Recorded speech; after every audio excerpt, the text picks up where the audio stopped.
Hello, everyone. Good morning and welcome to day 2 of the NIH Pathways to Prevention workshop, Advancing Research to Improve Health During the Menopause Transition. My name is Keisha Shropshire and I'll be serving as today's Master's of Ceremony. If today is your first time joining us, welcome. And if you were here with us for day 1, thank you for coming back. We're looking forward to another engaging day of presentations and discussions. Before we begin, I'll quickly review a few housekeeping items. So the workshop page, which is at preventionnih.gov/P2P menopause, serves as a central resource for where you can access the workshop agenda, biographies of the independent panel members, and when available, the panel's draft report and the workshop recordings. We encourage you to visit the page for updates and post-workshop materials. So just as a reminder, before we continue, I'd like to just make sure that to ensure a professional and respectful and inclusive environment for our meeting today, I'm just going to revisit some guidelines that we have for the Office of Disease Prevention. We ask that all comments and questions remain relevant to the workshop topic and that participants engage with professionalism, consideration, and respect for others' perspectives, their privacy, and dignity. Harassing and insulting, discriminatory, or disruptive behavior is not permitted. If you observe or experience this behavior that does not align with these guidelines, please contact ODP at NIH-P2P@mail.nih.gov or send a private message to the meeting host. Thank you in advance for helping us maintain a productive and respectful discussion space. So as a reminder, please use the Zoom Q&A to submit questions for speakers and panelists. The chat pod should be used only for general comments. So any questions that are submitted in the chat pod will not be monitored. When you're submitting a question, please be clear and concise, and if it's relevant, please include the speaker's name at the start of your question. All the questions will be addressed, the questions will be addressed during the designated discussion period as time allows. Closed captions are available to support accessibility. To view captions, click the Show Captions button in the Zoom toolbar and to turn them on and off at any time. Reaction emojis are also available for quick nonverbal engagement. To send a reaction, click the heart icon to show quick feedback such as applause or a thumbs up without interrupting the discussion. There are 3 opportunities for the public to share input and also your perspectives. So each day of the workshop will pose a brief engagement question during the lunchtime, and the questions are tied to the day's theme. And they will allow the audience to provide their perspectives, highlight key issues, and inform the panel, and it will be used to inform the panel's understanding of gaps and opportunities. Participants will be invited to share their responses via the chat box. The second opportunity is the draft systematic evidence review, prepared by RTI UNC Evidence-Based Practice Center. It is available now for public comment and can be found at the link above. We will also put it in the chat. Finally, the independent panel's draft report will include a summary of the workshop findings and future research priorities, and that will be available for comment in June. So we ask all participants to complete a brief post-workshop survey at the end of each day, and that will be shared via Zoom as a pop-up after you exit the platform and also via email. Please take some time to provide your feedback. Your feedback is really important and helps us to improve our workshop. All right, so let's see. I will stop doing this. So, all right, so before we begin, now it's my pleasure to introduce and turn the workshop over to our workshop and panel chair, Dr. Cheryl Anderson, for opening remarks and a recap of day 1. Hello, everyone, and thank you for taking the time to spend with us again today. We are delighted to be sharing with you our recap from yesterday regarding the Advancing Research to Improve Health During the Menopausal Transition workshop. So for those of you who were not here, just want to briefly recap what happened. We had 4 really engaging sessions. Our keynote session, which looked at the public health significance of the menopausal transition. We, during that session, learned a bit more about the basic biology and symptoms of perimenopause, as well as lessons that we've learned from the Women's Health Initiative. We address our key question, which is the effectiveness, comparative effectiveness, and harms of treatments for menopausal symptoms in the perimenopausal and early menopausal stage for women. And we then went on to address a subsection of that question, which focuses on dose, delivery mode, formulation, or duration of the various treatments. We heard about hormonal therapies for symptom management, non-hormonal therapies for symptom management, and what providers would consider when they're thinking about symptoms management. We then went on to have a truly enlightening session on healthy aging in women, looking at how do we support overall well-being during the menopausal transition. And here we heard about fatigue and heavy bleeding that happens during menopause, hormonal regulation of metabolic changes, nutritional strategies, and physical activity and the management of perimenopause and menopausal symptoms. So those were opportunities for us to not only hear from experts, but also to have questions answered from our attendees. Today, we will be covering some equally engaging topics, and I'm so glad that you were here with us. Back over to you, Keisha.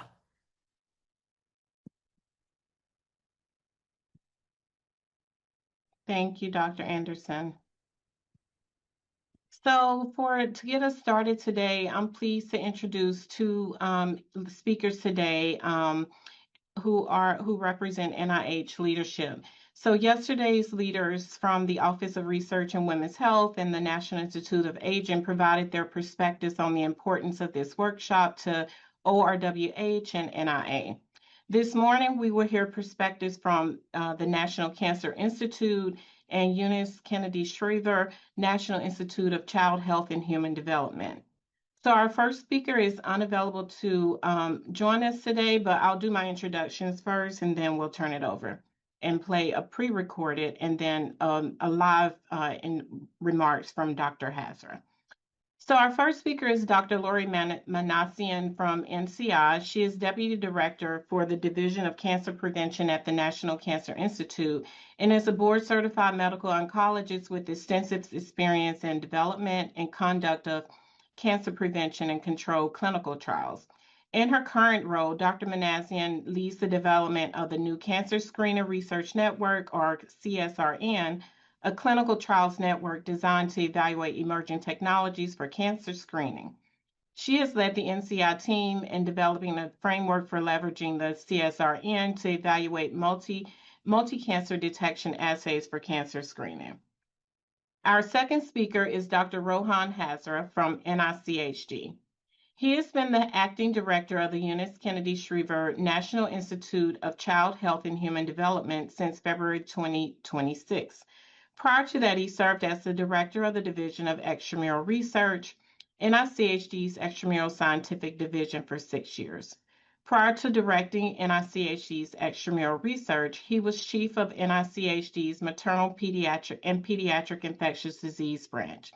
Dr. Hazra's research interests include studying the long-term effects of HIV and its treatment on children, adolescents, and young adults who acquired HIV as infants.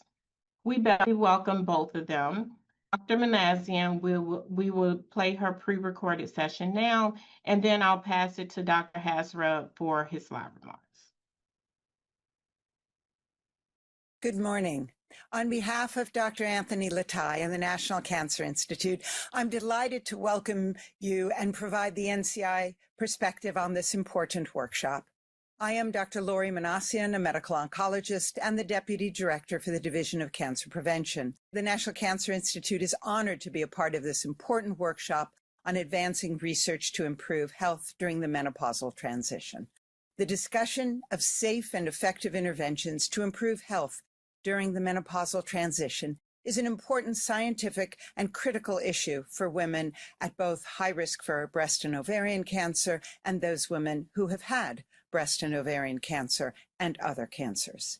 At today's workshop, as we enter into the second day of discussions, I would like to emphasize the perspective that NCI brings to this critically important scientific topic. There is a tremendous need for safe and effective non-hormonal interventions for women going through the menopausal transition. For many people, menopause is a natural and gradual transition, but for women at genetic high risk for breast and ovarian cancer, such as BRCA mutation carriers, menopause may happen abruptly after risk-reducing surgery. When the ovaries are surgically resected, they are removed to reduce the woman's risk of both breast and ovarian cancer. The estrogen levels drop overnight. This abrupt hormonal loss affects almost every system of the body: the bones, the heart, the brain, metabolism, and sexual health. It happens quickly, and often these women are not able to use the current treatments for menopausal symptoms. These women, the high-risk women, are taking a bold step to proactively reduce and prevent the development of cancer, and yet they face severe symptoms and long-term health risks that are not well understood. In addition to women at high risk for cancer, many cancer survivors of all types of cancers have also suffered from premature onset of menopause. Cancer treatments such as chemotherapy, pelvic radiation, hormone-blocking therapies can all trigger early menopause. These women often experience very intense and life-disrupting symptoms, including hot flashes, sleep disturbances, cognitive effects, mood changes, sexual dysfunction, which have a significant impact on daily life. Unlike the general population, many survivors cannot use hormone therapy because it may conflict with their cancer treatment or raise concerns about the risk that their cancer will return. Likewise, men with prostate cancer who receive androgen deprivation therapy, another form of hormonal therapy, may also experience hot flashes, sleep disturbances, and other effects that are similar to those symptoms seen in the menopausal transition. Whether cancer survivors or women who undergo risk-reducing surgery, these patients have few options and are often left to navigate these symptoms and systemic effects with limited resources for help. For more than 25 years, the NCI has funded clinical trials exploring non-hormonal interventions for breast cancer patients with menopausal symptoms, and also for prostate cancer patients on androgen deprivation therapy. Many of these non-hormonal interventions evaluated in our studies have been chosen empirically as best guesses, and consequently, most of them have not been shown to improve the symptoms or other health outcomes. There is a critical need for more scientific data and a mechanistic understanding of the physiologic processes of menopause in order to identify and develop safe and effective non-hormonal interventions that can improve the health consequences of early menopause. Much like basic biology and translational scientific findings over the past 25 years have revolutionized cancer treatment, NCI acknowledges the need to systematically evaluate the physiologic and mechanistic aspects of menopause to understand the consequences of this natural transition for women and the transition that happens with cancer therapy for cancer patients. With a comprehensive understanding of translation, safe and effective non-hormonal interventions can be developed that will reduce symptoms and improve the quality of life. Thank you very much for being here. We look forward to the discussion and the outcome from this important workshop. Thank you. Dr. Hasford, we welcome you now. Great. Well, thank you and good morning, everyone. I want to first thank the Office of Disease Prevention and the organizing committee for putting all the work that goes into putting together such a great workshop as this, and over 3 days as well. So that's really congratulate you on a great great achievement. I also want to thank you all to allowing me the opportunity to tell you a little bit about NICHD's women's health portfolio. I think one of the major points I'd want to make is that even though women are not in our title, other than Ms. Shriver's name, we have, by proportion of our total budget, the largest women's health research portfolio at NIH, with a budget of approximately $500 million a year, which makes up about 30% of our total budget.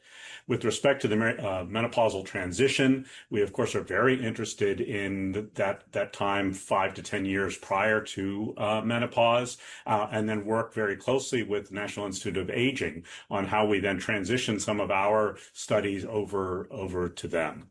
Our mission is to lead research and training to understand human development, improve reproductive health, enhance the lives of children and adolescents, and optimize abilities for all.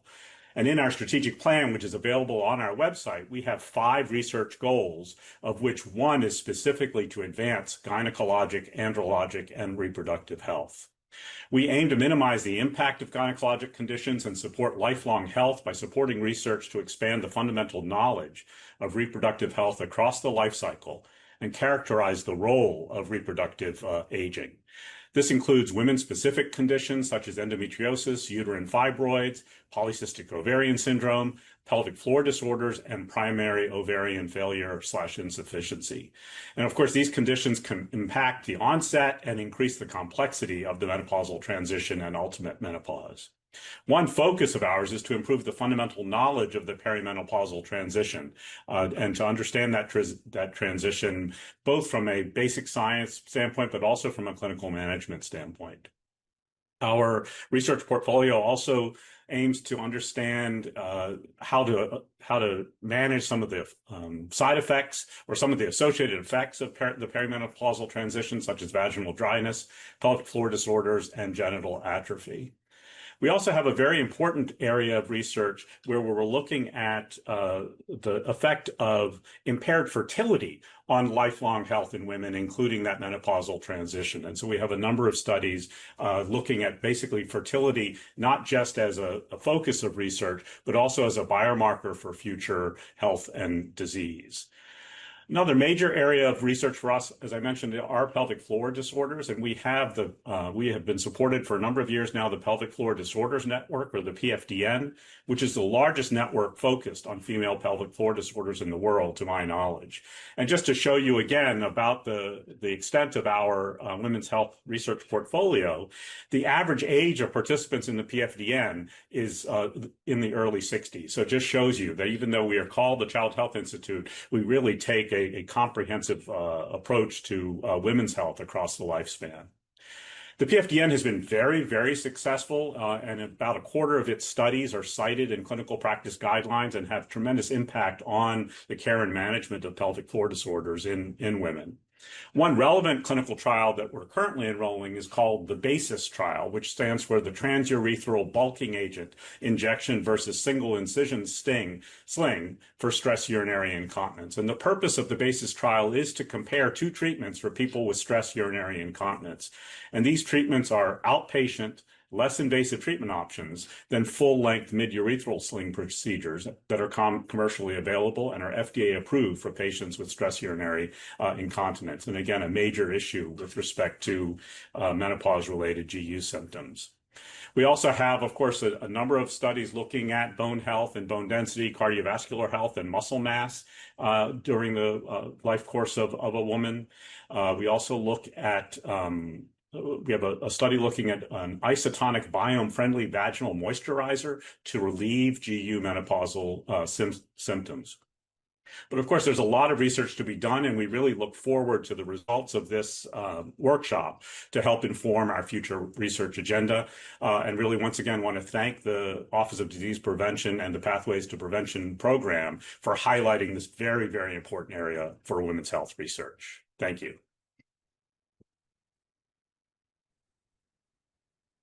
Thank you. Thank you, Dr. Hazara, for those remarks. We will actually keep what you shared in mind as we navigate through the remaining 2 days of our workshop. So now we will begin our first scientific session with key question 1B. And our first presentation is the management of surgical related early and premature menopausal symptoms by Dr. Barbara Norquist. Dr. Norquist is unable to be with us today, so we're actually going to share her pre-recorded comments. Hi, I'm Dr. Barbara Norquist. I'm a gynecologic oncologist at the University of Washington, and I'm going to be discussing premature surgical menopause. So I have no information to disclose. I'll start with things we know with relative confidence. So for individuals who have BRCA1 and 2 mutations and are at a very high risk of ovarian cancer, we know that risk-reducing removal of the tubes and ovaries reduces all-cause mortality.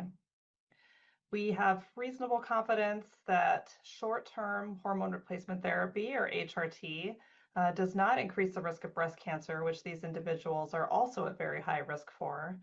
And short-term is really an undefined term, which probably means something like less than 5 years. The current knowledge gaps, we really do not know the optimal age of oophorectomy for individuals at high risk for ovarian cancer, balancing the potential harms of menopause with the vitally important prevention of ovarian cancer. We don't know the optimal formulation, dose, or duration of HRT for symptom relief, for prevention of chronic health conditions, or for how to best mitigate breast cancer risk. A couple of quick definitions. When I say HRT throughout this talk, I mean hormone replacement therapy. This could indicate really any combination or formulation of hormones, typically with estrogen, with or without progesterone. And I say replacement because this is in the case of patients who we have made menopausal through surgery at an age younger than they would have gone through menopause. MHT will also get used, I'm sure, throughout this symposium, with menopausal hormone therapy used to describe hormones given to treat symptoms of the naturally occurring menopause. Bioidentical hormones is a term that really has no standardized meaning, but what most people in the field mean when they say this are synthetic hormones that are chemically identical to those that are produced in the human body, estradiol and micronized progesterone. And then kind of as an example, conjugated equine estrogens, which were the estrogen formulation used in the Women's Health Initiative, is derived from the urine of pregnant mares. So it's not considered bioidentical because it's a little bit different than the estrogen in the human body. But this is actually the one that has the most safety data from the WHI study. So these terms start to kind of fall apart fairly quickly when you look at them in too much detail. And then compounded hormones are still synthetic hormones, either bioidentical or otherwise, that have been mixed in a compounding pharmacy in any formulation. And these compounded hormones are really just meant to indicate non-FDA approved hormones. Some people equate the term bioidentical with the compounded hormones, but I think that's mostly a marketing strategy. So now getting into why I'm so interested in this topic and why we end up making so many individuals menopausal because of their cancer risk. So in those who have a BRCA1 or BRCA2 mutation, they have very high lifetime risks of both breast and ovarian cancer. And this is just a graph from one of the more modern papers looking at risk. And you can see the breast cancer risks on the left, which are quite high for both genes. And then for ovarian cancer, for BRCA1 carriers, there's approximately a 44% risk by the age of 80. And for BRCA2 carriers, a 17% risk by the age of 80. And you can see there on the x-axis of the graph that the ages are a bit different for those with BRCA1 carriers having earlier onset ovarian cancer risk and higher risk. The population risk of ovarian cancer is estimated to be around 1.5%. So these risks are dramatically higher than the population risk. Part of the reason we care so much about this is that ovarian cancer mortality tends to be high. This is SEER data just showing the relative survival for individuals with ovarian cancer. And most get diagnosed in stage 3 to 4, which are sort of represented in this circle on the graph, where a 5-year survival is around 40%. And we're doing better with treatments for these cancers, but it is still a lot for individuals to go through, and most people who get ovarian cancer do eventually die from that cancer. So what do the guidelines say for ovarian cancer prevention? The NCCN recommends removal of the fallopian tubes and ovaries in the presence of inherited risk of ovarian cancer. And there's sort of pre-specified ages, which are designed mostly to prevent as many cancers as possible. And RRSO, or risk-reducing salpingo oophorectomy, is recommended between the ages of 35 to 40 for BRCA1 carriers, 40 to 45 for BRCA2 carriers. And again, that age difference is because of that earlier onset of cancers in the BRCA1 individuals. In the last few years, several genes have been added to this list that increase the risk for ovarian cancer. RAD51C, RAD51D, and BRIP1 all got sort of upgraded to recommending BSO, or risk-reducing salpingo-oophorectomy, between the ages of 45 to 50, to consider anytime after age 45 for PALB2, to consider after age 40 for individuals with Lynch syndrome who have inherited mutations in MLH1 or MSH2 EpCAM, and to consider after age 50 for MSH6 and PMS2. Of note, the average age of menopause is around 51, so we're asking a lot of individuals to undergo premature surgical menopause in order to prevent ovarian cancer. So you may wonder why we don't just screen these individuals, and that would be a whole other talk on its own, but ovarian cancer screening is difficult because these cancers tend to start microscopically in the fallopian tube, and then they very quickly spread to other structures. Pelvic ultrasound and CA-125 are the tests we have available, and these are not sufficient to detect these early lesions. And even then, the best we can hope for is early detection, not prevention with screening, because even the tiniest fallopian tube cancer, like the one in this picture, would still require a full course of chemotherapy and have a remaining substantial risk of recurrence and death. This was a study of breast MRI screening in BRCA1 and 2 carriers. And the reason I mention this is a very nice study showing that breast MRI can reduce mortality from breast cancer.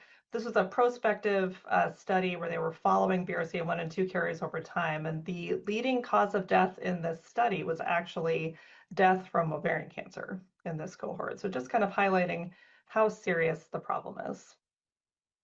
So if we can't screen, what actually works, and why do the guidelines recommend surgery? And that's because risk-reducing salpingo oophorectomy actually reduces all-cause mortality by a substantial amount in BRCA1 and 2 carriers, predominantly by keeping people from dying of ovarian cancer. And we've looked at the guideline-related ages. What ages are patients actually having these procedures? And we've looked at this in our own institution. Out of 371 BRCA1 and 2 carriers, over half of them had their risk reduction surgery beyond the recommended age range for their gene, which for BRCA1 carriers would be over the age of 40, and for BRCA2 carriers would be over the age of 45.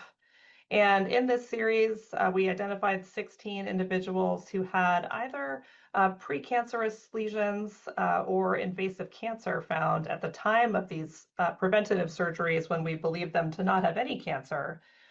And of those in which we found these more concerning findings, 81% were over the guideline recommended ages.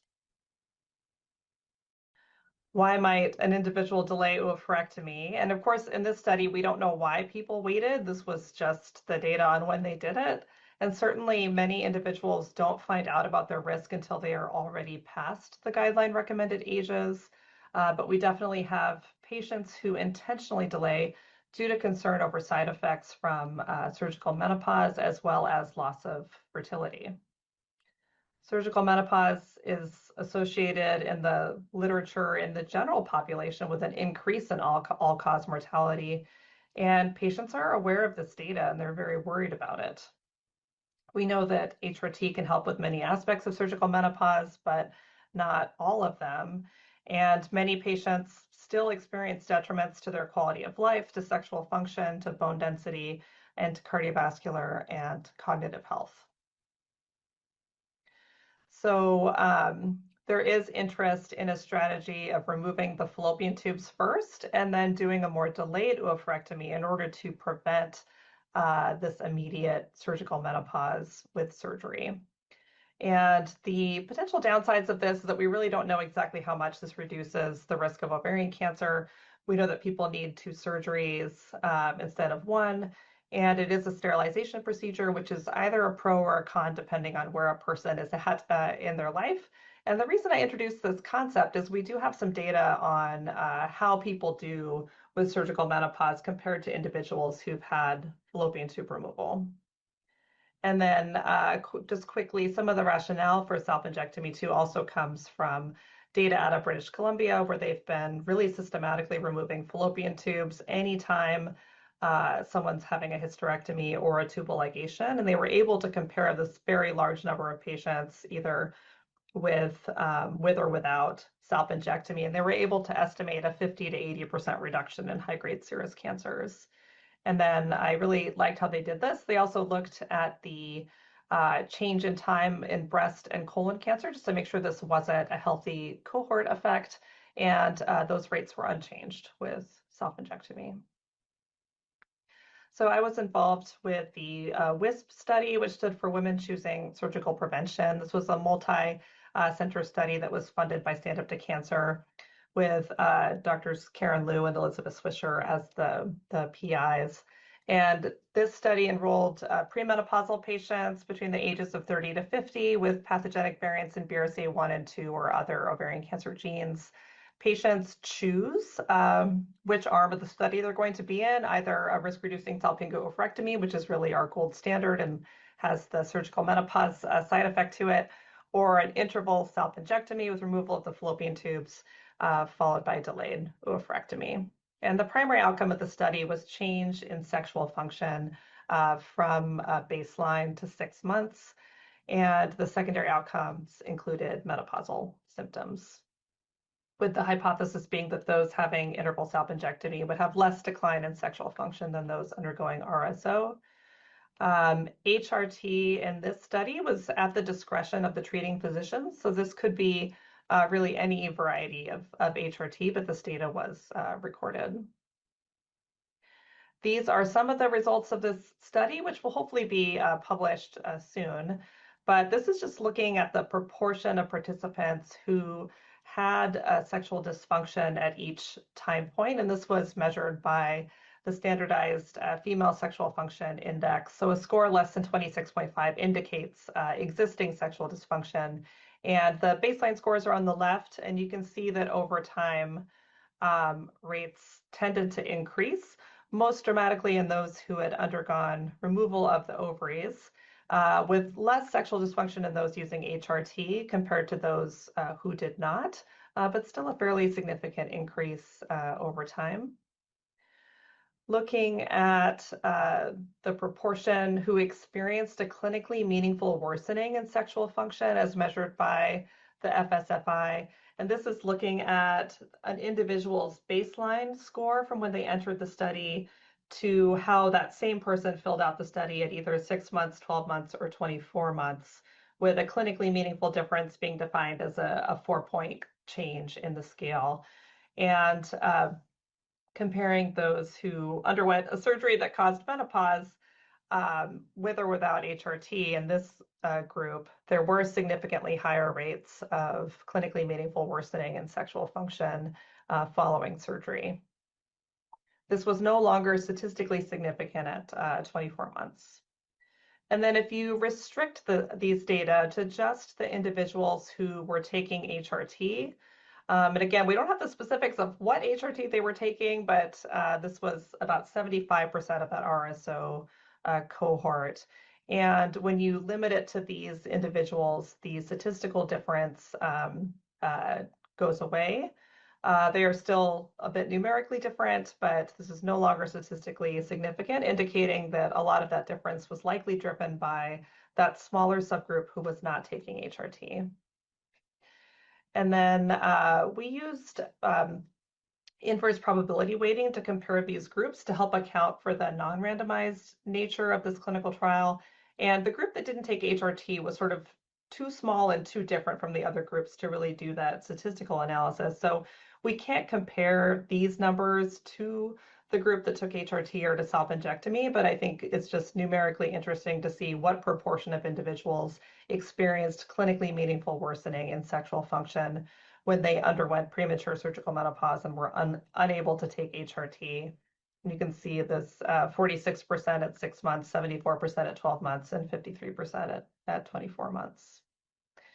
And there's other data that back up these assertions. The TUBA study and the WHAM study both measured individuals undergoing surgical menopause and were able to demonstrate that HRT improved menopausal quality of life, but not quite to pre-oophorectomy levels.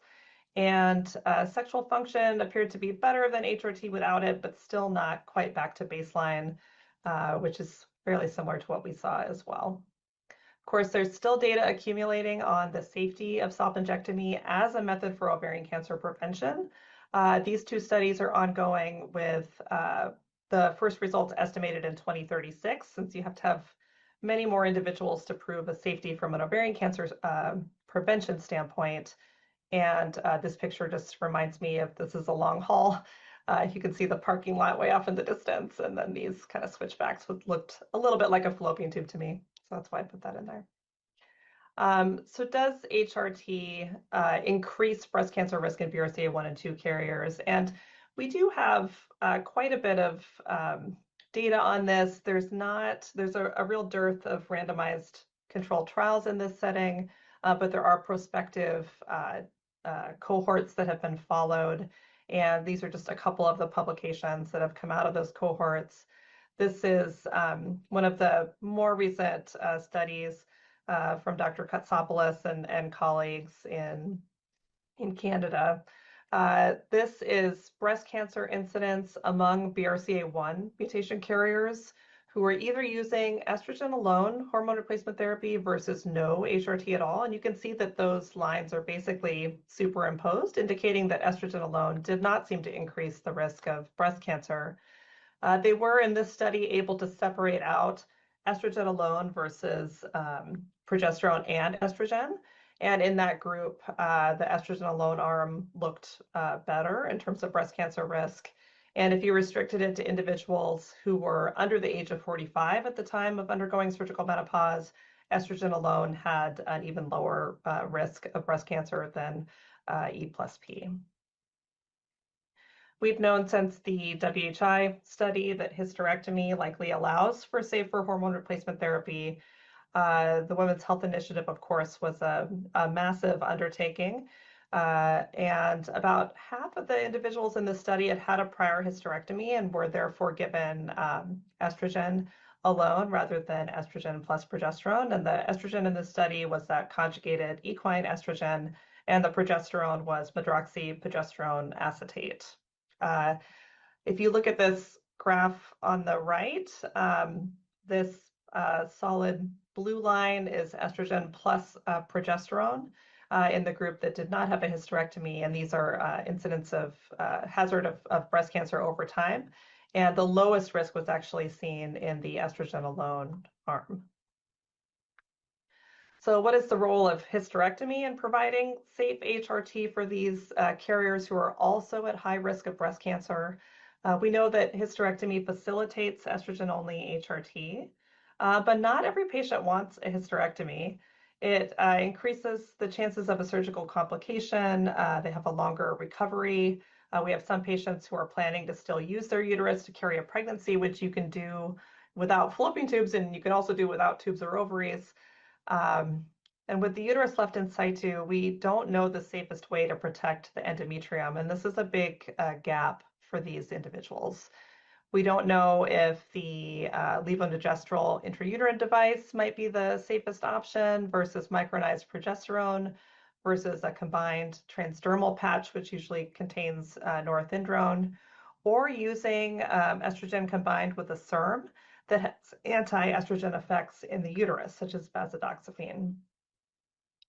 Taking HRT with a uterus also can lead to bleeding complications, which can be quite bothersome for patients. So bazodoxifene plus conjugated equine estrogens is called Duavi. This drug has been sort of in and out of availability and is rarely covered by insurance, so we just don't have as much information about it as we would like.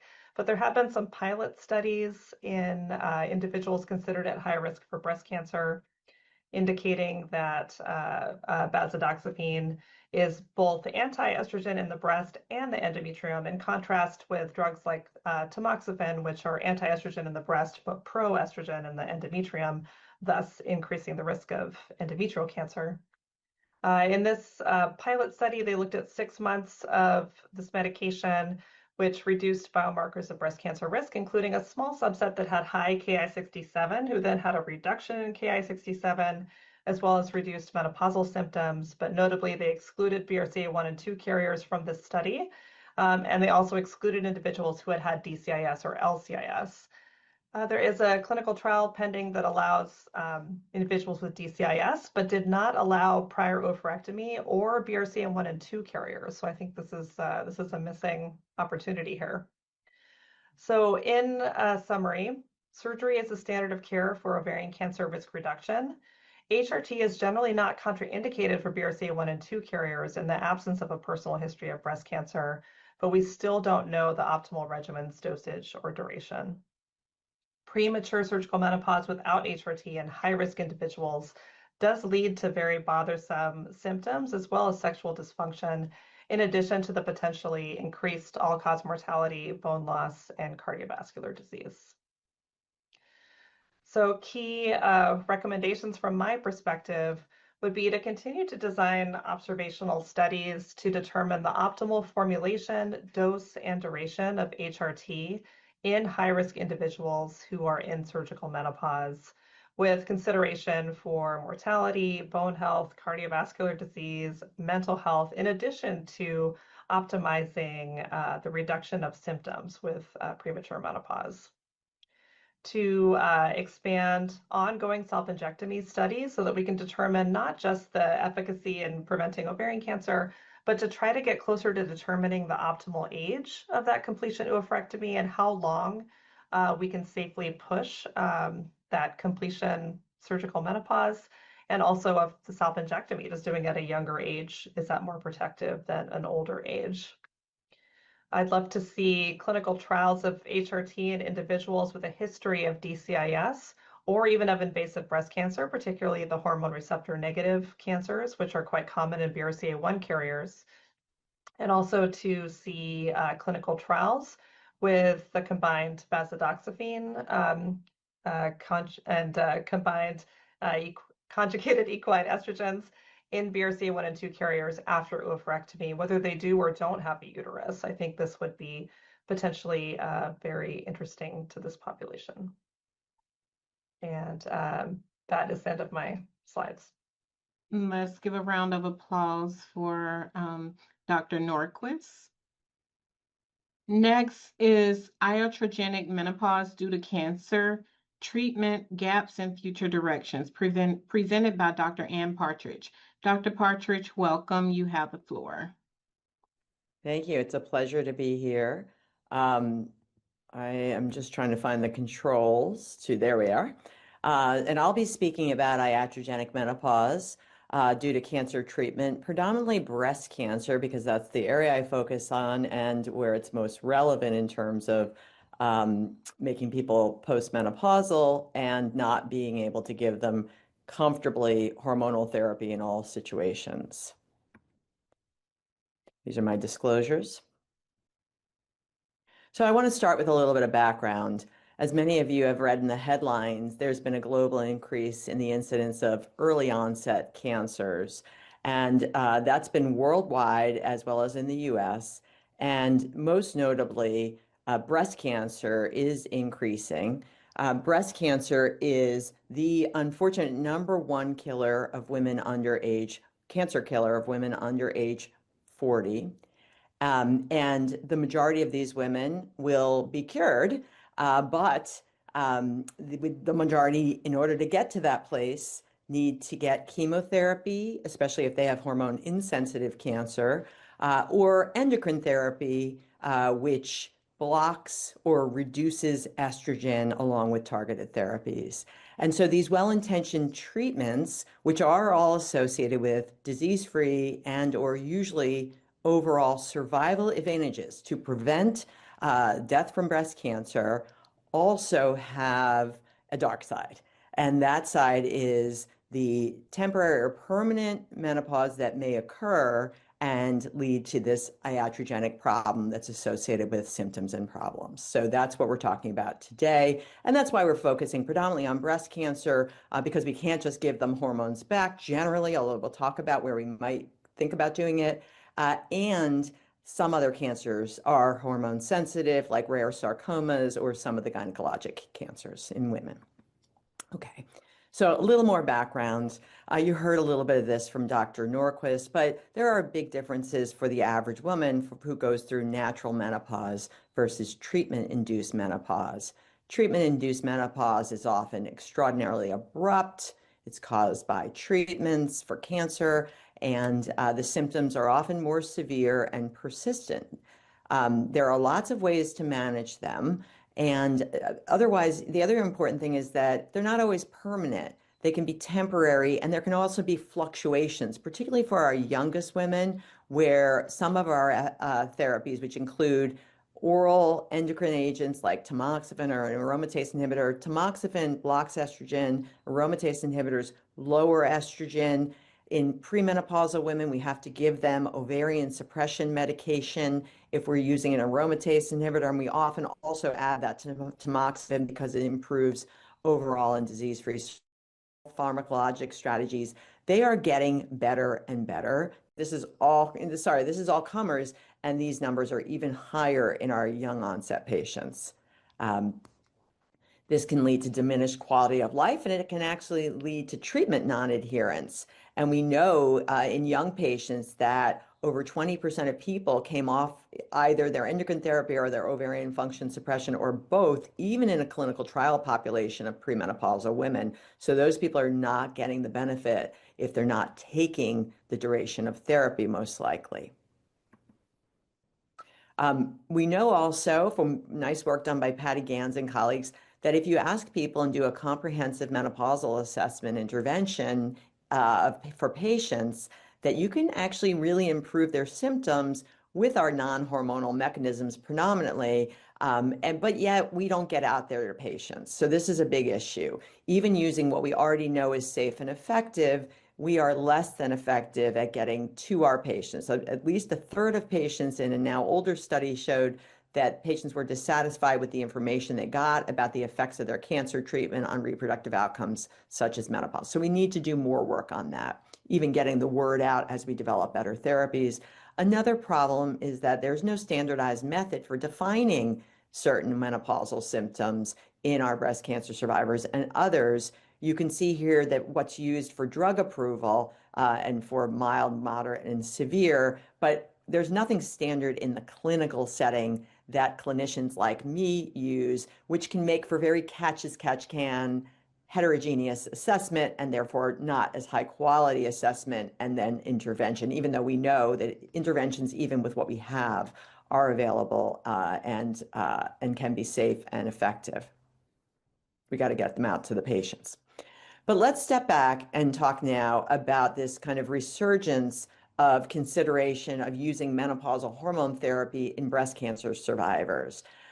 There have been randomized trials that have been done. We're going to focus on those because, as we all know, the observational studies of menopausal hormone therapy in people without cancer show significant healthy user bias.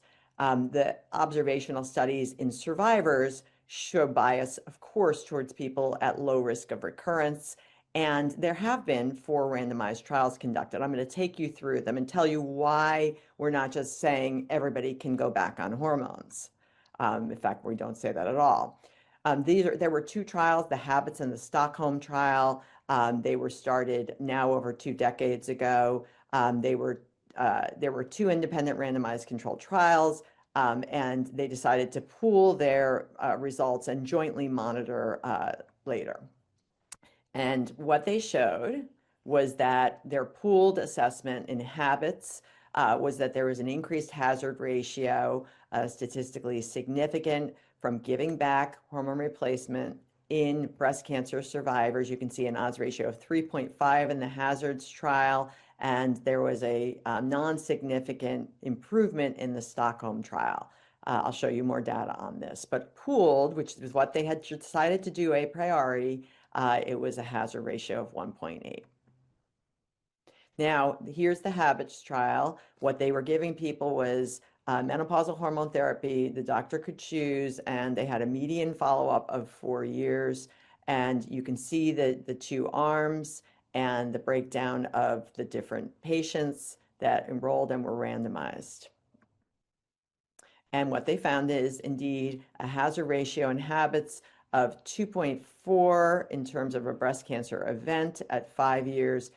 There was no difference by hormone receptor status. The numbers are small, and a lot of people point to that, but this is part of the reason it was stopped early, because they didn't continue to accrue. People were concerned about this difference.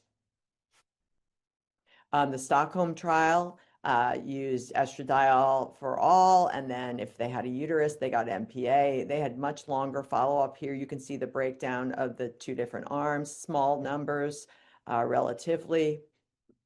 Average age is older, so this isn't even young onset, that higher risk group. And you can see that in this group, there was no difference in local, regional, or distant recurrence, but there was an increase in contralateral breast cancers that occurred. Women obviously had to have kept their breasts in that setting, a 3-fold increase. Okay, let's go into the Liberate trial. Here's where tibolone, a synthetic steroid with estrogenic and progesterone activity, was tested. And this trial, too, was stopped early due to an increased risk and a median follow-up of 3 years. You can see the 2 arms. This was a much larger trial, over 3,000 patients. We were hopeful about this trial. And what the study showed was that there was indeed an increase in the hazards of recurrence, particularly in patients who were on aromatase inhibitors. You can see that number is in the 2 to 3 range. There were more events, of course, and yet the hot flashes and bone density did improve in the intervention group, as one might expect. And there was one other randomized controlled trial of breast cancer survivors. This was at MD Anderson. It's quasi-randomized. They had 77 enrolled. They stopped due to slow accrual, and then they added other patients who had been observed. They all took conjugated estrogens alone, and they did not find a difference in recurrence in the randomized arm or with the additional subjects added. So here's the breakdown of those studies. And as you can see, I'll just summarize them. The hazards show no difference in Anderson. Habits, a 2.4-fold hazard. Stockholm was no difference in local or distant recurrence, but contralateral disease, 3-fold increase. And Liberate with tibolone, a modest increase in a larger trial. So that's what we got for randomized trials, because as you can see, these studies that fail to accrue, the people speak with their feet, both investigators as well as patients. All right, and then you can see the meta-analysis that's been done, and that gives you a sense of the size of the trials, of course, and a big driver of that is the Stockholm trial, and then there's the Habits trial, that's Holmberg, and where you can see the big difference. And overall, this meta-analysis suggests favors no HRT in breast cancer survivors. Okay, here you can see it broken down by hormone receptor positive, going in the direction as one might expect, a greater potential hazard, and hormone receptor negative, importantly, crosses 1, so not statistically significant. And as I noted, there are 2 studies with increased risk with short-term follow-up, and some showed no overall increased risk, but an increase in contralateral disease. Okay. What about testosterone?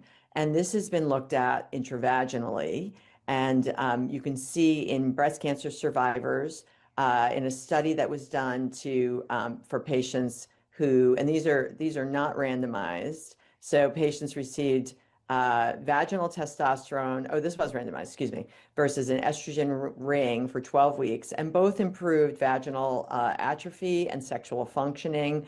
And yet the testosterone patients had estradiol increases at week 12. The ring patients did not. And so this is something to think about as we think about what's safe and feasible for vaginal management, for vaginal dryness and dyspareunia. There was a study conducted in the Alliance where patients were randomized and double-blinded to the use of testosterone for AI-induced arthralgias. And this was initially, they had surgically implanted testosterone for patients who were on anastrozole versus pellets. And then they changed it to a daily topical gel midway through the study. The majority of people got the topical, and there was no difference in the joint pains or the hot flashes in the overall group. But there was a question of subcutaneous testosterone providing some benefit. They did not look at disease outcomes here. So this is just symptoms. This is the nature of what we've got for research and findings in survivors in terms of randomized studies. What about vaginal estrogen? There are no randomized trial data available to date among breast cancer survivors with regard to disease outcomes. What we've got is just observational studies, and of course, results differ by assay used. So there's a big methodology problem. They're ultrasensitive mass spec versus using radioimmunoassay or ELISAs, and there are big differences. We also note that systemic absorption is higher when vaginal epithelium is thinner. So if we're going to intervene, when we intervene probably matters for patients earlier on in the course versus later. And that's not a typical thing we do in practice. We often wait till the problems arise or till patients complain about it. It's also important to note that typically baseline estradiol levels are higher in people with higher BMI, which can confound some of the data when you're trying to measure systemic levels. What are the formulations we have, and what are the associated estradiol levels for which we have data? Well, we have ring data, we have vaginal tablet data, and we have cream data. And I will not get into all of these, the nuances of this. My slides will be available. But most studies show that there's a brief increase for many patients after insertion or initial use of the ring or the vaginal tablets or the cream, but that declines over time, particularly as the vaginal epithelium improves. There is concern that daily use of the cream, where we can much less modulate the dose a person's actually getting, because they're just applying how much cream they want, and where they put it exactly. And so there's concern that there have been documented increases in circulating estradiol levels when these are being considered in the clinic. Why do we worry about vaginal estrogen? Well, there have been studies, and the Danish registry study is the one that's most pointed to. And you can see that for patients not on any adjuvant therapy, there did not appear to be an impact on recurrence or mortality. For patients on tamoxifen, that was true as well. And in fact, the tamoxifen people look to be doing a little bit better. But for patients on an AI or aromatase inhibitor, where the function is to lower estrogen, there did appear to be concern about breast cancer recurrence, although no impact on mortality. Their meta-analysis looked at this for available data, all observational, and the data suggests that no clear impact across the board on recurrence or mortality for the use of vaginal estrogen. So there's a lot of debate about this in the field, and I'll get to what we tend to think about it in my summary comments. What about Duvet? You just heard about this from Dr. Norquist, or conjugated estrogens with bezodoxifene. I think this is an exciting area, and we recently had data from the PROMISE study, which randomized patients with DCIS to do pre-op conjugated estrogen with bezodoxifene. And what they saw was that there was improvement in the Ki-67, so it met the target where it seemed to work against the DCIS. But there was unfortunately no difference in the MENQUAL or the BCPT scales, but it was only short-term use. And of course, this was only non-invasive breast cancer, not invasive breast cancer patients who were on this trial. So stay tuned on this. Very early data. We have other SERMs like ospemifene that have been approved in the general population for the use of vulvovaginal symptoms. There's a black box warning against use for breast cancer survivors, and the FDA and NCCN guidelines also have this, although it's been approved in Europe after adjuvant therapy based on minimal data. There is concern about increase in stroke and DVT risk, and there are no randomized controlled trials in breast cancer survivors. So where have we landed with regard to menopausal hormone therapy in survivors? Here's the current recommendations from an international consensus that was put together that I was a part of, that basically say for breast cancer overall, ER negative or ER positive, the level of evidence is moderate, and we typically would avoid MHT for overall, consider it in some patients who have estrogen receptor negative breast cancer history, and avoid it in patients with estrogen receptor positive history. That's for systemic menopausal hormone therapy. Relevant guidelines are listed on the right, and you can see essentially very, very similar, except NAMS has, so not recommended systemically. NAMS has weighed in and said if it's very severe, unresponsive to the non-hormonal therapy, consider it with shared decision making, as has NICE. And then there are examples where I think we really do think about it and do it in practice, and maybe should be doing a little bit more testing. And Dr. Norquist alluded to this too. You know, hormone receptor negative disease, low risk of recurrence, patients with bilateral mastectomy. In patients that I've allowed their ovaries to stay, they're not BRCA mutation carriers, so they don't need to get their ovaries out. They don't have a strong family history of ovarian cancer. They remain premenopausal in treatment. In follow-up with me, I don't give them endocrine therapy to treat their cancers because that doesn't help them because they have ER negative cancers. And then they go through menopause, and I don't support them from a menopausal hormone standpoint to manage those symptoms. To me, that's low-hanging fruit where we might consider doing some research. And also, we need to look at patients who don't have a response to non-hormonal treatment and don't have a response to those other newer pharmacologic strategies like the NK1 and 3 inhibitors. What about in BRCA carriers? I'm just showing you the latest data from Dr. Katsopoulos in Canada that Dr. Norquist showed some earlier data. She just showed last year at San Antonio that in a nice prospective matched analysis of menopausal hormone therapy after menopause in breast cancer studies, BRCA carriers, this is again observational, but very well annotated. They had a 676 matched pairs. They followed them for almost 6 years. They saw that there was no clear worsening of patients. In fact, the unexposed patients had higher rates of incidence breast cancer.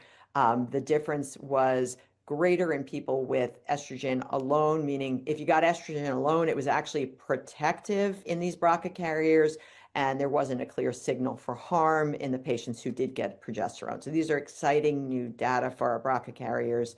What do we do for them anyway? As you heard from Dr. Norquist, and here are just the guidelines from ESMO and NCCN, we absolutely consider it in our previvors. These aren't people who've had cancer, who are to alleviate their symptoms. And this is something that, especially if they don't have a history of breast cancer, but I would argue we probably should consider it and do it in practice in people who've had a history of breast cancer when it's triple negative or ER negative.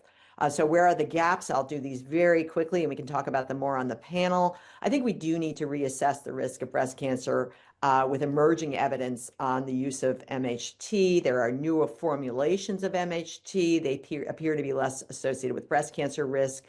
We now know that estrogen alone from the Women's Health Initiative is protective.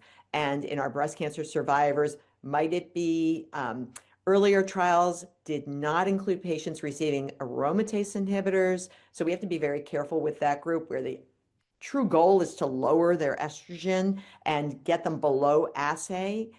So how we measure this is really important. Recent data do suggest that transient increases in estradiol during pharmacologic ovarian function suppression for treatment or use of vaginal estrogens do not seem to affect outcomes. I didn't show you those data. We recently also got data from the positive trial where we interrupted estrogen therapy or endocrine therapy, excuse me, for pregnancy, and this didn't impact on outcomes. So it's not all or nothing. Clearly, the level of estrogens and progesterones matter in our breast cancer survivors and in the development of breast cancer. And then updated meta-analysis indicate that short-term menopausal hormone use, less than 2 years, especially without systemic progestins, doesn't confer an increased risk in previrus. That's the Women's Health data and others. Hi, Okay. Dr. Partridge. Sorry to interrupt. We have to get ready to move to the next presenter. Perfect. I will stop. This is just my future directions. Thank you for your attention. Thank you, Dr. Partridge. Round of applause for Dr. Partridge. Next, we have a pre-recorded remarks or presentation, and that is going to be on genitourinary syndrome of menopause, treatment benefits, risks, and potential impact of menopause and timing by Dr. Jan Schifrin.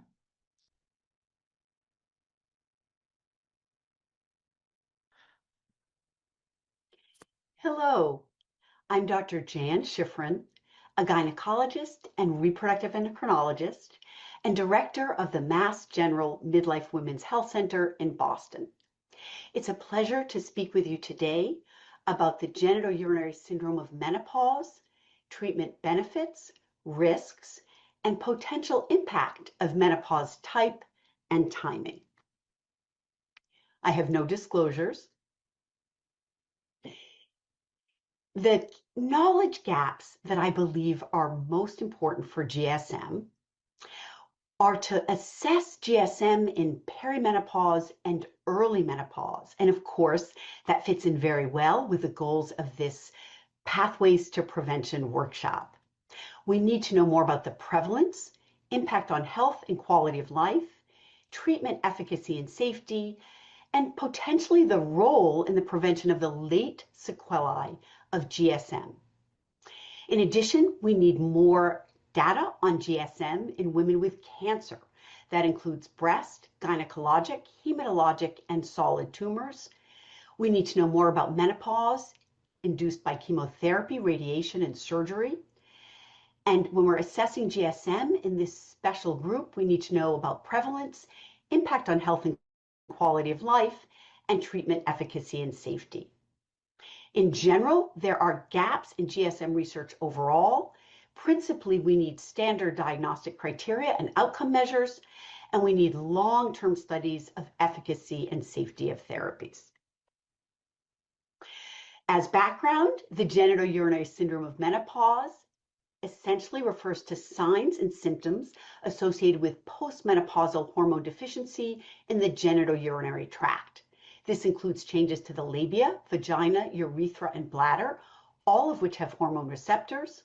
There are genital symptoms of dryness, burning, and irritation, sexual symptoms of diminished lubrication and pain, urinary symptoms of urgency, dysuria, and recurrent UTIs. The old term vulvovaginal atrophy is part of GSM. As for the syndrome, women may present with some or all signs and symptoms. They must not be better accounted for by another diagnosis, and they must be bothersome. We believe that GSM is highly prevalent impacting approximately 50% of all postmenopausal women. Unfortunately, studies suggest that only 6 to 7% of women are effectively treated. There are 20 years of research on the prevalence of GSM, and as you can see, prevalence statistics are quite wide at 13 to 87%. This very wide range, I think, reflects the limited quality of studies of GSM that we currently have available. Studies, again, are limited by standard definitions, outcome measures, and population studied. Another limitation you can see is the upper age range here is mid-60s. Unlike vasomotor symptoms, we know that GSM becomes more prevalent and more symptomatic as women age beyond menopause with prolonged estrogen deficiency. We also know that sexual activity remains an important part of people's lives well into their 80s. So we do need to expand the age at which we're studying GSM. Consistent throughout studies is that GSM does become more prevalent as a woman moves through the menopausal stages, and you can see typically maybe 20% in the early perimenopause, progressing anywhere from 34 to 60% postmenopause. Specifically, in women with a history of breast cancer, we can see that GSM is more prevalent in women using aromatase inhibitors, not surprisingly, compared to those using tamoxifen.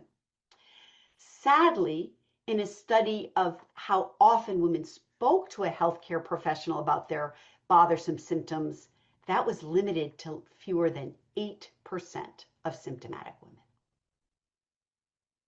Well, why are so many women undiagnosed and untreated? We think there are many reasons for this. Women are often unaware that the symptoms are due to a treatable medical condition rather than an inevitable part of aging. There's also limited discussion of bothersome urogenital symptoms with clinicians due to embarrassment. Clinicians often have insufficient knowledge about GSM, effective treatments, and impact on women's lives. There's also a misperception that GSM affects only sexually active women and that only partnered women are sexually active. And of course, there's limited time during patient visits with many other priorities.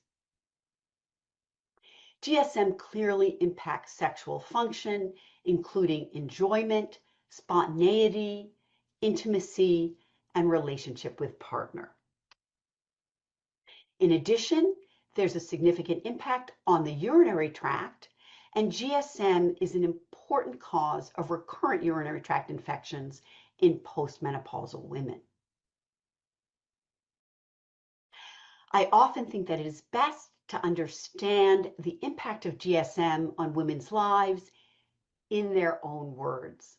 The following are some quotes from participants in our focus group study of women with bothersome genitourinary symptoms. I wear loose clothing mostly all the time. I can't tolerate anything tight. Everything that you still have in your mind as desires and wants and needs are overshadowed by the frustration of symptoms. It just makes you feel old and done. I'm almost gritting my teeth knowing sex is going to hurt. It's painful to walk because it's so like sandpaper. I don't want to do things with my friends. I just want to stay home. And I know that's not healthy, but sometimes it's just too uncomfortable. There are many treatment options for GSM that I will be reviewing. Lifestyle changes in activity, non-hormonal products, and hormonal options. Pelvic floor physical therapy is a very effective and underutilized treatment for GSM. This is especially important in women who have pain secondary to GSM and develop secondary provoked pelvic floor hypertonus, previously known as vaginismus. Non-hormonal options are typically the initial treatment as they're effective and available over the counter. There are two main categories. Vaginal lubricants should be used before and during sexual activity. They're designed to reduce friction. Vaginal moisturizers are designed to be used on a regular basis, several times a week, essentially to moisturize the vagina, line the vaginal walls, and retain moisture. All of these products ideally should be optimally balanced with respect to osmolality and pH, and should be physiologically similar to natural vaginal secretions. As for prescription options, randomized controlled trials demonstrate that topical lidocaine is an effective treatment for GSM, significantly reducing insertional dyspareunia compared to placebo, while increasing pleasure. There's a lot of interest in using laser and energy-based treatments for GSM.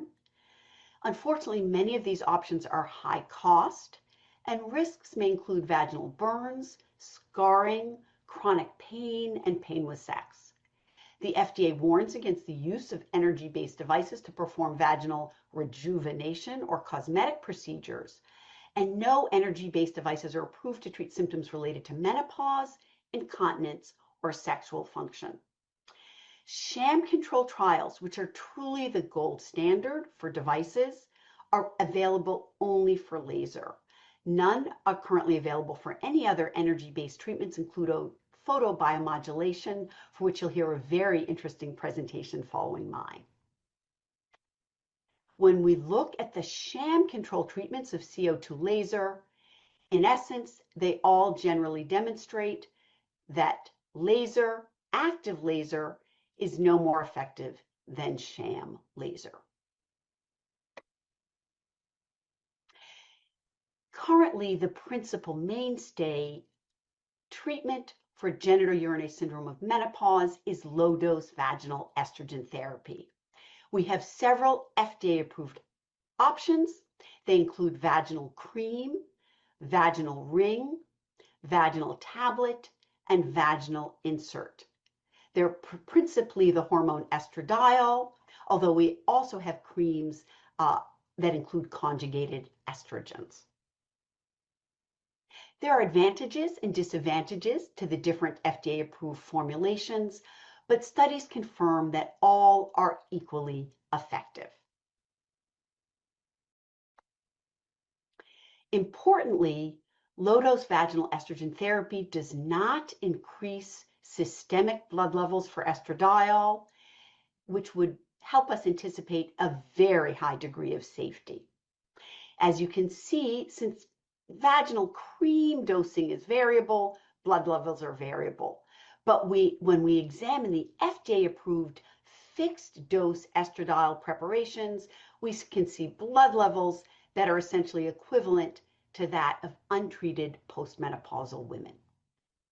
We are very pleased that the boxed warning that used to be present on low-dose vaginal estrogen therapy has been removed as of November of 2025. And again, given the absence of systemic absorption, especially with the fixed-dosed FDA-approved low-dose therapies, we are very glad that women will feel more comfortable and their clinicians more comfortable prescribing. There's a very well-designed randomized controlled trial comparing low-dose vaginal estrogen therapy to a vaginal moisturizer. And this is a short-term study, only 12 weeks, but it did demonstrate efficacy of both products. With respect to sexual activity, the low-dose vaginal estradiol did show significantly greater improvements in several measures of sexual function. But this is a very nice study confirming the efficacy, at least short-term, of lubricants and moisturizers as well. As for long-term safety, we have no randomized controlled trials, but we have several very well-designed prospective observational studies that show us that women who use low-dose vaginal estrogen therapy are at no greater risk for cardiovascular disease or cancers than non-users. A very important group of women are our patients with a history of breast cancer. They are at high risk for GSM, And there are observational studies that are very reassuring that breast cancer survivors are at no greater risk for breast cancer recurrence when they use low-dose vaginal estrogen therapy. There are also several formulations of non-estrogen hormone therapy for the treatment of GSM. Aspemifene is an FDA-approved oral selective estrogen receptor modulator. And there's also an FDA-approved formulation of low-dose vaginal DHEA. Vaginal testosterone has been studied for the treatment of GSM, but these are generally small studies using compounded products of limited quality. And in this country, vaginal testosterone is not FDA approved.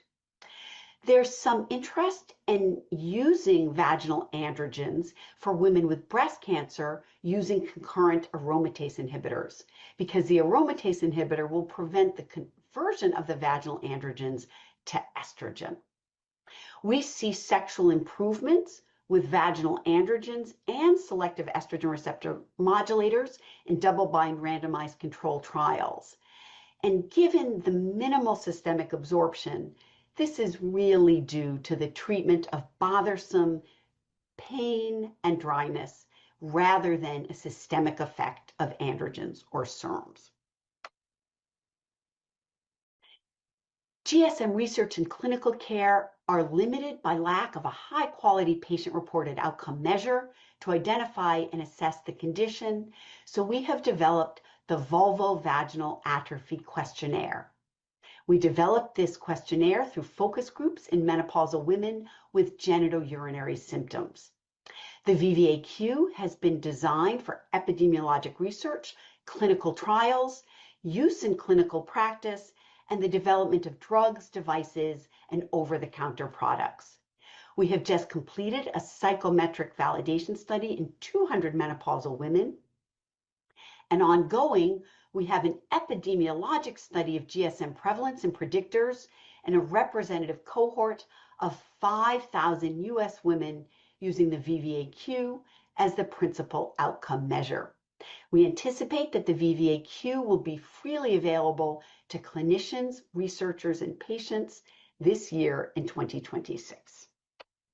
Several highlights of the VVAQ include that it really is the first questionnaire to screen for GSM that is designed with the highest standard of patient-reported outcome measurement development. The items were selected from interviews of women with GSM using their own words. The physical exam in these women ruled out alternative causes of their symptoms. And we did use novel terms in women's own words, such as sandpaper.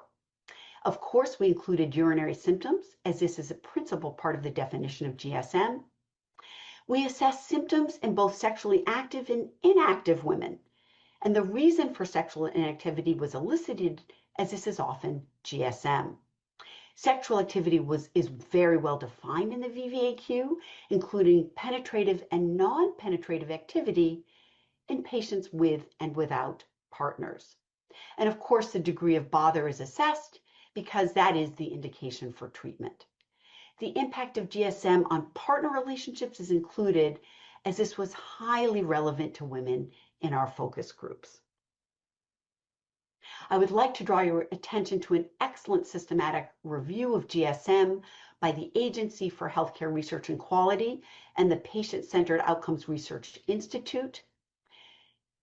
They determined that some GSM symptoms are improved by vaginal estrogen, vaginal DHEA, oral aspemifene, and moisturizers.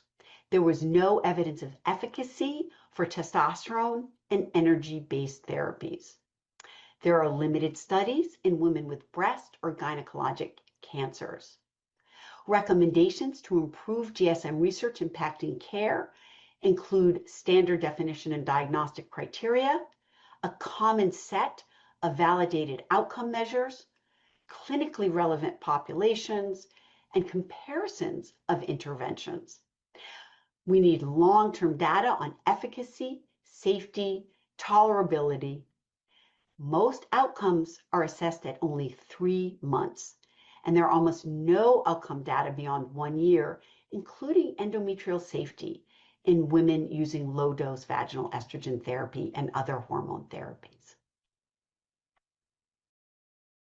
Key recommendations for our research on GSM.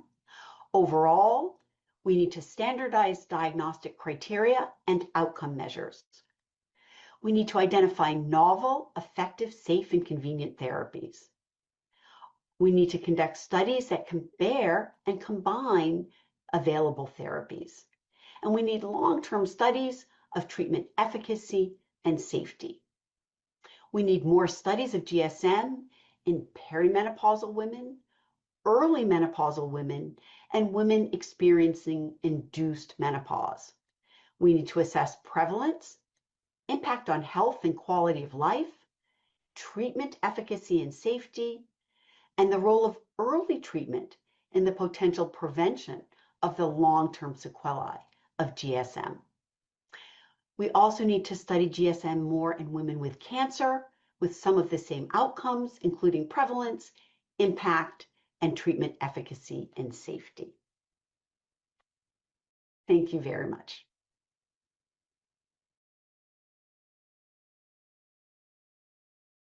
Round of applause for Dr. Schifrin. All right, now we're going to move on to our final presenter for this session. We'll hear photobiomodulation, therapy of vaginal tissue, genital urinary syndrome of menopause by Dr. Raymond Lanzafame. Dr. Lanzafame, you have the floor. Thank you. I can't seem to advance the slides though. There we go. All right, so I'm Raymond Lanzafame. I am actually a general surgeon. I have over 45 years of experience in the applications of lasers, other light-based and energy-based devices in various systems. And I've been asked to talk about photobiomodulation therapy of vaginal tissue, specifically related to GSM. I don't have any relevant financial relationships. My presentation will indeed include discussion of unlabeled uses of products or products that should be considered investigational.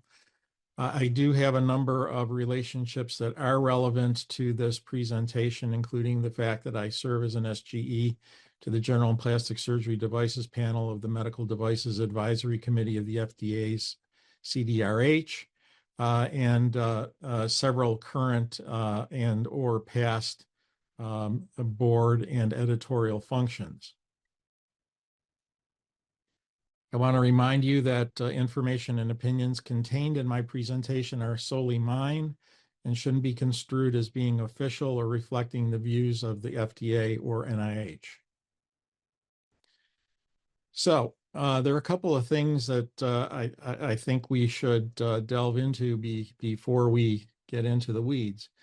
And there are some basic principles of technology, namely that technologies, whether they're lasers, light-based, other devices, and drugs are tools. Not all of them are alike. Some are better than others. Generally, everything has some risk or benefit. A lot of times, selection depends on the end user. And generally speaking, proper use of devices is multifactorial. It requires appropriate knowledge and training. This is very important, and I want to emphasize that, can't overemphasize that. Because very often outcomes depend most on skill and experience. And you also have to remember that many times there's multiple modalities that are being used on and by patients. Generally speaking, patient wants something that has the greatest value, whether it be a procedure or some option that's going to solve or mitigate the problem with the least discomfort and the least disability. So that aside, there are a number of reasons why a technology might be adopted or not, and I've listed some of them here. And some of them have to do with reimbursement or differentiation. Some of them have to do with being able to do something that you couldn't do before. Some of them have to do with patient demand. And hopefully, at some point in time, people recognize that the outcomes are better. So if you're talking about technology, and I've listed just some of the general things that we're going to discuss here, and you look at scalpels, electrosurgical devices, radio frequency devices, lasers, and what I'm going to discuss is photobiomodulation therapy, and you look at general risks. Can you get swelling, bleeding, burns, infection, scarring, and pain after some procedure? And the answer is, for most of these things, yes. Some of it can be immediate, and some of it can be delayed. Generally speaking, photobiomodulation therapy, which includes a number of different devices and technologies, when used as a standalone, doesn't tend to demonstrate these particular risks.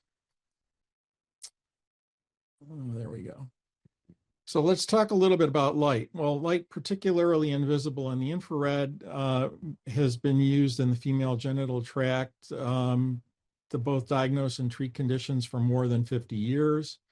Many devices have FDA clearances for various intended uses in gynecology and other disciplines, generally to physically alter tissue. And again, that's important: cutting, coagulating, ablating, and clearances for specific indications for use.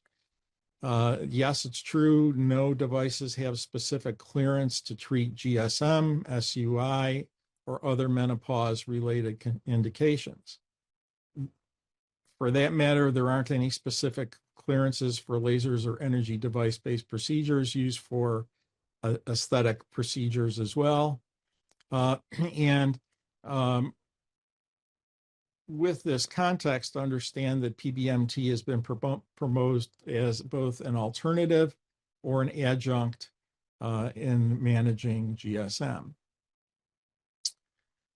I think we skipped a slide, but that's fine. Words are important. People throw around the term FDA approved. Generally speaking, that term is imprecise and incorrect, particularly when you're talking about medical devices of the sort I'm describing today. The only category that is truly FDA approved are technologies, be they drugs or devices, that have undergone a pre-market approval and thus are required to do that because they're a high-risk device. They're proven to be safe and effective based on the pre-market approval. Most technologies that I use surgically or applied are in fact FDA cleared. They've gone through a 510K process. They're either low or moderate risk. And in order to get a 510K, they have to be substantially equivalent to products that are already on the market. There are other devices that are FDA registered. That means they're considered to be exempt. And those are devices that are low risk. That includes both class 1 low risk and some class 2 devices. And then there are other categories, so-called FDA granted, which is a de novo classification. So you think of that as kind of an in-between between the 510K and the PMA. They're low risk technologies, but there isn't a predicate. So they're the first of a kind, and they have low or moderate risk. So the words matter. Most of the technologies are FDA cleared. So now if we talk about technologies, one of the ones out there are a series of RF devices. They use monopolar radio frequency. They're generally cleared for dermatologic and general surgical procedures, and I've listed some of them there. The technology works by heating the dermal layer of the vaginal mucosa, stimulating a regenerative cellular response. This isn't a laser, it's not light-based, and it's not PBMT, but sometimes people confuse this with both of those. So let's go back to light and tissue. We know that light's absorbed at specific wavelengths by tissue components, including a bunch of them I've listed. and both light and absorption and the optical properties of the tissue determine the depth of penetration in the tissue. So the so-called laser-based procedures generally are using either carbon dioxide or erbium YAG lasers. They are generally used to create a series of microscopic or macroscopic controlled injuries in tissue. They heat the tissue to stimulate collagen production, and they would be considered high-powered with energies up to 150 watts of output, delivering up to hundreds of thousands of watts per square centimeter to the tissue. The energy is strongly absorbed by water, which is the basis of their effect. So it is a laser. That's true. They are lasers, but it's not photobiomodulation therapy.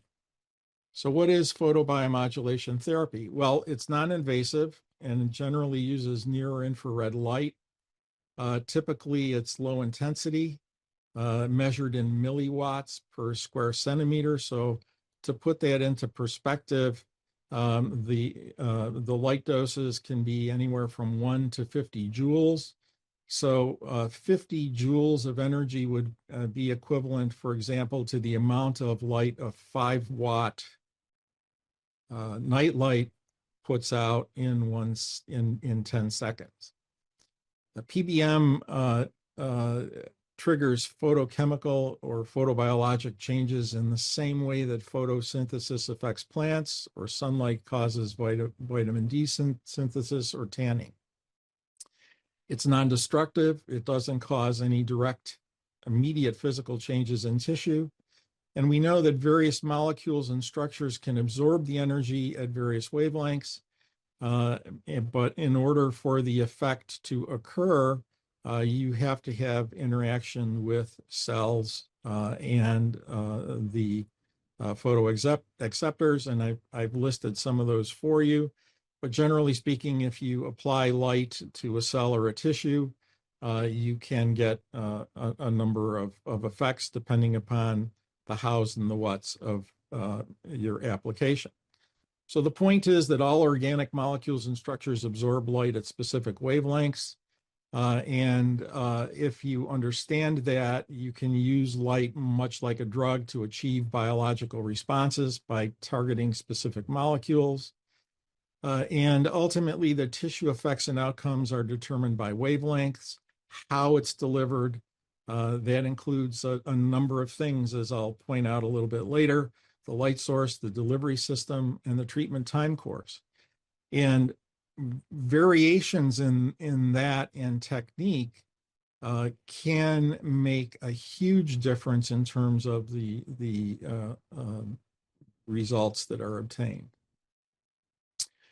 So there are a number of physiologic outcomes, and I don't expect you to look through everything on the right side of the slide, but if you concentrate on the left, generally speaking, if you apply light to a cell, more commonly than not, you're affecting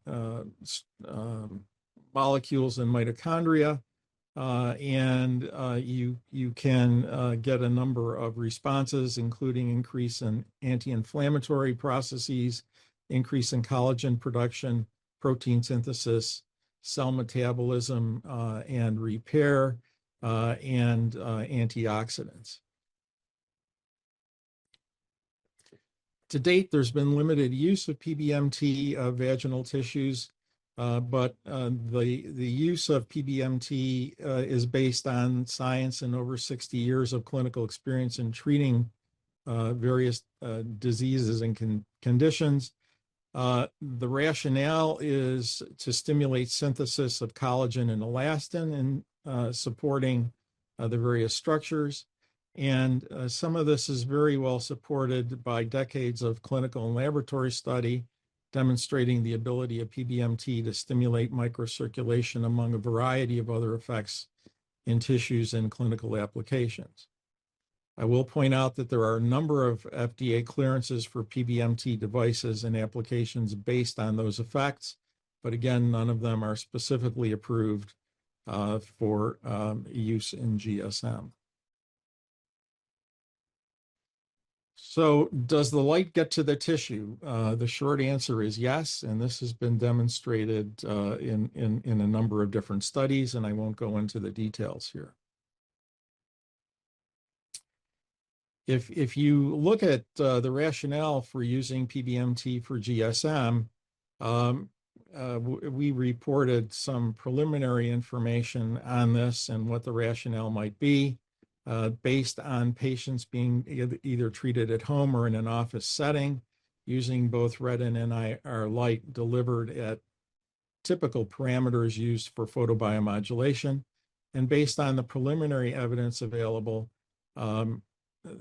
determined that PBMT is safe and appeared to be efficacious in managing GSM. So the information at the time is based on a device such as that which is shown in the left. That device has a series of LEDs. They're in only a portion of the unit. There's both red and near infrared light. It delivers energy at the typical intensities. And the device also contains vibration motors that produce vibration and also some heating. So it's actually a combination device. Delator and Miller looked at the safety and effectiveness on bladder and sexual dysfunction. It was a small study encompassing both pre and postmenopausal women. They looked at the vaginal health index, and they noted that there was clinically meaningful improvement in bladder symptoms, pelvic floor muscle strength, and quality of life. Gaspar and Levashoff, using a similar device, again in a small study, compared PBMT in postmenopausal patients to perineal floor exercises. They noted that there was subjective improvement in VAS scores for dyspareunia. They did biopsies of patients both at baseline and then after treatment, and noted that the tissue histologically appeared normalized without evidence of thermal injury or scarring.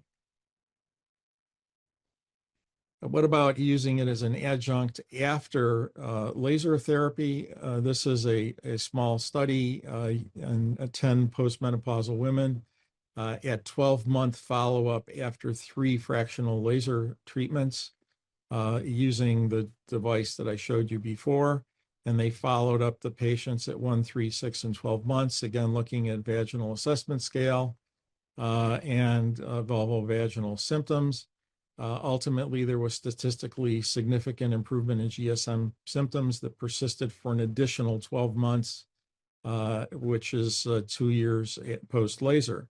But I will point out that, as would be expected, there was a gradual return of vulvovaginal symptoms toward baseline, but that trajectory was slowed by the adjuvant use of an at-home technology.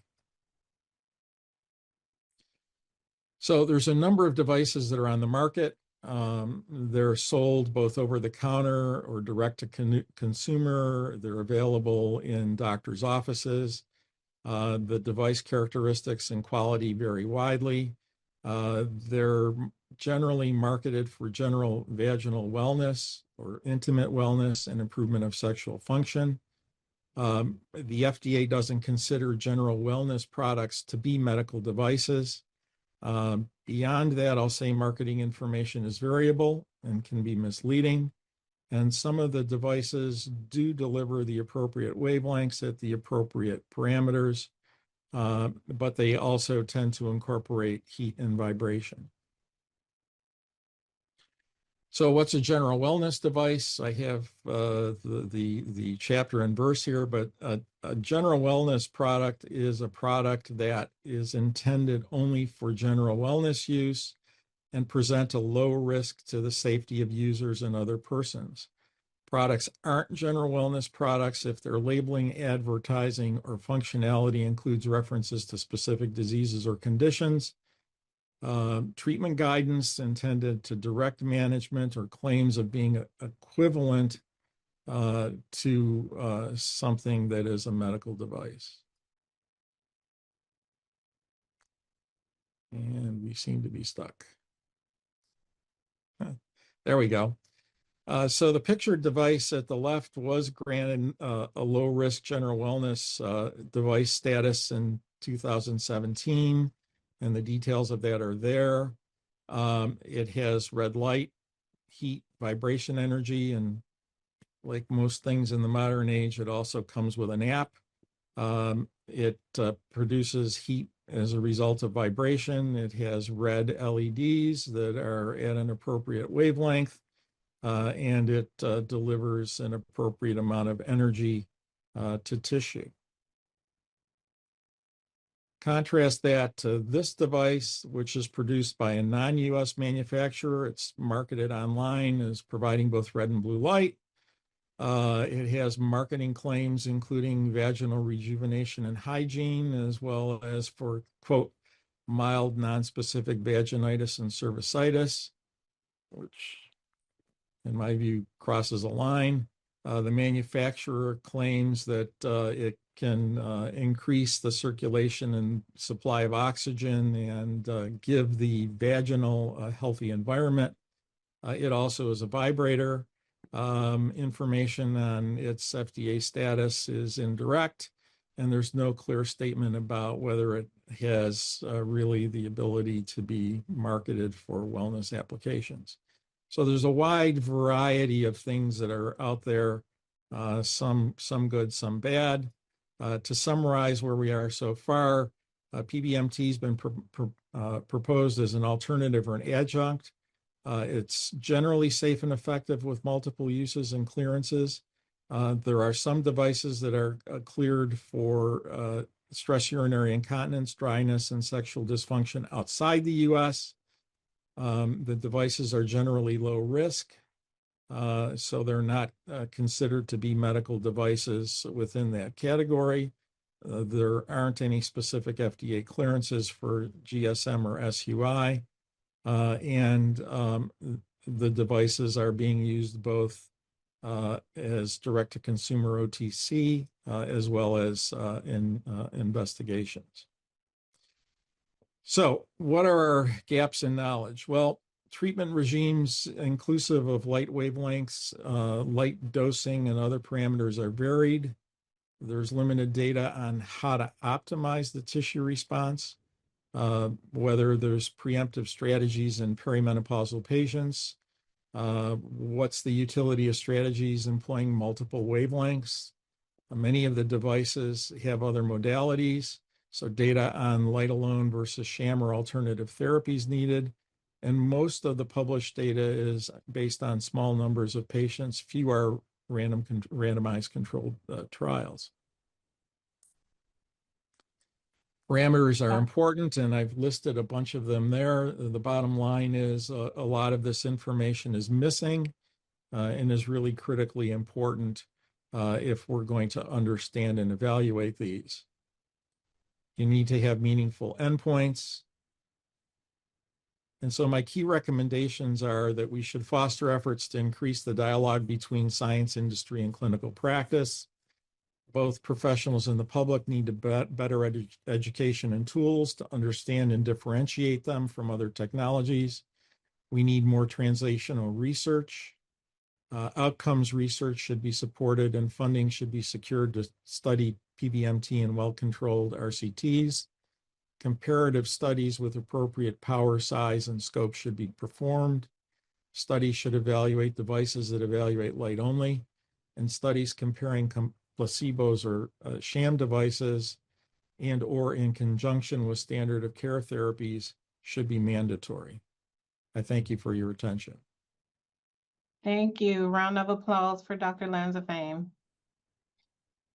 All righty, we're going to move right into, we're going to invite all three live speakers to join us, and for the moderated discussion, we also are inviting Dr. Sarah Temkin to join us to address questions that are related to Dr. Barbara Norquist's presentation. As a reminder, please continue submitting your questions through the Q&A, and we'll address it as many of them as time permits. Dr. Anderson, thank you for moderating, and you may begin the discussion. Thanks so much. And I just want to add my thank yous as well to our speakers this morning in this session. They were quite informative, and I appreciate all of the care and thought that you brought into them. At this time, I would like to call on our panel member, Dr. Walnes, to ask the first questions, and then we'll turn it over to audience questions, which I'll moderate. I just want to say that all the presentations were sort of really interesting and exciting, particularly since I'm very much a person who's focused on the use of real world data. And so my question actually to the first three panelists in particular, but to all, is most of you spoke to the need for more longitudinal studies, more kinds of studies, more observational studies, more comparison. And I'm really interested to hear whether you think any of these could be done with real world data sources, and if so, what real world data sources you would recommend that these studies be done in.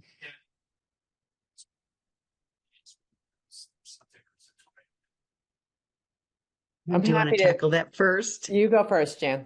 I was going to say you should go first. All right, I'll go first. I as a treating breast cancer oncologist and supporting, I want to know more about these things. My concern, and we use a lot of real world data, one of my concerns about using real world data and even only observational cohorts is that it's just so hard to control for the unmeasured confounders of who uses what.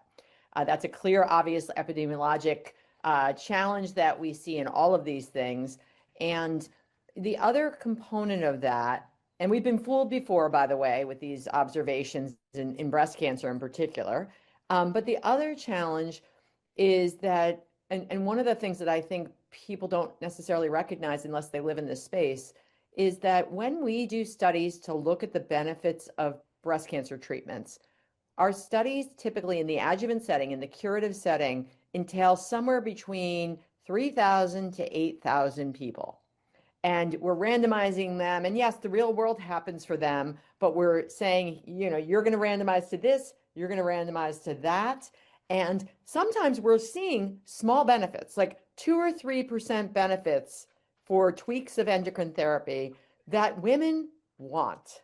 We tell them about it. We say, you're having horrible aches in your bones from your aromatase inhibitor. I can put you on tamoxifen and you probably won't have it, and you'll only lose maybe a little small benefit, 2 to 3%. They suffer, honestly. They look at me and they say, I'll stay on the AI. I want any bit of benefit. So when a young woman looks at me and they say, I'm having vaginal dryness, I'm having all those GSM symptoms, and I say, well, you know, you're on an aromatase inhibitor with ovarian function suppression. Your ovaries are getting to almost zero, and your estrogen is below assay. We have these meta-analyses that say it's kind of safe, but the levels could go up, and we don't have randomized trials of thousands of people. They look at me and say, well, if it gets systemically absorbed, could it help me? And I say, or hurt me? I say, I don't know. And they say, no, thank you. So when we're having an honest discussion. So my point of that is, I'm not sure that more real world data is going to get us out of those dilemmas. I would completely agree. And actually, I've been at a lot of conferences which focus on the observational studies that show, hormone therapy systemic, let alone vaginal, reduces the risk of breast cancer recurrence. Clearly, those are confounded, right? People at lower risk are much more likely to want to take hormone therapy, and clinicians are much more likely to feel comfortable encouraging them. And so I do agree. And for instance, I didn't point it out, but if you look at the observational study I showed you, that vaginal estrogens do not increase the risk of heart disease, stroke, leg and lung clots. I didn't point out that actually it looks like they decrease the risk. Clearly, microdose estradiol in the vagina that does not raise blood levels is not decreasing your risk of cardiovascular disease, but healthier women want low-dose vaginal estrogens, right? They're more likely to be sexually active. They're more likely to suffer from GSM. They feel good about their health. They want the benefits. So confounding is such a problem in all of our data. And the field of hormone therapy right now it's just, so driven by social media and a lot of really, poor sources of evidence that I do think our goal should be gold standard clinical trials. I just want to add to that the quality of real world data for GYN procedures is so poor. It is so hard to know from electronic medical records or from other data sets who has had an oophorectomy versus a salpingo oophorectomy versus a hysterectomy with salpingo oophorectomy, because the codes don't always distinguish. And so what we see is, very large numbers of patients not even knowing what procedure they've had done, and a very hard time getting to the bottom of what happened. And so I think if we want to use real world data, we have to also improve the quality of that real world data, at least where GYN procedures are concerned. Yeah, I'll I'll add sorry, another. Oh, sorry. Go ahead. sorry to interrupt you first, Ann, and then I have a comment on that as well. Yeah, I was just going to say, I'm thinking about my clinic this past week, and I am increasingly giving people vaginal estrogen and saying, the meta-analysis looks okay, you're healthy, you're not high risk, and then they don't take it. So real world data would suggest that I prescribed it, and somebody might pull it and say, yep, prescribed ET, but this woman never took it. So it's interesting, the real problem with kind of misclassification in real world data, because in the real world, people don't always do what's on their books either. I was going to say, I completely agree. We did a large study through the Menopause Society trying to get a sense of how much of hormone therapy use in the real world was compounded versus FDA approved, we often say FDA approved bioidenticals are estradiol and progesterone. And the real difference isn't, quote, bioidentical, which is a marketing term, not a medical term, but whether a person's using estradiol and progesterone compounded versus FDA approved. And we did, this really careful national survey using a terrific group that helped us do the survey. We got the data back. Women didn't know. It became quite clear to us, they didn't even know if their hormone therapy was compounded or FDA approved. So it's very hard to use real world data. And we have to just improve how we're reporting that in the medical literature too, right? I think I'm not the only person here who gets so frustrated when there's, a listed in table 1 is hysterectomy, but it doesn't specify whether that hysterectomy was done with or without an oophorectomy. And so we all, I think, have to impart the importance, of what procedure was done, that not all GYN procedures are the same, and really improve medical literacy on the importance of, of differentiating between these different interventions. Dr. Kemp, the wonderful study that Barb Nurquist presented, about the salpingectomy, and it was hormone therapy. Was that systemic? Was that vaginal? Was that both? Even in such a beautiful trial, it doesn't sound like we really know what women were taking. All right. Well, thank you everyone for that really robust discussion. I want to just remind the audience that your questions will indeed get addressed. We don't have the opportunity to present them live at this time, but I will ask our speakers to please do go into the Q&A and respond to our audience chats. And with this, we will take a 10-minute break and we will be back to continue our very wonderful discussion. Thanks, everybody. Great job this morning. So welcome back, everyone. We'll now move into key question 1C. Our first presentation is Hormones and Alternatives for Women in Menopause Transition at Elevated Risk for Breast Cancer by Dr. Carol Fabian. Dr. Fabian, you may begin.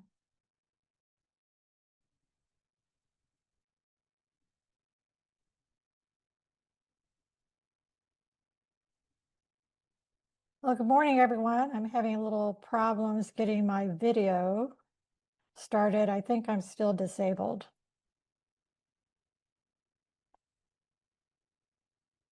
I'm Carol Fabian. I am a breast medical oncologist at the University of Kansas Medical Center.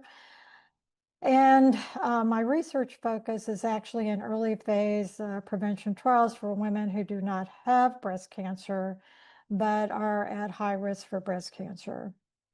And so today I'm going to discuss with you hormones and alternatives for women in menopause transition at elevated risk for breast cancer.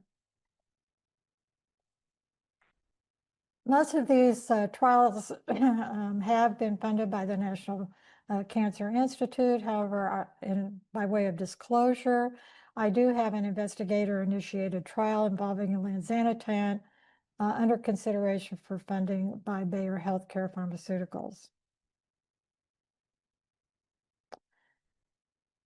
So this afternoon, I would like to touch on 3 areas. The first is communicating risk of hormone replacement when counseling women at elevated risk for breast cancer who do not already have an identified invasive cancer. Secondly, what can we utilize as alternatives to traditional hormone replacement therapy for women who have vasomotor symptoms and for one reason or another do not wish to take traditional hormone replacement therapy. The alternatives that I'm actually going to speak on also hold promise in terms of actually being able to see some breast cancer risk reduction. And these are basidoxifene and conjugated estrogens. Weight loss in women with obesity with GLP-1 and GIP receptor agonists. And finally, neurokinin 1,3 receptor antagonist. Then I'll close with identification of some research gaps in this area.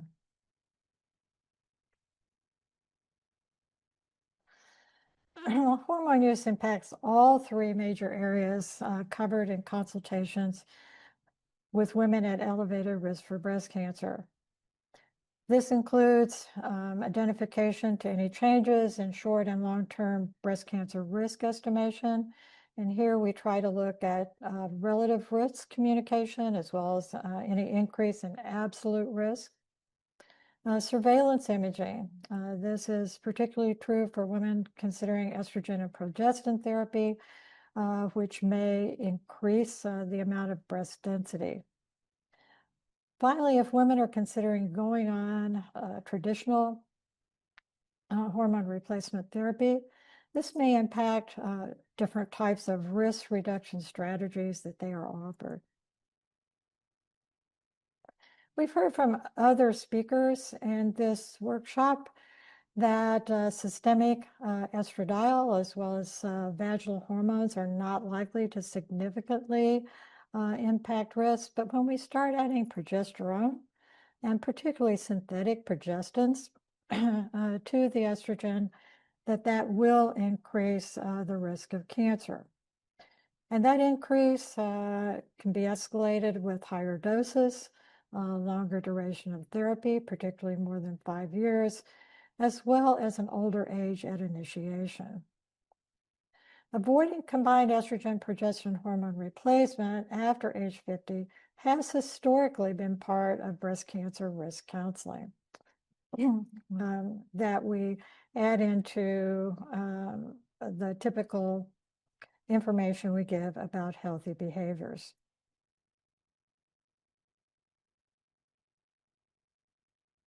Well, what's wrong with progestins or progesterone, and why are they particularly associated with increase in breast cancer risk? Well, progesterone has some unique qualities. When it's bound to its receptor, it increases the secretion of something called rank ligand, which not only promotes the proliferation of luminal epithelial cells, but also stem cells. It also makes these cells less adhesive and more likely to move around, increasing the chance not only of hyperplasia, but also eventually cancer. And this may be one reason that we see a continuation of risk for breast cancer long after we discontinue estrogen and progestins. Natural progesterone that we produce from the ovaries has a very short half-life, usually measured in minutes, with marked variation in progesterone levels across the menstrual cycle. Micronized progesterone, as well as synthetic progesterones, have much longer half-lives, often 10 to 15 hours or more, and there is no variation, and we just tend to give them and give them continuously. There also may be differences in risk by different type of synthetic progestins. Those derived from testosterone may have less breast cancer risk than those derived from progesterone, such as medroxyprogesterone acetate. It's important to note that synthetic progestins used as contraceptives either alone or with estrogen can also increase breast cancer risk, particularly if they're given for 10 or 15 years or more. An interesting potential exception to that may be drospirenone, which is a spironolactone analog, but a lot more exploration and testing needs to be done.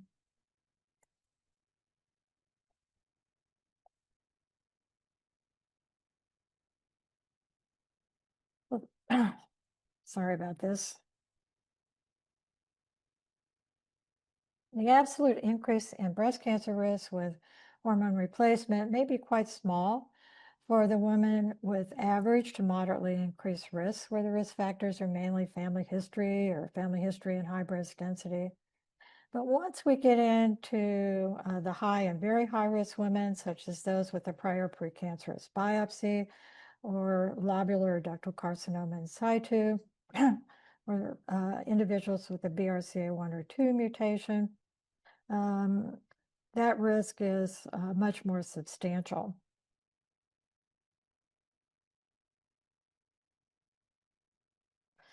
Despite all this, hormone-related quality of life issues often outweigh breast cancer risk concerns for symptomatic women in menopause transition. As you've heard multiple times throughout this workshop, the most frequent symptoms during transition are vasomotor, and for a sizable proportion of women, this interferes with job performance, and they may find it intolerable. Brain fog, mood alterations, weight gain, and insulin resistance, as well as decreased libido, are also important, but vasomotor symptom problems are what we hear about the most. And in vasomotor symptoms, I'm including sleep disturbances. Genitourinary symptoms, which we heard about this morning, tend to be most troublesome and frequent later on in established menopause.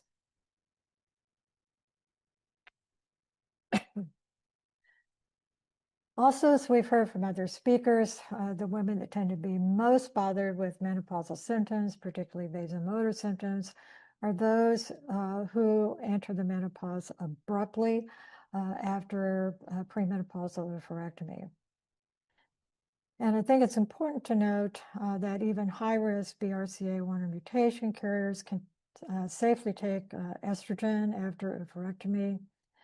At least, and probably estrogens plus progestins up until the time of the natural menopause. But if possible, we want to avoid systemic progestins, I think, after age 50.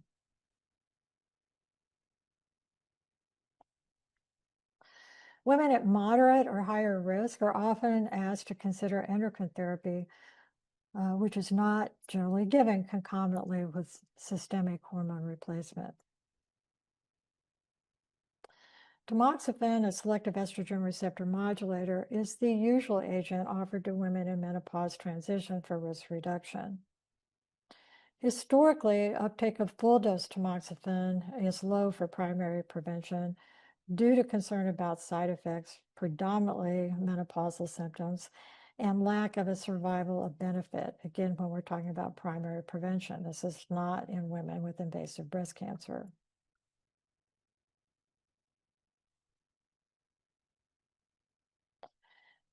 Low-dose tamoxifen, as championed by Andrea DeCensi and his colleagues, has been found to have fewer side effects, yet similar efficacy as full-dose tamoxifen in postmenopausal women.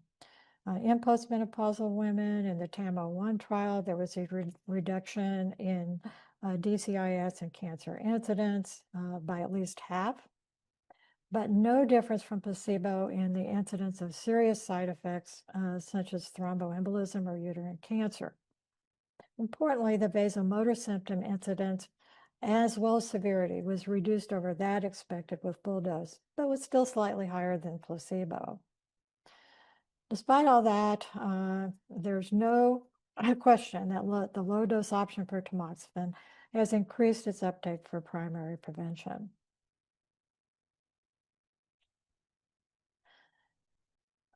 However, women in menopause transition who have moderate to severe symptoms are unlikely to agree to even low-dose tamoxifen when they are symptomatic. So I think one question is, can we delay tamoxifen for breast cancer risk reduction until menopause transition is complete for women who are having these symptoms?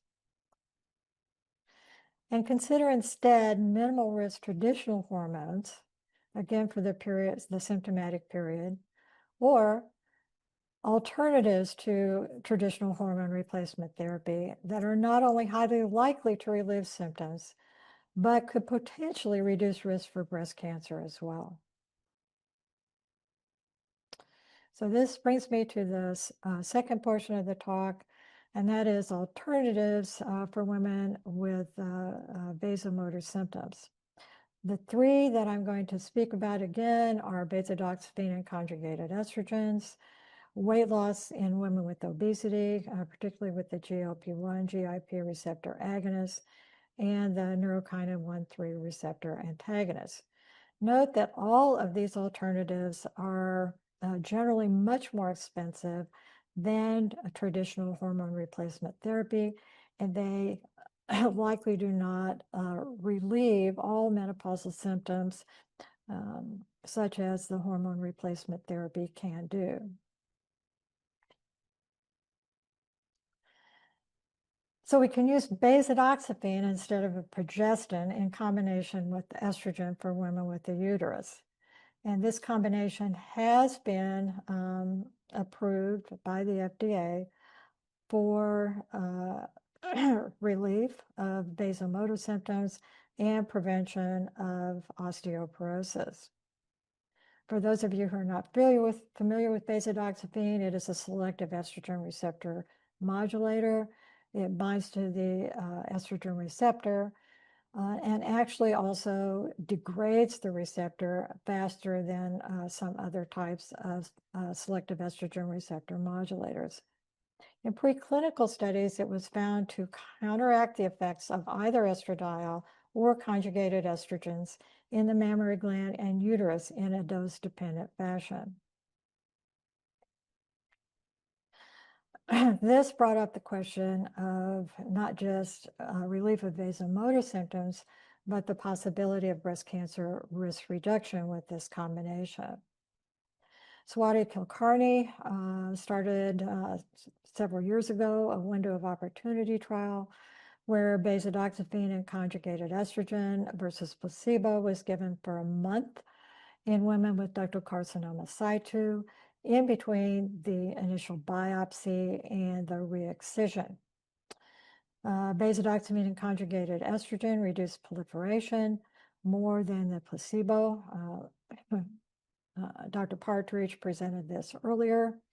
And as you saw from her slides, there was no reduction in this particular trial called the PROMISE trial in vasomotor symptoms, but many of these women didn't have any to begin with, and this was a very short duration trial. Based on a previous positive pilot, we started a longer trial, not in women with DCIS, but in women at increased risk for a variety of reasons. These women were between the ages of 45 and 64. They had current vasomotor symptoms. They were at least in late menopause transition in that they had missed 2 periods. And they also had to have at least one intact ovary.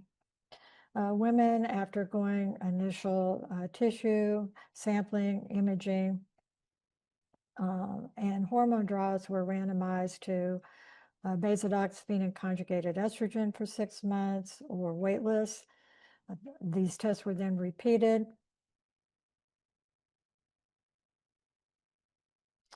Women who had been initially randomized to basidoxifene and conjugated estrogen went off study. The waitlist group received optional basidoxifene and conjugated estrogen for 6 months and had the test repeated again, except for the fine needle aspiration of the breast tissue.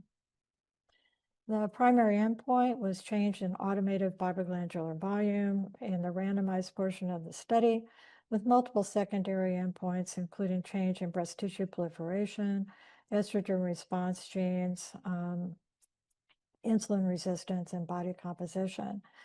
This was a multi-cancer center trial sponsored by the NCI. Accrual to this trial is complete, and most all the participants have completed the randomized portion, and we plan to have the main study endpoints analyzed by September of this year. However, an interim analysis showed no evidence of any unfavorable results or harm. The median hot flash score was dramatically decreased in the basidoxifene conjugated estrogen arm from 13 to 1. Some decrease in waitlist control as we anticipated, as many of these women moved through the transition. What I can share with you is an exploratory aim. The tests for this were performed with the University of Kansas participants only. And this was looking at insulin resistance as assessed by HOMA-IR.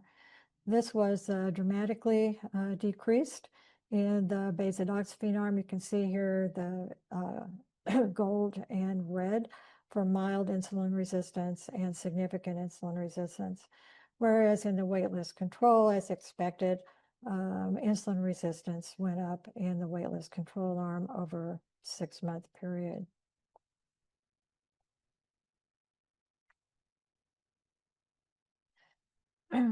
Well, we know that there is a lot more to development of breast cancer than just hormones.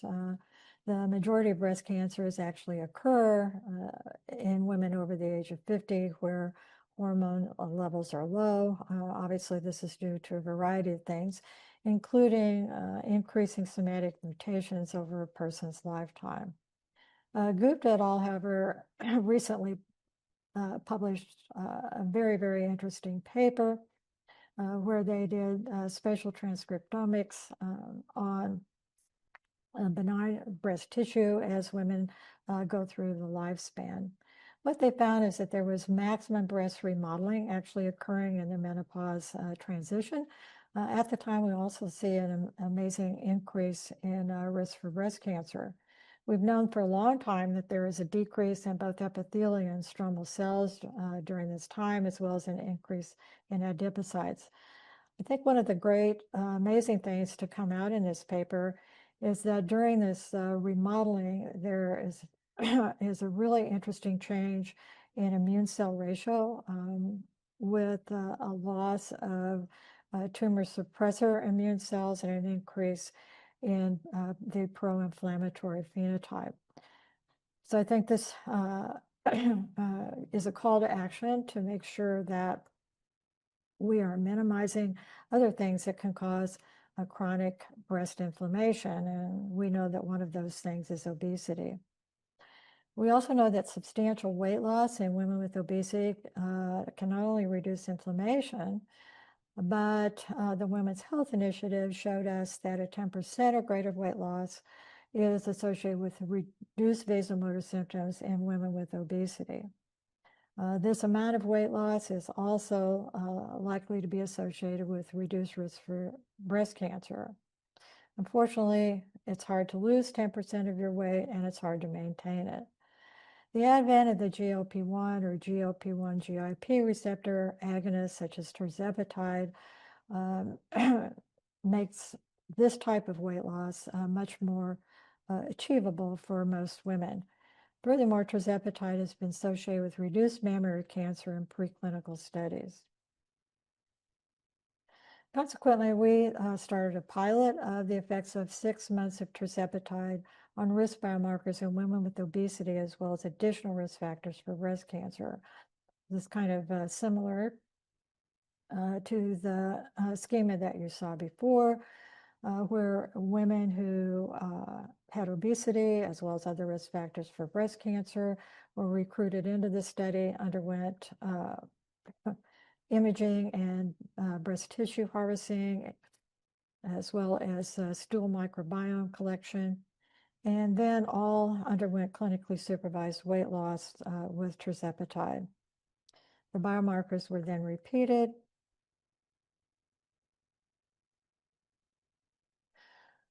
In terms of initial results, we did allow older premenopausal women into this study, and so the median age was 49. The median baseline BMI was over 35 kilograms per meter squared, or severe obesity. 70% of these women, as anticipated, have vasomotor symptoms at baseline. Most completed the trial and all biomarker testing. There was 10% weight loss, 20% fat loss, and a dramatic reduction in insulin. We saw a fantastic reduction in breast fibroglandular volume and proliferation, and at the same time, improvement in the menopause-specific quality of life domain. Elanzanitan is a neurokinin 1,3 receptor antagonist, which blocks substance P signaling. It's FDA approved for moderate to severe vasomotor symptoms. Substance P has been implicated in breast cancer promotion, and it is a preferential binding partner for neurokinin 1 receptor. So I think the question here is, could elanzanitan reduce risk for breast cancer as well as reduce vasomotor symptoms? So in closing, I echo the other speakers' comments in that we need to clarify risk associated with current prescribing practices, especially estrogen plus progesterone oral contraceptives for women aged 45 to 55, transdermal estradiol plus micronized progesterone.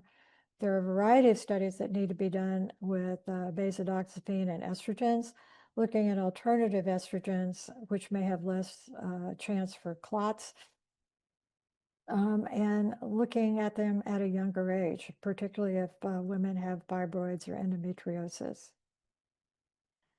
We need to examine change in menopause-specific quality of life and risk for breast cancer with GLP-1 and GIP receptor agonists.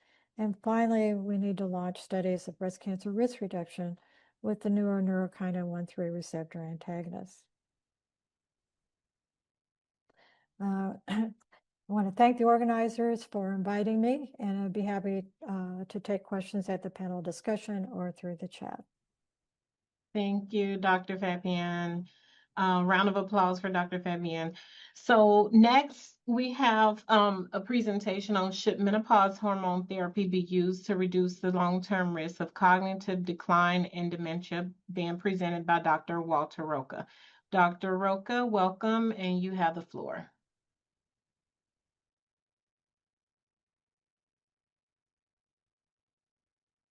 Thank you very much, and thank you for the invitation. I am Walter Roca. I am an epidemiologist and neurologist from the Mayo Clinic in Rochester, Minnesota. My title is, should menopause hormone therapy be used to reduce the long-term risk of cognitive decline and dementia? And I do not have anything to disclose. In approximately 20 minutes, I will try to give a very brief historical review of the evolution of evidence on this question. I will focus on the long-term effect of hormone therapy rather than on a short-term symptomatic management. I will focus a lot my presentation on the age at start of hormone therapy, and I will discuss the timing hypothesis, which has of course been mentioned by many speakers. However, I will also focus on age at the time of menopause and the type of menopause as being very important individual characteristics predicting the impact of therapy. I will close by giving my summary of the knowledge gaps as of today, and I will give some research recommendations.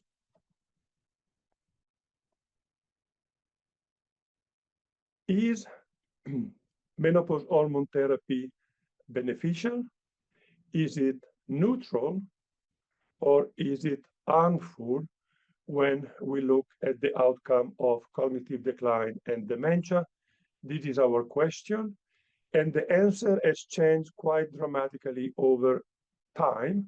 Over approximately 30 years of history, we went from reduced risk to increased risk to maybe reduced risk or neutral, back to increased risk.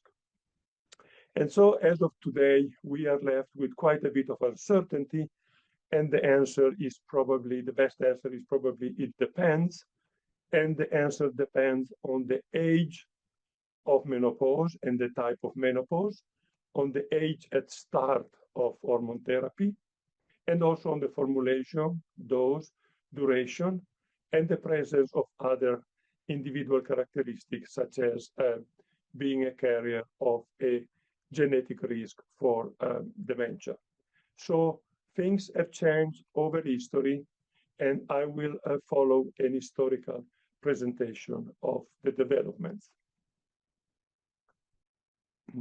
Until the end of last century and up to 2003, 2004, most people believed that menopause hormone therapy was useful to prevent dementia and was associated with a reduced risk of cognitive decline and dementia. These were women treated primarily because they had important vasomotor symptoms or menopausal symptoms, and these were observational studies. However, in 2003, 2004, there was a major transformation of the game. That is because of the publication of the Women Health Initiative clinical trials, and in particular of the memory component of the WHI. These were two trials, as you know, involving conjugated equine estrogen plus medroxyprogesterone acetate. This was one part of the trial, and the other was estrogen alone. These were women who had undergone hysterectomy. Unfortunately, these trials showed clearly that there was a rather dramatic increase in the risk of mild cognitive impairment and dementia for women that were randomized to treatment in the age group 65 to 79, which of course is quite late. Now, this trial created a tremendous debate in the scientific community. Multiple ideas have been put forward to explain why did the clinical trial contradict completely the observational studies. And as you can see in my slide, I'm using a dotted background when I'm showing experimental clinical trials, and I'm using the white background when I'm showing observational data. One of the ways to explain this contradiction was the timing hypothesis that was initially developed for cardiovascular diseases, but became popular in the neurological arena around 2010, 2014. The idea was that if you treat women early after the onset of menopause, you get a benefit, and if you treat women late, you will get an increased risk. So a lot of work has been done based on this idea, starting from the Women Health Initiative itself. The investigator from the WHI went back and conducted a 7-year post-treatment follow-up of a subgroup of women, and they contacted them by phone and they tested their cognitive abilities, and they discovered that if the treatment had started at age 50 to 55, both with estrogen alone and estrogen plus progestin, there was no adverse effect, so the result was neutral. And this was supportive of the timing effect. Another follow-up of the WHI was an 18-year continuation of the study, and they reported a reduced risk of death due to Alzheimer and dementia. And this was true for both estrogen alone and estrogen plus progestin. And it was true across all ages at start. So although it was a good result, but it did not support the timing hypothesis. In addition, other observational studies were published. In 2017, there was a Finnish observational study suggesting that there was a reduced risk of death due to Alzheimer's disease and vascular dementia in women who used estradiol or estradiol plus a progestin. Unfortunately, there was no timing effect. Another Finnish study on the same year, but based on a smaller part of the country, the Kuopio province, showed that whether you look at estrogens alone or in combination, there was no increased risk of Alzheimer, but there was a reduced risk for the women that had long-term use, and this was self-reported. But this study did not study the timing hypothesis. So there was some interesting accumulation of evidence that would be a little bit more optimistic, but then came a lot of other data in the opposite direction. Starting in 2019, another Finnish study, observational, this was a case control study, showed an increased risk of incidence of Alzheimer's disease when using estradiol or progestogens or combinations, and there was no evidence of a timing effect. In 2021, the United Kingdom General Practice nationwide case control study looked at conjugated equine estrogen or oral estradiol and several progestogens that were available on the market. They found no effect overall. Good news, they found a reduced risk for women who took estrogen alone for more than 10 years. But the bad news is that the majority of women who took estrogen plus a progestogen for more than 5 years had an increased risk of Alzheimer's disease, and there was no timing effect.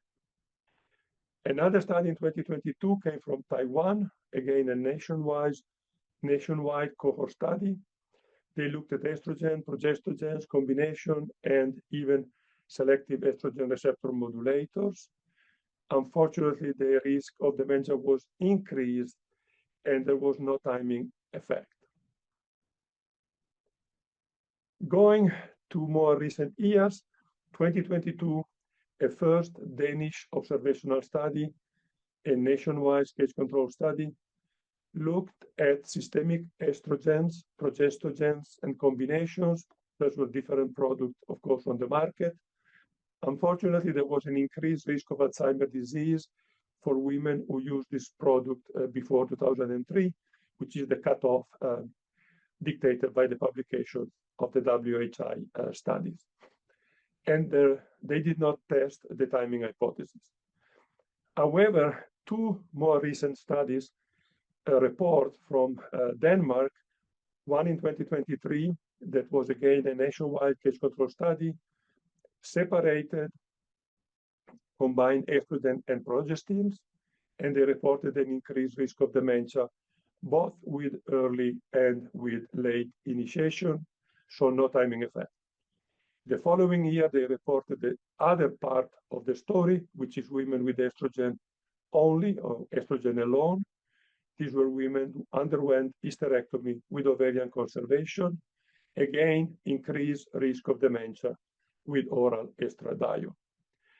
However, we have to be very careful in interpreting these observational data, as it has been already suggested by other speakers, because observational studies may suffer from predisposition bias, meaning that if the women who receive estrogen are the ones that are already at increased risk of cognitive decline and dementia, then the drug itself is innocent and there is a situation of confounding. To get rid of confounding, we need to go back to the experimental method and conduct randomized clinical trials. So I'm moving back to my background to dotted. We are in a randomized arena. There are two formal tests of the timing hypothesis. One is the early versus late intervention trial with estradiol, known as ELITE. They use 17 beta estradiol, oral 17 beta estradiol. All women receive micronized progesterone vaginal gel. Almost all of the women had intact uterus. They had two groups: early treatment, mean age 56 years, late group, mean age 65 years, and they discovered that only the young initiation group had a slowing of biomarkers of atherosclerosis. They use an imaging biomarker, which is the intima media thickness, and they discovered that there was a beneficial effect. However, this trial was only about 5 years of length, so they could not detect any cognitive effect based on the timing hypothesis, so the result here is neutral. The other study was the Chronos early estrogen prevention trial, also known as KEEPS. Again, here they use oral conjugated equine estrogen, and they compared it to transdermal 17 beta estradiol. All women received micronized progesterone. All women had their intact uterus. This trial only had an early initiation group at 53 years, but it did not show benefit on slowing atherosclerosis using the intima media thickness and did not show any beneficial cognitive effect. However, the problem in interpreting these relatively short trials is that the lag time between menopause and dementia is very long, and it is not possible to collect the proper outcome in a 5, 6, 7 years follow-up. I'm trying to illustrate this problem graphically, showing you the cumulative incidence of dementia in a general population in red, and you can see the age at normal menopause around age 51, 52. Now, if you look at the randomization of women in the KEEPS around 53, you see that we are very far away from the increase in risk of dementia. The same for elite early and even for elite late. These women are still relatively young to develop dementia, which comes after the age of 70, 75, 80. In the Women Health Initiative memory study, of course, they did randomize women later in life, and they did observe the outcome. But of course, the question was biologically very different. So now, how can we resolve this problem of the distance between menopause and manifestation of cognitive decline and dementia? One solution is to use biomarkers. For example, you can use imaging biomarkers or blood biomarkers. And we now know that women that will develop dementia later in life may have alteration in biomarkers 10, 15, or even more years before the onset of clinical dementia, which would allow us to test the hypothesis. This, of course, was done initially in a satellite or in an ancillary study of the KEEPS project. This was a small study conducted at the Mayo Clinic. It involved about 100 women.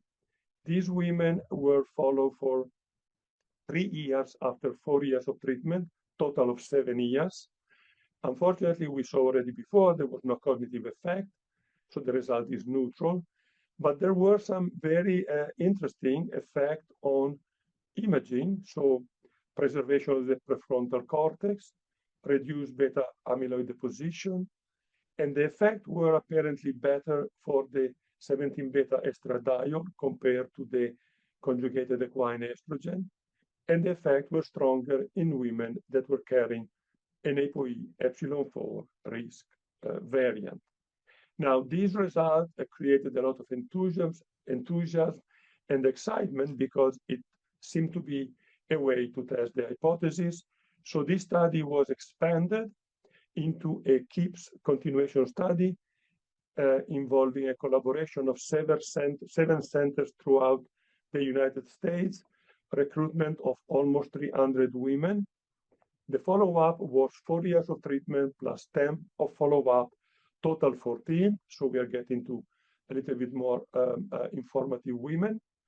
Unfortunately, they could not detect any cognitive effect, so the results are neutral. Fortunately, there were no harmful effect on white matter lesion, beta amyloid accumulation, and structural MRI. Unfortunately, the initial exciting positive effect did not maintain in a longer follow-up and in the bigger group.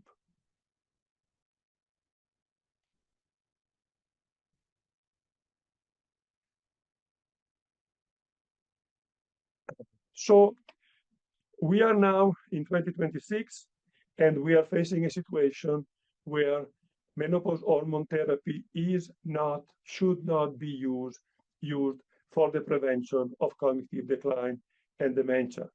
Unfortunately, even if you initiate hormone therapy early, within 5 or 10 years from the onset of menopause, there is a contradiction between the clinical trials that show at best neutral effect, and then the observational studies that showed instead increased risk. So the evidence is either neutral, more optimistically, or increased risk, more pessimistic. However, these results should not be extrapolated to women who had premature menopause or early menopause. If the menopause is before age 40, it's called premature, and between age 40 and 44 is called an early. And the current recommendations are that for these women, the use of menopause hormone therapy is recommended, and this is because we have consistent evidence of a beneficial effect, even though it's only observational. This group of women is not a small group. It's about 9–10% of the population. And this is true both if the cause is iatrogenic or induced, or if it is spontaneous. I think that the observational studies like the one in countries that have a national health service are very useful because they give us a representative real-world perspective with women with the full spectrum of comorbidity and socioeconomic and other variables. However, we have to be very careful that they suffer from predisposition bias, and this bias can be either in the direction of treating more healthy women or in the direction of treating less healthy women. It can go in both directions. The clinical trials remain our best evidence. Of course, the experimental method is the strongest because randomization in the long run will eliminate major confounding. But the time frame is very long, and the use of biomarkers may or may not be the complete solution. So far, it has not been.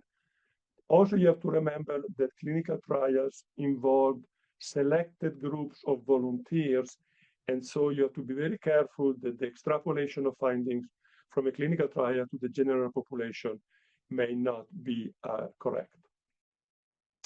Unfortunately, as of today, we still do not know whether the management, the treatment of cognitive symptoms in the perimenopause has any effect on the long-term risk of cognitive decline and dementia. So we do not have evidence that treating perimenopausal cognitive problem will be preventive. In the next slide, I have my recommendations, and I will not discuss all of them because some are repetitive of my gaps. I want you to focus on the fourth recommendation, which I think is my strongest recommendation. I think that future studies, both both observational studies and clinical trials, they should consider stratifying the sample by the age at the time of menopause and separate premature, early, and normal age menopause because the indication of treatment may be very different across these groups, as we have some evidence. Also, we need to look at the type of menopause and separate spontaneous from iatrogenic. And in terms of the iatrogenic, we need to be clear about whether the menopause was due to removal of the ovaries. Bilateral oophorectomy is a cause of menopausal of endocrinological menopause, but women that undergo hysterectomy with ovarian conservation should be considered differently because they do not have an endocrine menopause at the time of the surgery. We should also consider stratification by presence and severity of vasomotor symptoms and other individual characteristics. I like to close by reminding you that the balance of evidence has changed in the last 30 years and may continue to change in the years to come. And I'm using as a metaphor this mobile from Calder showing a very unstable and continuously changing structure. Thank you very much for your attention. Thank you. Round of applause for Dr. Rocca. Thank you so much. We'll move on to our next presentation. Our next presentation is musculoskeletal health during the menopause transition and is by Dr. Fabrizia Ambrosio. Dr. Ambrosio, you may begin.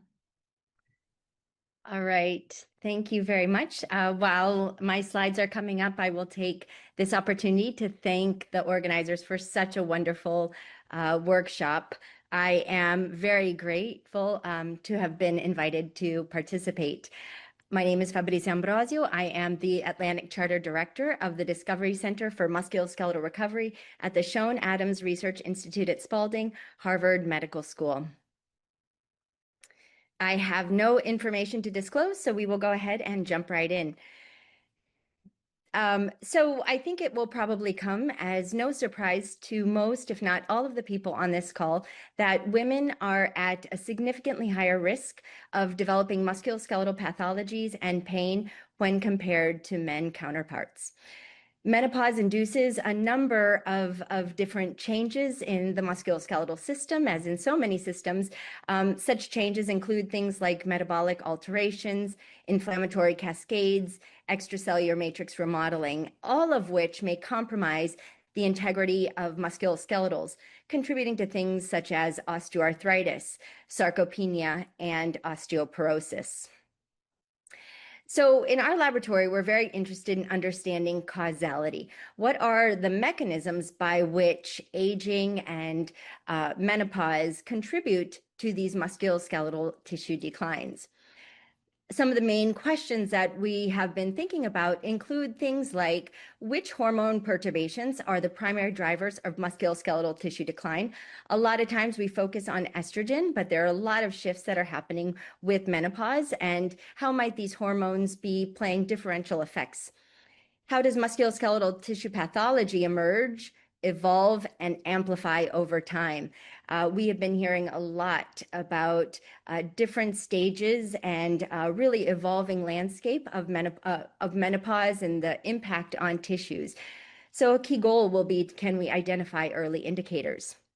To what extent do non-hormonal factors associated with menopause contribute to compromised musculoskeletal health? Things like, for example, inflammatory cascades. And then finally, how do person-specific factors such as lifestyle, reproductive history, even medications contribute to resilience and maybe even disease pathogenesis into older age? So I'd like to start and focus most of this talk using the exemplar of osteoarthritis, as we know that osteoarthritis is a disease that affects tens of millions of individuals in the United States alone and can be extremely debilitating, causing mobility limitations, pain, and overall decreased quality of life. Here in this image, you can see a picture of a healthy cartilage. Of course, osteoarthritis is a disease of the entire joint. For the sake of today, I will focus mostly on what's happening at the level of the cartilage itself. Cartilage is remarkable because it really represents a tissue with an extraordinarily low coefficient of friction. And this is really important for allowing two articular surfaces to be able to glide against each other during movement and motion with minimal resistance. I highlight here the resident cell population, chondrocytes, that are surrounded by an extracellular matrix that really serves to provide cues to the endogenous cells, the chondrocytes, and really dictate chondrocyte behavior. Well, we know that with aging, the picture looks quite different. And so here we're looking at an image of an osteoarthritic knee joint. As you can see, it is characterized by considerable surface irregularity, which is going to considerably increase the coefficient of friction. And we also see a loss of that extracellular matrix integrity. It's important to note that we currently lack effective disease-modifying interventions. And so currently in the clinic, we are primarily limited to things like symptom management, trying to reduce the pain as much as possible, as we really try to stave off total joint replacements until the time becomes necessary. Well, it's been recognized for quite some time that the onset of osteoarthritis is associated with menopause. And several studies have shown this. In this particular study, it's a clinical study where they demonstrated that postmenopausal women had significantly higher loss of cartilage integrity when compared to pre and even perimenopausal counterparts. Notably, there was a trend observed such that the year since menopause was also associated with more severe menopause osteoarthritis incidence. And we also know and have known for quite some time that when we look at sex-specific trajectories of cartilage degeneration, that women experience a more severe and a higher incidence of osteoarthritis. The knee is the most common. That is that blue line that you see here comparing OA in women versus men. But we also see similar patterns here in red with a higher incidence and severity of osteoarthritis in hip osteoarthritis in women, as well as similar patterns when looking at hand osteoarthritis. So then we became very interested in trying to understand what might be some of the mechanisms underlying this increase in cartilage degeneration over time and according to sex. And so for this, then, we set out to start off with a very descriptive study comparing aging mice across both sexes. And here you can see our age comparators in humans. We looked at young mice, approximately equivalent to individuals 20 to 30 years old, middle-aged mice, approximately equivalent to those individuals late 30s to late 40s, and then aged mice, which were representative of those individuals mid-50s to almost 70 years old. So we started off by just looking at histological evaluation of the cartilage itself. And not surprisingly, what we saw was a significant increase in osteoarthritis over time. You can see here on this bottom graph, we're showing an OARSI score, which is essentially a semi-quantitative metric of cartilage integrity, with a higher OARSI score representing a significantly increased cartilage degeneration. And we see the expected pattern, a gradual progression from young to middle-aged to aged mice. But we were more surprised when we actually stratified our animals according to sex, because what we found was that that osteoarthritis was primarily driven by our male mice, where the male mice showed the significant increase in cartilage degeneration.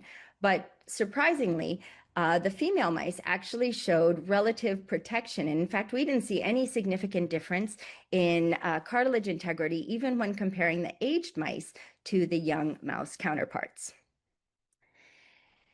So we wanted to look at this a little bit more carefully and at the level of the proteome. So we did mass spectrometry analysis here comparing protein profiles, young and aged mice, male and female. Here to highlight essentially all of the pathways, the biological processes that fall within the blue shaded area represent those pathways that are significantly altered with aging.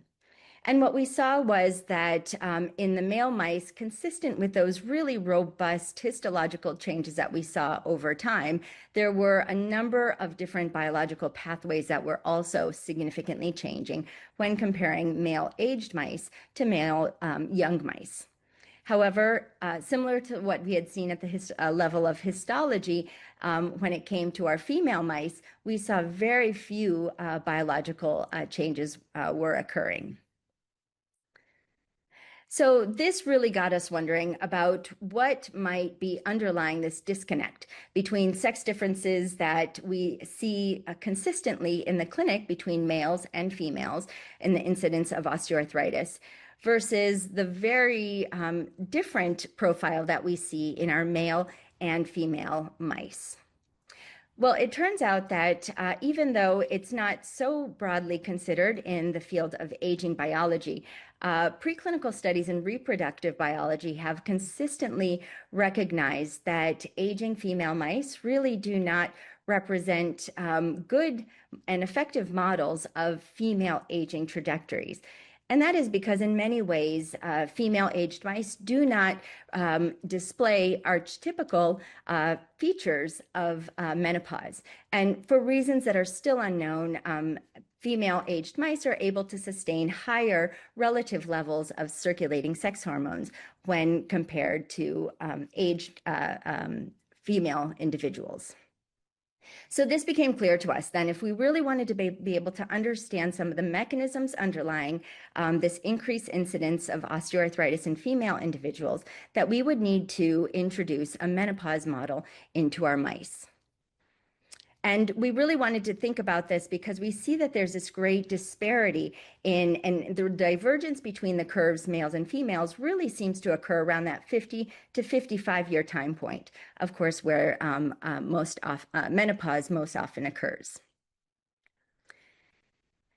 So when thinking about menopause modeling in preclinical studies, very commonly used is an ovaryectomy model, which essentially involves surgical excision of the ovaries.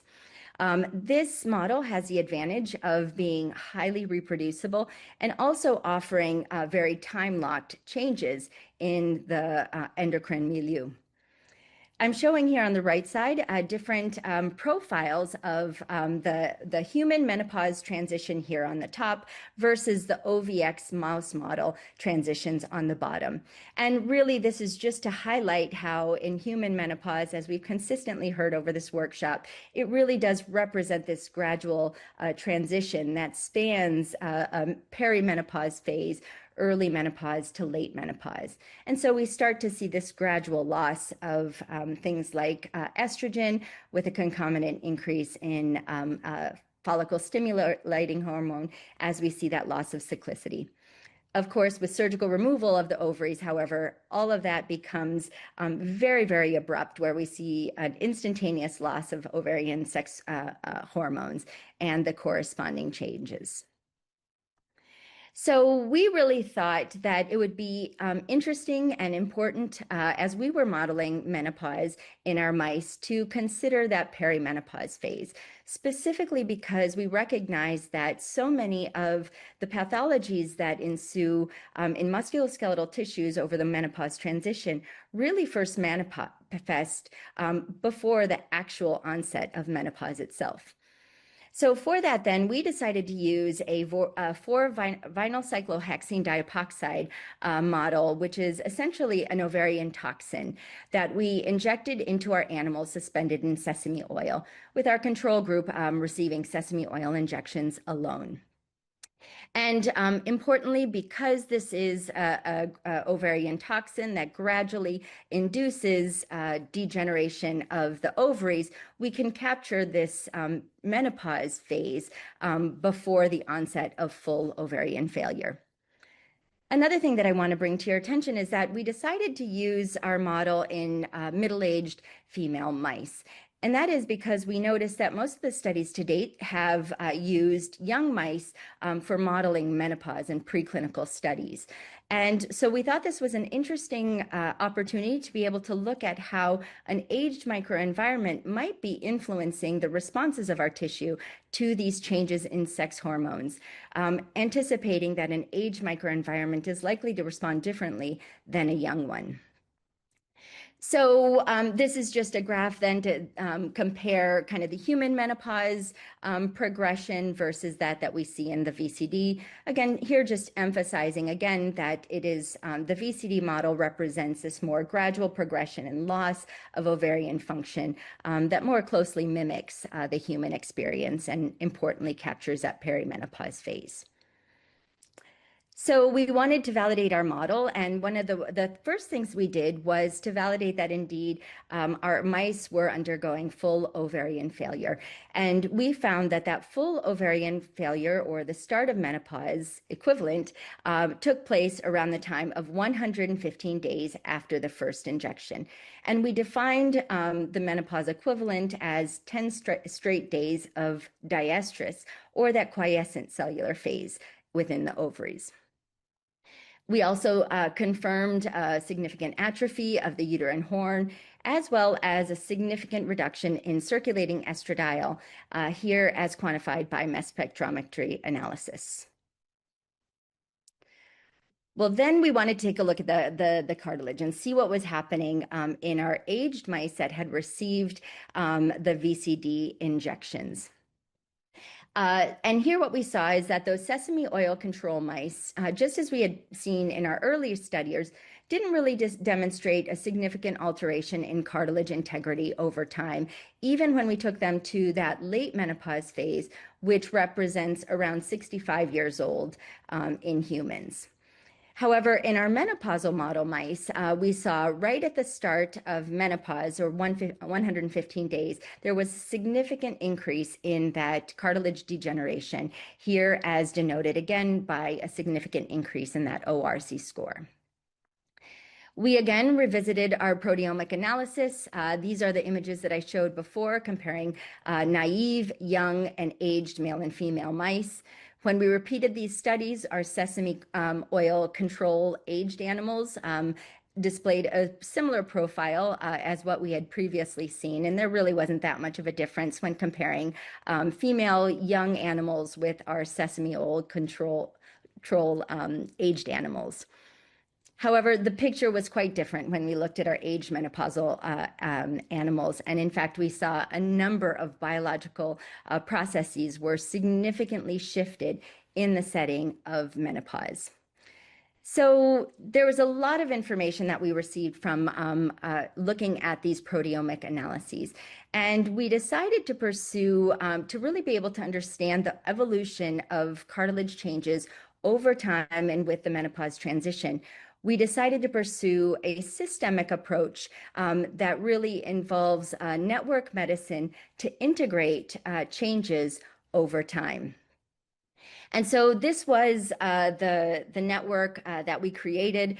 The specifics in the boxes aren't so important, but instead I'll kind of walk you through the progression that we saw when evaluating protein level changes. So here, starting at the top, in the mid-perimenopause phase, what we found was that mid-perimenopause was really characterized by what we could consider a hormone hypersensitivity. That is, we saw a significant upregulation in estrogen receptors and progesterone receptors, suggesting that the tissue may be trying to compensate for that starting to have lower circulating sex hormone levels in the system. By the start of menopause, we enter a crisis management phase, really characterized by stress signaling pathways and activation of survival promoting pathways.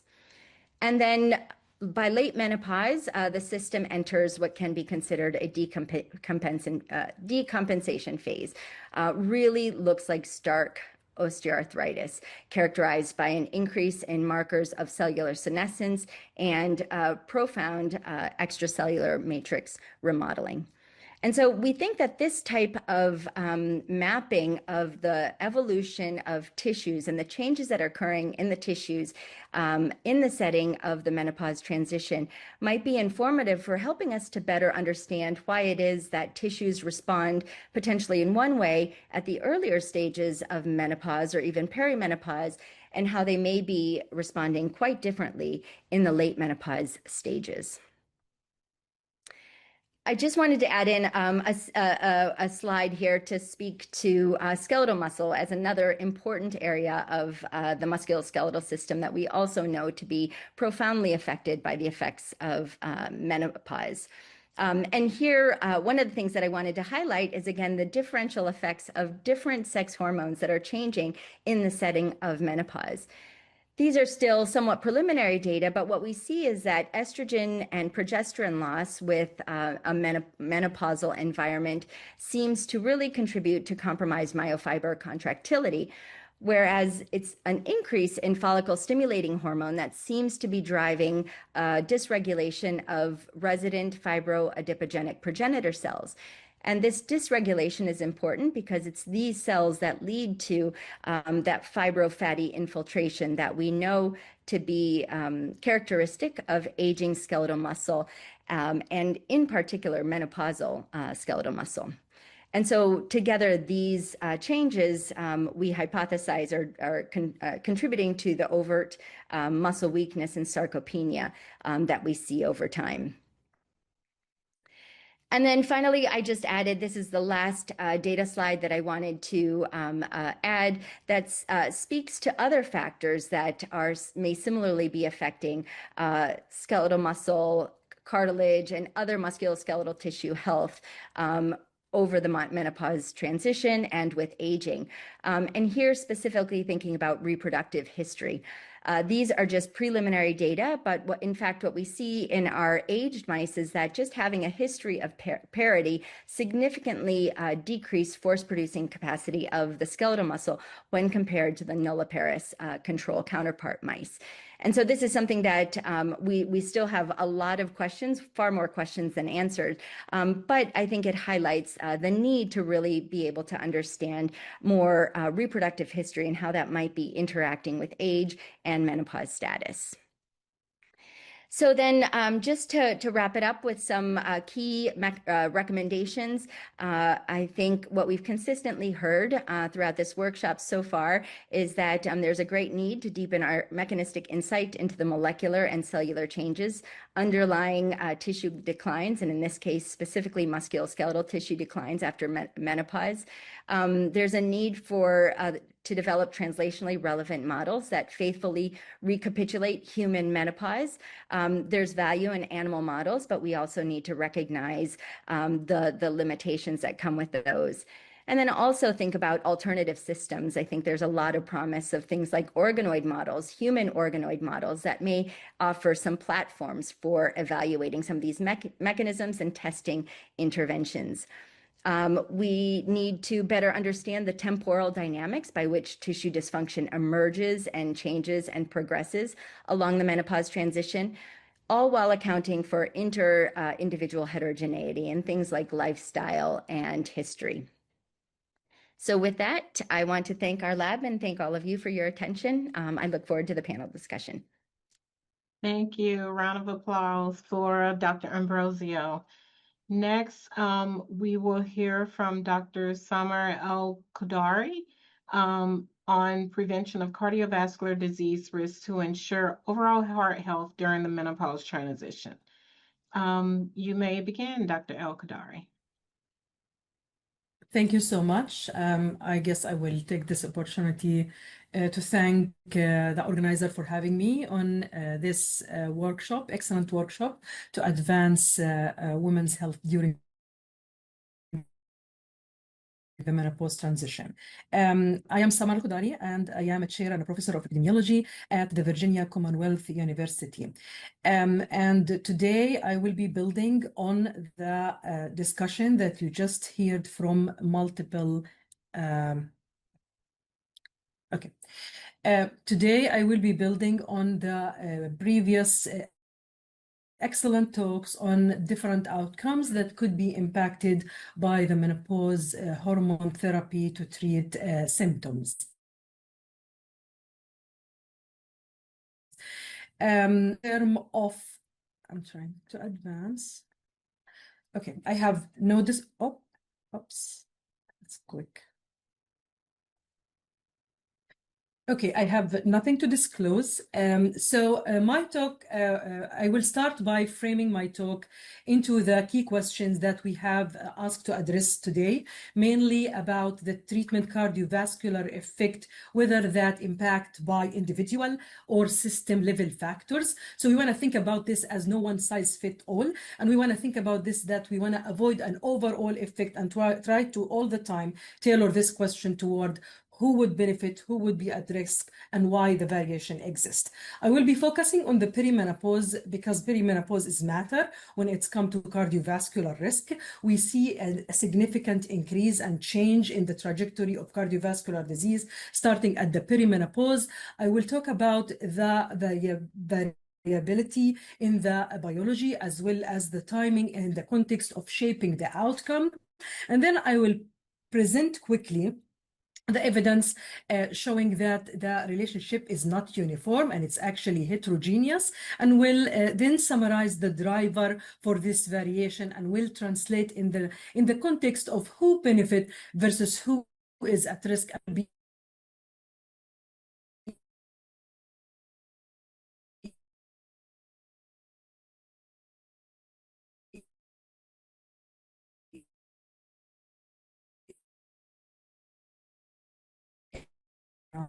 I'm not hearing anything. Dr. El-Kudari, are you there? Yeah, we're having some network congestion. Yes, I'm here, but I'm having hard time moving the slides.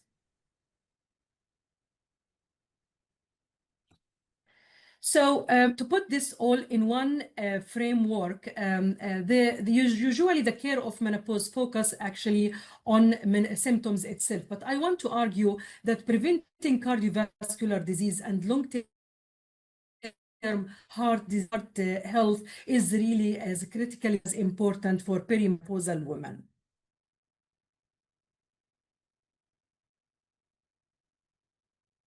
Okay, let me turn on the video. Let me see.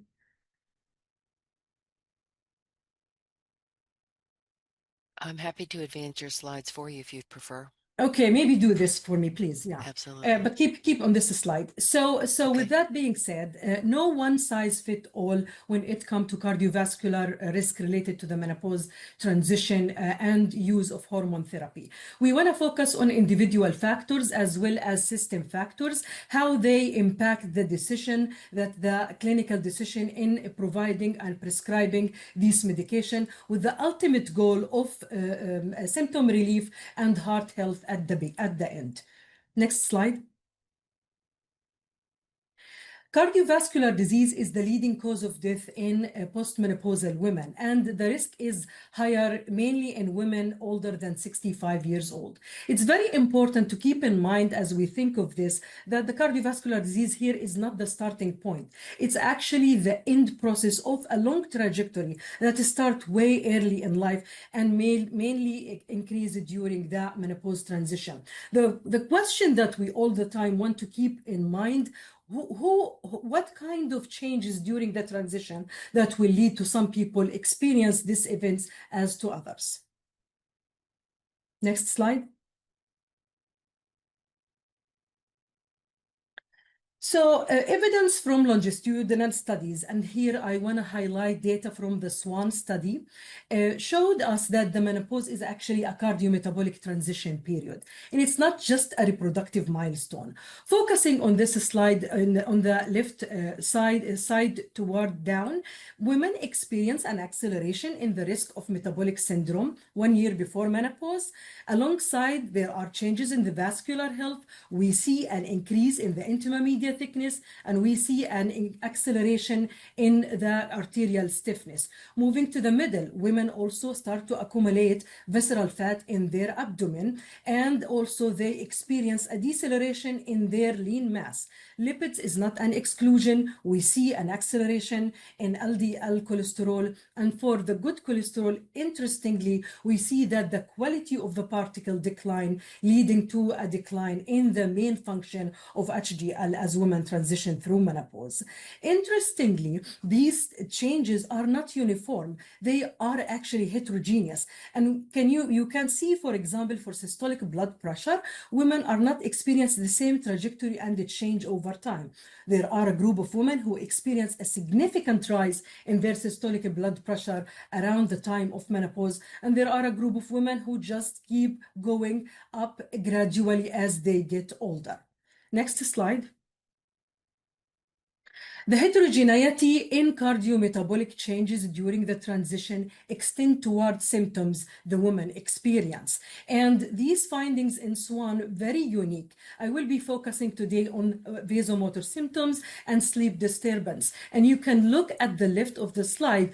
For vasomotor symptoms, women experience different patterns of these symptoms as they transition through menopause. There are a group of women who would start early. That's what we call the early onset. And then the symptoms kind of resolve.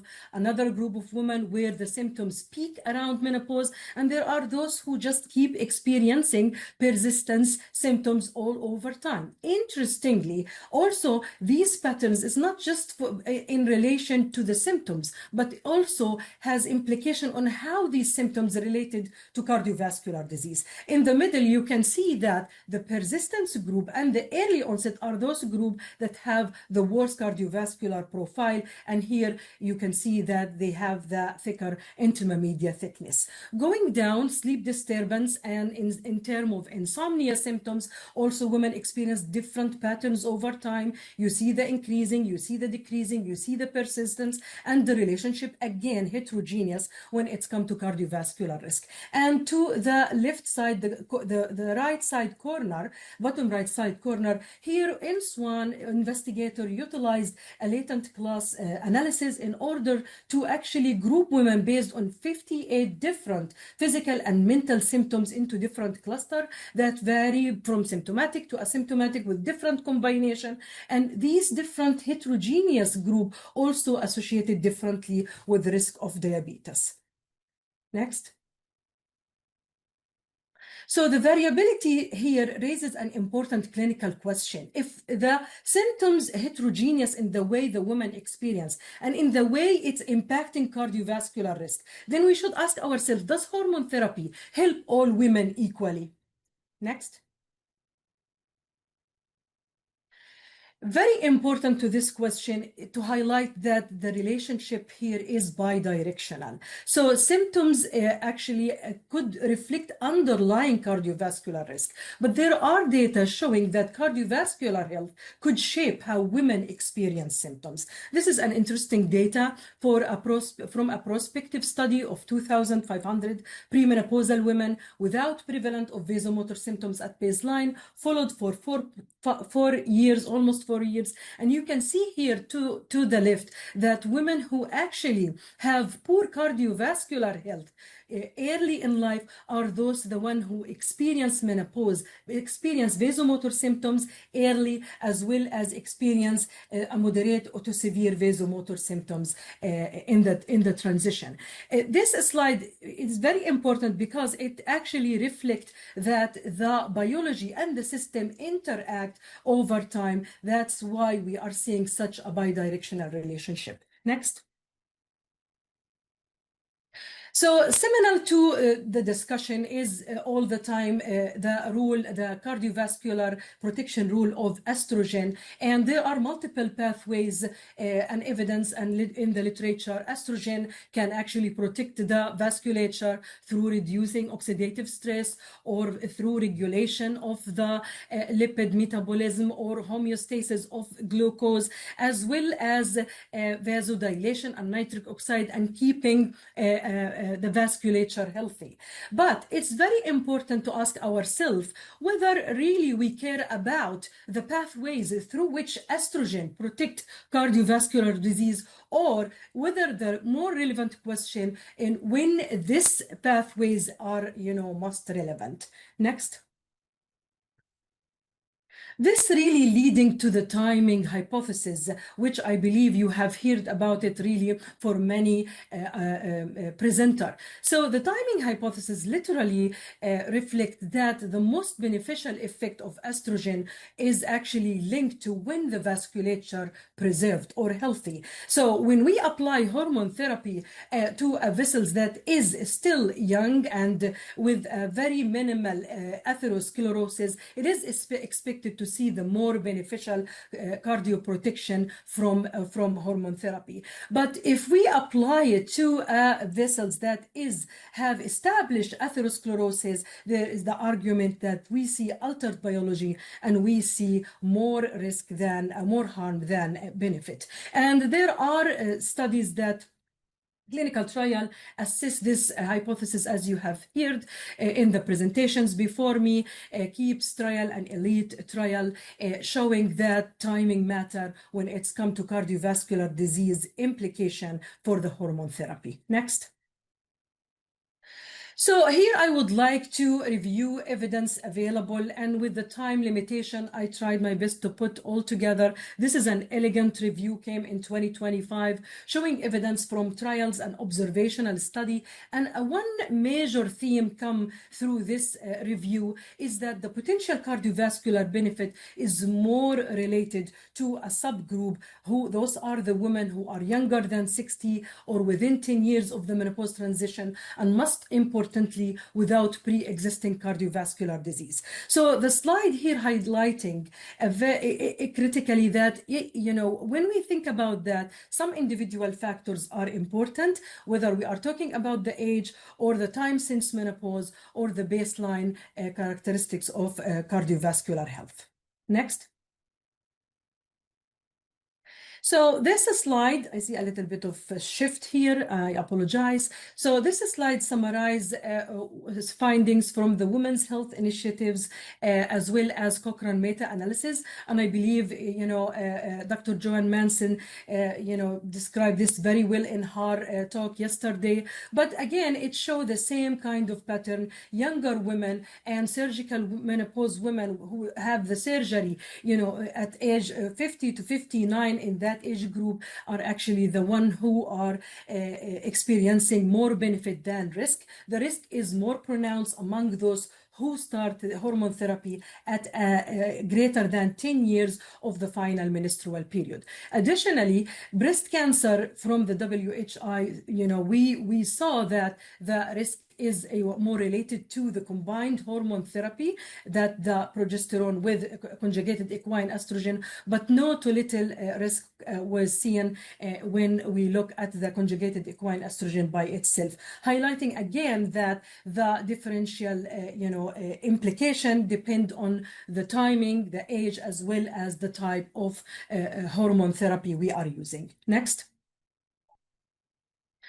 The new analysis from the Women's Health Initiatives came and tried to integrate symptoms, which is really very welcomed because the previous work symptoms was not part of the formula or of what we are looking for. And we know that women experience symptoms during the menopause differently, and I showed you how heterogeneous that would look like. In this new analysis, the investigator looked at those with moderate to severe vasomotor symptoms, and they looked at the implication of both the regimen on with the implication on the moderate and the vasomotor symptoms. And the findings were showing that there was a relief of symptoms which was more pronounced with the conjugated equine estrogen, but kind of this decline by age, finding it's more effective at a younger age than at an older age. In terms of cardiovascular effect among women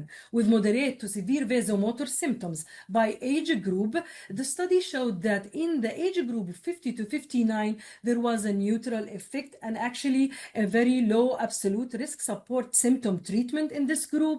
In the group of 60 to 69, the study showed no clear harm signal, but the risk rises with age and conclude that the use should be with caution. And finally, in the group who are older than 60 years old, the risk was clear, and the study concluded to avoid hormone therapy. Next. Now, we have been talking about timing in terms of age at initiation and when the woman as related to the timing of menopause. I want to bring something beyond timing. And here I would like to bring race. Although the data on race very, very minimal, but I felt really obligated to bring this analysis from the WHI because I feel it's very relevant here. This analysis focus on the trial among women with hysterectomy and those who use conjugated equine estrogen versus placebo, and they looked at the different implication by race ethnicity. Next. You can see clearly here that among Black women, actually they are experiencing a reduction in breast cancer by using conjugated equine estrogen alone.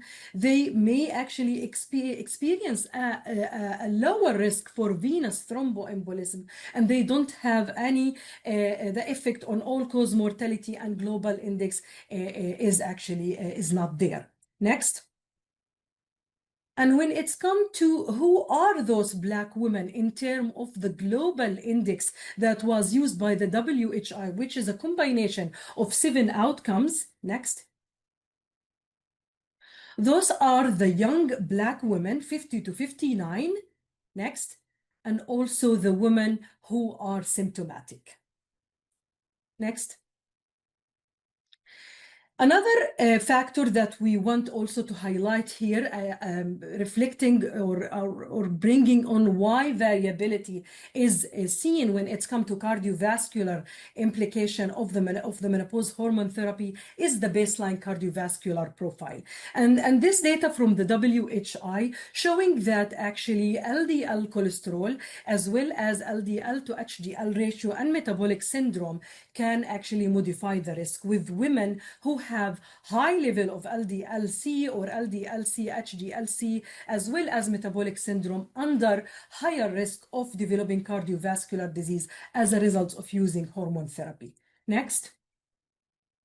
But as I am talking about this, I want to drive your attention that, this analysis and the baseline that we are discussing here was among women at the age of 66.3 years old. Now, I just showed you at the beginning of my presentation that the perimenopause is actually a time of acceleration of cardiovascular disease. So what we are seeing here may not be applied to the perimenopause women.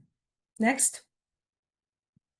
So putting all this together, the drivers for this variation can be split into individual factors and system-level factors. Although my presentation focused more toward individual factors, system-level factors still there. We touch base on the age at which women start using hormone therapy. We covered symptom severity in the last analysis that the WHI done, as well as the time since menopause and the baseline cardiovascular risk, as well as type of menopause, whether we are talking about early surgical menopause or natural menopause. In terms of system levels, this factor could be healthcare system, specialist coordination, as well as social determinants of health. And I believe the race piece could be, tailored toward system level factors here.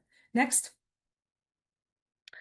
But as we talk about individual and system level factors, I want to emphasize it's very important to keep in mind and realize that we cannot really keep looking at those separately. They are interrelated, they are intersected together. And I want to bring again the race to as an example for you here. Compared to white women, Black women have more severe menopause symptoms. Black women have longer duration of menopause symptoms. They are more likely likely to have higher risk of stroke and heart disease. And they are the one who experience acceleration in cardiovascular risk during menopause earlier than white women. So next, please. So Black women, according to the small evidence we have, may drive substantial benefit if they use it to relieve symptomatology and if it was initiated early. But honestly, when we go back to the literature, they are the one who least likely to receive it. And this just highlights that the variation is not just biological, but it extends toward structural and should be viewed together and simultaneously. Next. I tried to put this slide kind of, put the framework together. And here I'm trying to make the point that the menopause transition is not a single process. It's actually a convergence of interplay pathways. You can see the perimenopause here. There are acceleration in cardiovascular risk. And at the same time, there are increasing and acceleration in symptoms. Yet, we know also that the symptoms reflect the underlying cardiovascular disease, and both symptoms and cardiovascular disease impacted by the health in the perimenopause stage. Adding to this layer of complexity, when we apply hormone therapy, which is the gold standard for symptoms, it actually has a different effect on the cardiovascular risk depending on individual risk factor and system risk factor. So all in all, the slide highlights that the menopause is a critical window when timing, biology, as well as context intersect to determine who benefit, who is at risk. Next. I believe this complexity underscores a key gap in understanding how to better align symptom management with cardiovascular risk stratification and how timing and patient selection influence outcome. Next. So key knowledge gaps here and research summary, I tried to put this in 3 groups. First, in terms of variation in individual response, CVD risk often defined in older women. That's the evidence we have. We don't have data at midlife. Also, the risk usually treated as a static, but I showed you data showing that the cardiovascular risk actually accelerate during the transition, and symptoms rarely integrated. Symptoms reflect the underlying cardiovascular disease, and cardiovascular health could shape how women experience symptoms over time.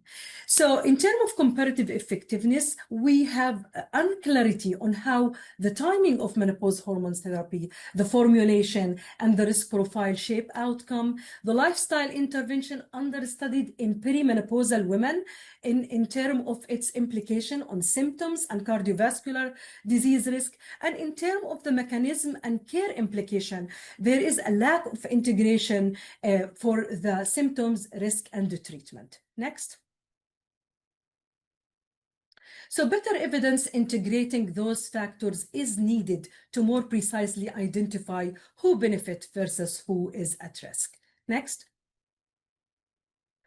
And I will not read through this, but these are key research questions coming from the gaps that I highlighted in the previous slide, and all of it mainly underscore the critical need for us to acknowledge and to keep in mind that the risk increase during the transition for cardiovascular disease. It's the same time the women experience an acceleration in symptoms. We yet do not integrate the symptoms and the cardiovascular risk in the prescription pattern we are doing, and we really need more clinical trial toward better understanding the biology that underline the differential menopause hormone therapy across the risk profile.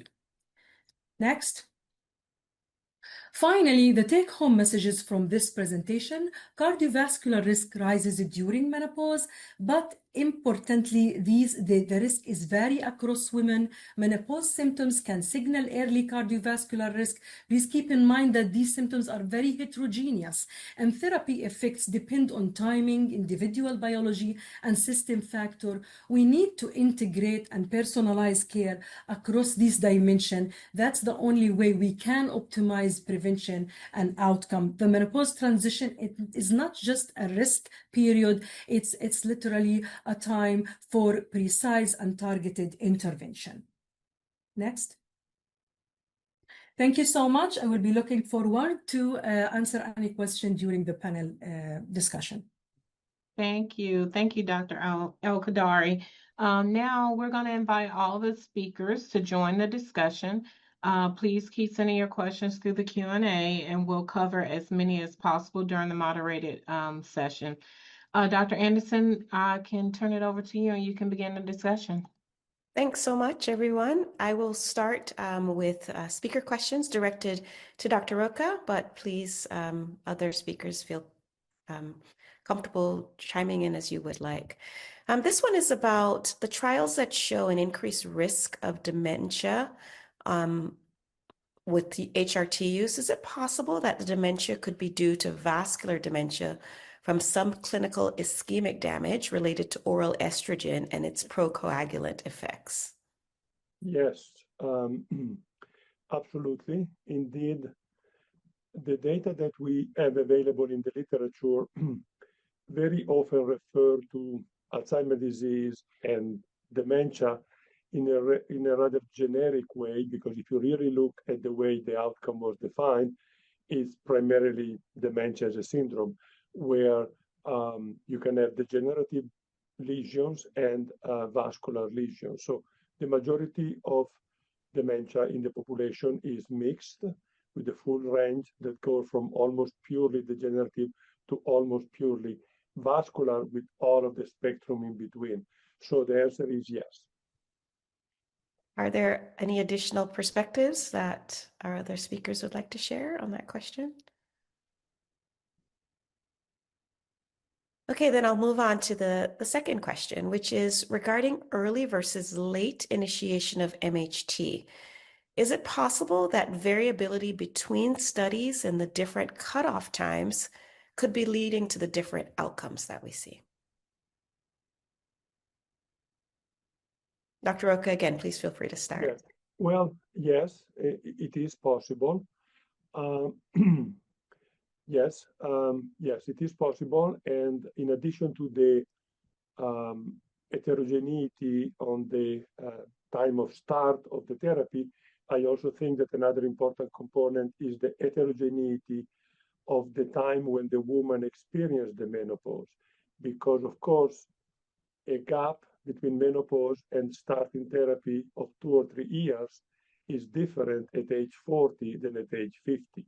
So if a woman has menopause at 40 and she waits until 43 to start therapy, is very different than if she reached menopause at age 50 and she waits for 3 years.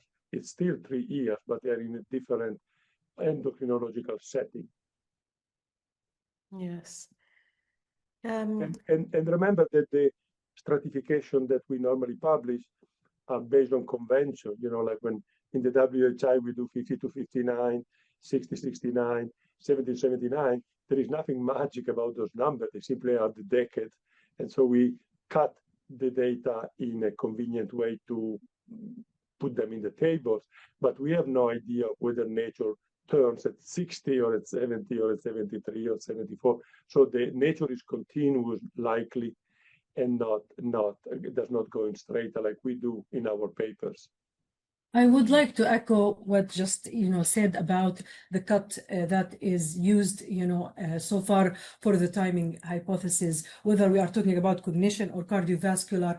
I totally agree that this is not a magic number, and actually it's based on the sample that is available and exists. And I'm wondering if we really can focus more research toward better identifying or how we can identify outside of a cut point that say this places where, risk increase or decrease. But I totally agree that, these are more of convenient, and we hope to see more work toward better clarifying why in particular this would be better than other cut point.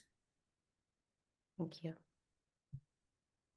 Dr. Rocha, could you also comment about women who have undergone early surgical menopause? In other words, their ovaries were removed prior to the age of 45, and the benefits, the potential benefits on neurologic function, not necessarily dementia, but other types of neurologic problems, Parkinson's, for example. Yes, thank you for the question. First of all, let me clarify that it would be convenient not to use the term surgical menopause because of the ambiguity of the term.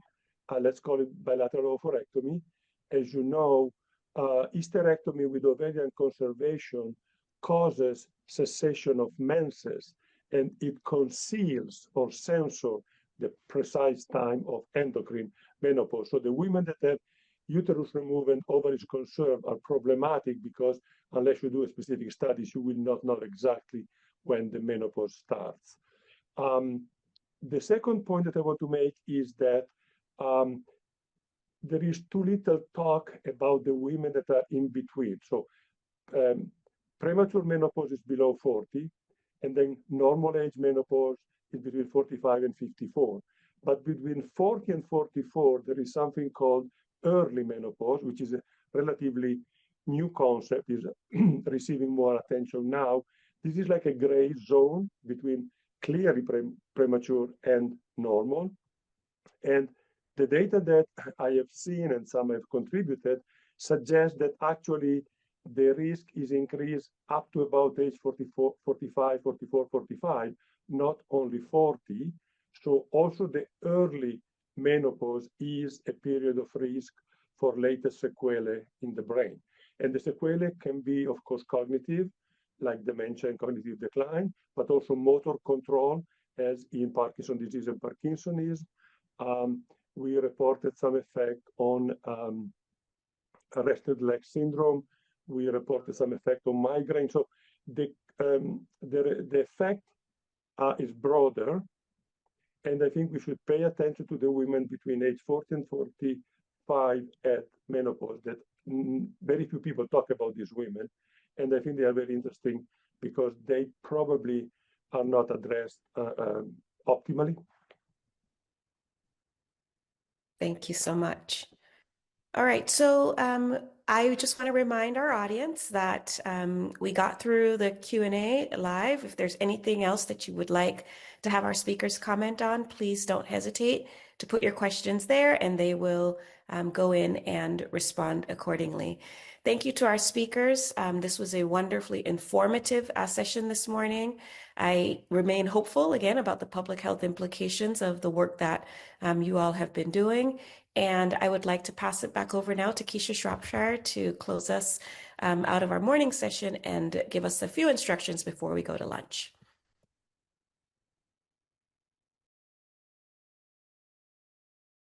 Thanks. Oh, thank you. Thank you, Dr. Anderson. And thanks to all the presenters and participants.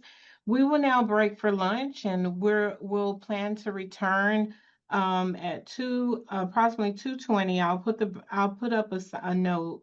But beforehand, I wanted to make sure that to remind you of our engagement questions that we are posing. I'm going to go ahead and share my screen while I talk.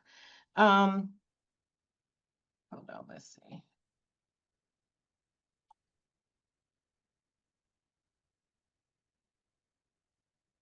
Okay, so this is the second engagement question that we are posing for day 2. And as a reminder, each of the questions align with the theme of the day, and it invites the audience to share broad perspectives about key knowledge gaps, challenges, and research priorities. So from your perspective, how could perimenopause care be improved to better address women's overall physical, mental, and emotional health and well-being? So we invite all participants to share your brief reflections in the chat box during this time or over the lunch break.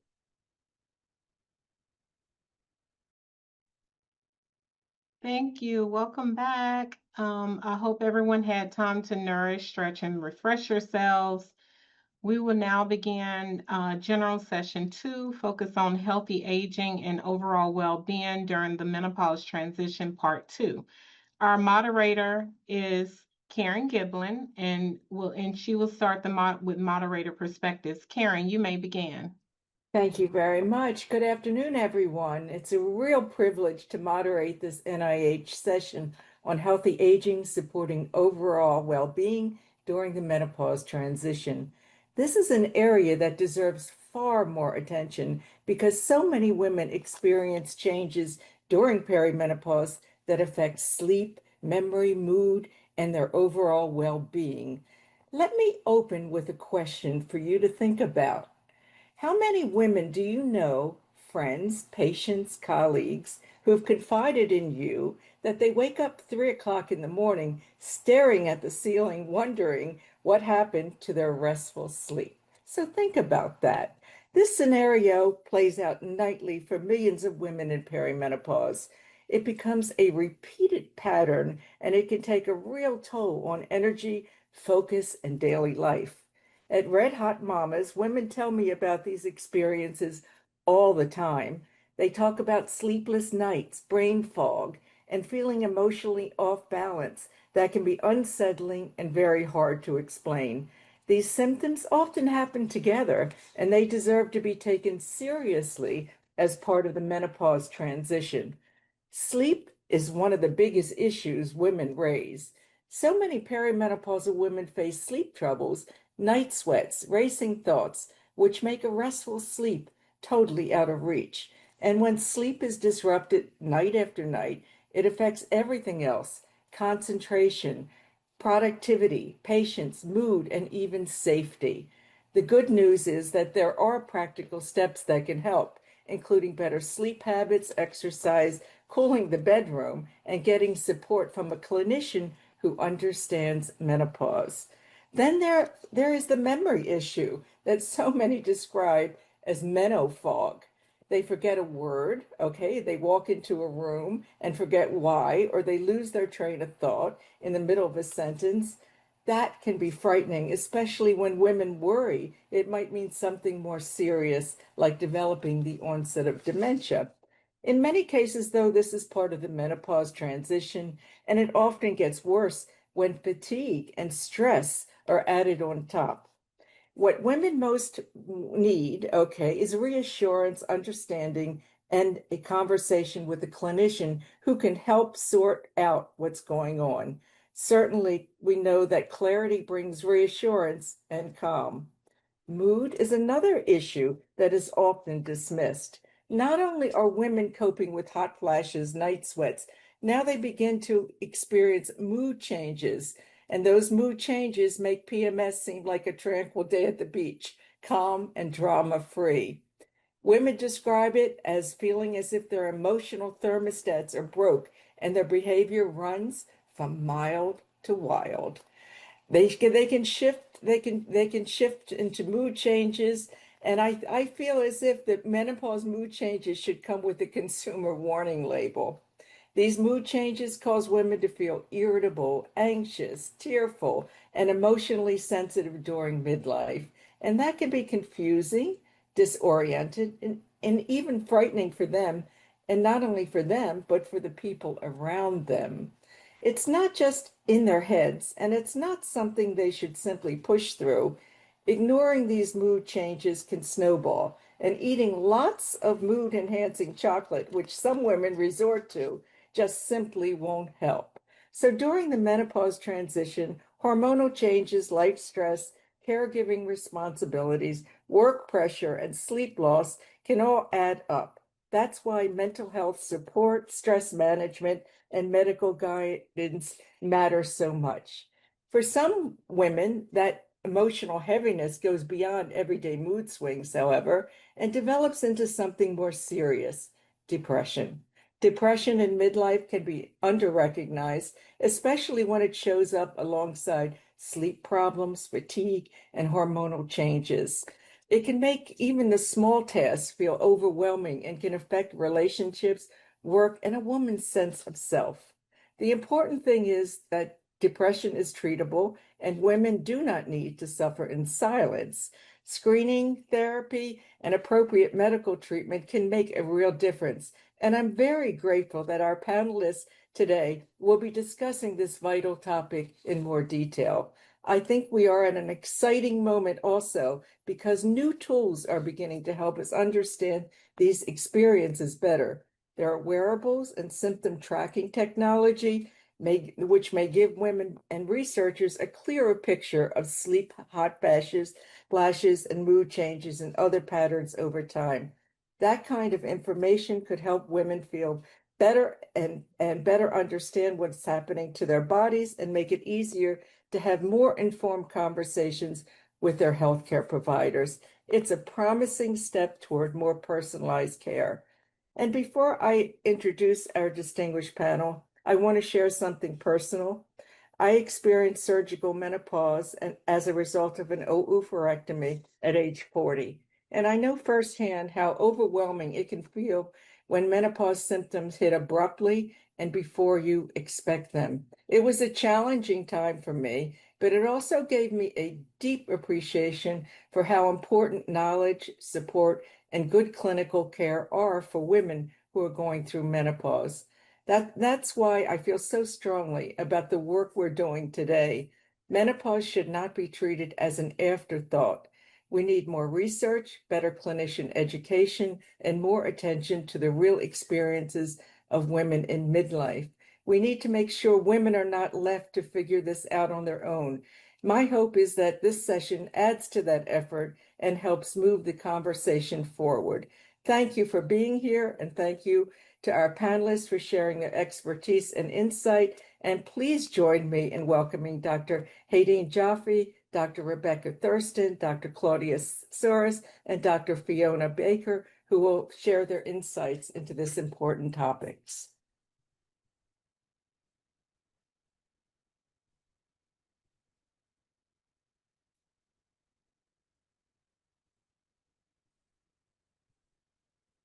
Thank you so much, Karen, for setting the stage so well for us, and to the organizers for supporting this important work, and the panelists as well. You can see that I'm going to be talking about sleep disturbance and its implications for brain health and cardiometabolic health.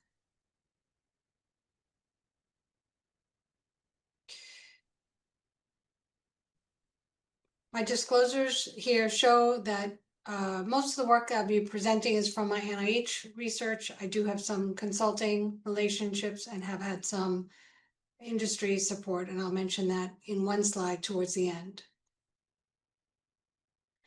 So my learning objectives here are to characterize what we're talking about with the sleep disturbance in the peri and early post, to identify what I'm calling near term, which are proximate to the sleep disturbance, the downstream consequences on brain health and neurocognition, and heart and metabolic, cardiometabolic consequences.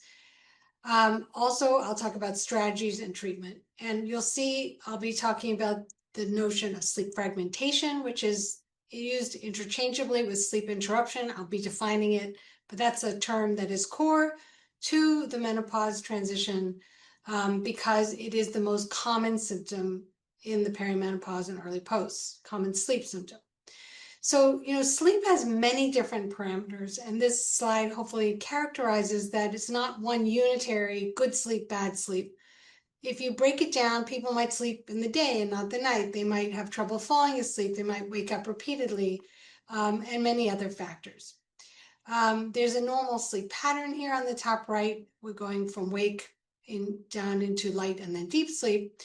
And what we have here highlighted in the red circles is that there's a notion of fragmentation, this interruption of sleep after falling asleep at the beginning of the night.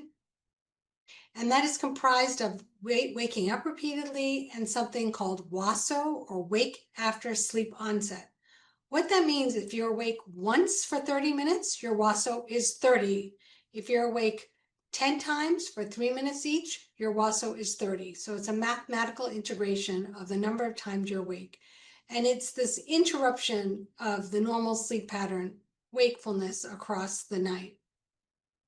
So this, as I said, is the most common symptom of sleep symptom in the peri and early post. If you look at this figure showing the likelihood of a sleep problem across this box of the final menstrual period, waking up repeatedly is 42% of women will have this sleep problem. The other kinds of problems are much less common.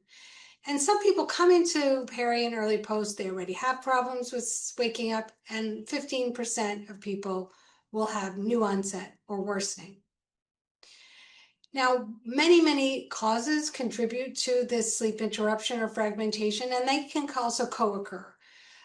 Here, just to characterize in the bubble some of them, I'm going to be focusing mostly on hot flashes, which occur day and night in the middle box here. During the blue, that's nighttime. We can measure, we can detect hot flashes occurring in the middle of the night as well as during the day. Also to say that I'll be talking a little bit about mood as a contributor to sleep problems and also a downstream consequence, and sleep apnea. So my goal with this slide is to highlight the fact that there's different kinds of sleep patterns in people in general, and in mood states, there are different types of sleep patterns that associate on the left with depressive symptoms and on the right with the more severe clinical major depression. On the left, think of depressive symptoms like postpartum blues, although they last typically much longer than the blues, but it's an on and off and a milder condition. And what you see in the orange box at the bottom is that the sleep symptoms that are linked with this mild mood disturbance is interruption, fragmentation. Whereas the major depression, you don't see that as much as being as distinguishing, but what you do see is falling asleep problems, sleep onset latency, not enough time in bed, not enough total sleep time. So going into obstructive sleep apnea, this is an important area of health for people across the lifespan. It increases with age, and it is a disease or disorder in which the upper airway repeatedly collapses during sleep. So there isn't oxygen to the body during that time, and people will often wake up as they stop breathing, and they have a normal response to not having sufficient oxygen. And the buildup of carbon dioxide. So here on the left, what we see is that as people go across the menopause transition from the green to the yellow to the pink, there's an increase in sleep apnea. The milder form includes the higher bars, like, in the yellow here, the perimenopause. The solid box, you can see about 18% of women will have mild, at least mild, but there's a general increase across the transition. And if you take a more stringent threshold in the hatch bars, there's still an increase, but of course a lower likelihood of occurring. On the right, there's been a little bit of exploration about why this apnea is more common in women at this life stage. We do know that it's not entirely explained by age or BMI or body habitus or neck circumference. We know that there are definitely reproductive hormonal related factors that contribute independent of age, because we've seen that in younger women with surgical menopause, this is observed as well, increased risk. And there's evidence of both estrogen, estradiol, progesterone, which supports upper airway tone as they decline. That might be why you have this greater collapsibility. Now, one interesting point is that obstructive sleep apnea has important differences in men and women. A lot more data are needed in this, but just generally, women are more likely to present with insomnia or mood conditions and are less likely to have somebody observe their apnea. Somebody has to be a bed partner that's awake enough to say this person was snoring, gasping for air during the night. There's also this question, are women less likely to be diagnosed because of perception that they're at risk? Also, some of our screening tools are tailored towards male pattern presentations. Being male is one of the criteria, actually, which increases the likelihood of being diagnosed or referred for definitive diagnosis. And a few other more respiratory and neural brain activation where there are questions about different susceptibility in women. So now I'm going to shift for most of the rest of the talk to hot flashes and then go into hot flash and sleep associations and then go into treatment. So night sweats are nighttime hot flashes in the way we're conceptualizing them here. And my main public service announcement is to say that we should be attentive to sleep fragmentation and sleep interruption. Why? Well, right now, when we ask people about sleep, we rarely say, was your sleep continuous? Were you able to sleep throughout the night? We say, did you get enough? Which implies how many hours. And on the top right, you can see that indeed, we do know that total hours of sleep has associations and downstream consequences with adverse mood, well-being, alertness, metabolism. And the questions we've been digging into have been, when women in the perimenopause and early post have normal total sleep time, because that's what happens, the normal total sleep time, what about when there's this interrupted, fragmented sleep? Does that have adverse effect on their brain health and their heart and metabolic health? And so I'm going to show you a summary of some of that data, but here's a kind of summary to show you that visually in the red circle, sleep is central to so many of these processes, and the sleep pattern of this waking up repeatedly contributes to adversely to mood, alertness, attention, and also cardiometabolic changes. So we, like others, Dr. Moreau, who presented yesterday, do what these ovarian suppression studies in healthy volunteers. We put people into a temporary medical menopause under very controlled environment. And the reason is that these are very important, really controlled ways of complementing observational studies and real world data to disentangle what's contributing to what. So in this scenario of this work that we did, we took healthy volunteers, no sleep problems, they're young, they have regular cycles, no mood problems, and we put them on this GnRH agonist, Leuprolide, and we know always men and women, 2/3 flash, 1/3 don't. So you can say what happens in the context of new hot flashes versus what happens in the context of no hot flashes. You can look at the change within each person across those different groups. And we did EEG studies, and what we found essentially is that in the deep pink on the bottom left is that those who had frequent nighttime hot flashes had more wake time, whether the hot flashes were reported or observed using objective monitors. And also on the right, more awakenings. And you would say, well, why did we do this? But at the time, there was some evidence that showed that hot flashes were not contributing to sleep problems. So we validated people's concerns.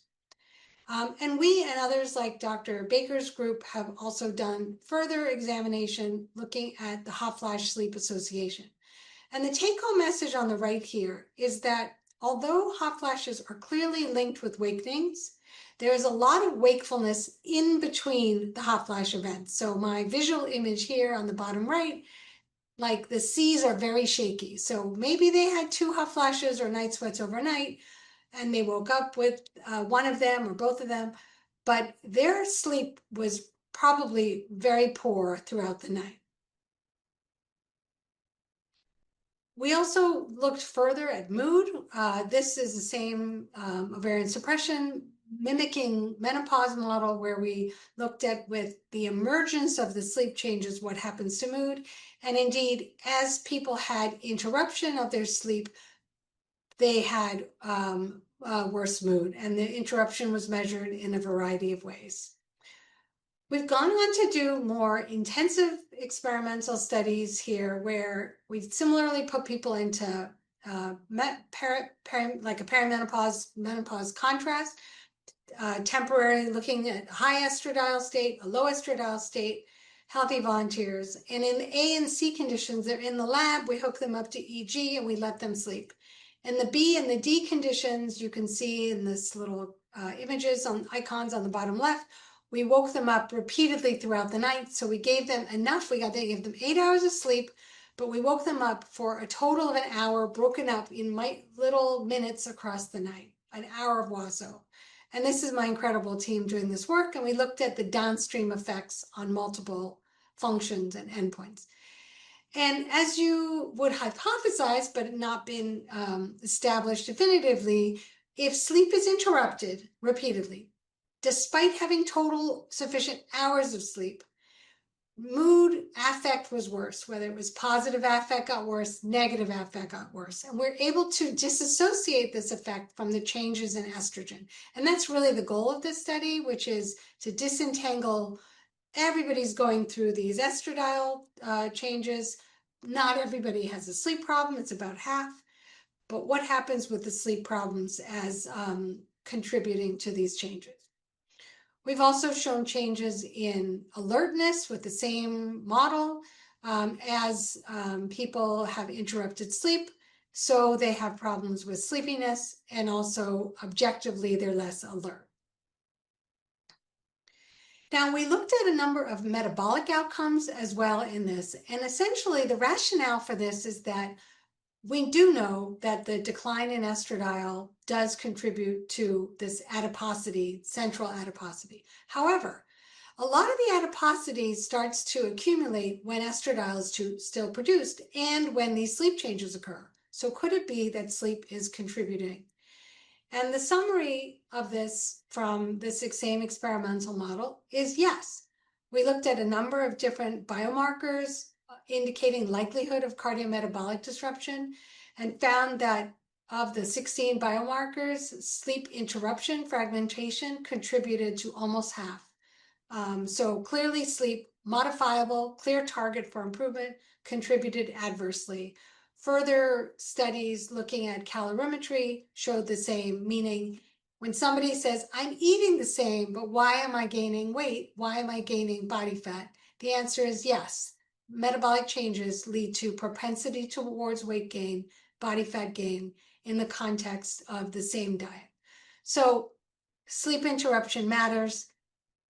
Sleep continuity should be prioritized. And there are a number of different treatments. I'm going to focus on non-pharmacologic and then medication type treatments. I won't go into detail with any of them, but the notion of sleep hygiene, strategies in the middle of the night to optimize sleep continuity, getting back to sleep easily. Also from our MS Flash trials, you can see in the pink bar in the right of that figure, the cognitive behavioral therapy for insomnia was most effective for treating the sleep interruption associated with hot flashes. And there are a number of different medications that have been studied and shown to be effective, different strategies. One is help the hot flashes, the sleep will get better. The other is don't focus on the hot flashes, treat the sleep, and some good clinical trials showing a benefit. But as you heard yesterday, still a lot of work to do to get more trials and larger trials for some treatments, but not others. This is a summary of those treatment studies, and I'm not going to go into it, but what I want to highlight is that it's really important that we give women options. And the rows here are options. There are hormone treatments, as you can see on the top right. That's where there's very modest benefit shown for hormone therapy for sleep. There are brain active non-hormonal treatments. There are the new neurokinin B antagonists, and there also are some behavioral interventions. Now, before I conclude with some recommendations, I want to just thank my incredible lab and all the people who have supported my work and collaborated with me in research, which is so interdisciplinary over the years.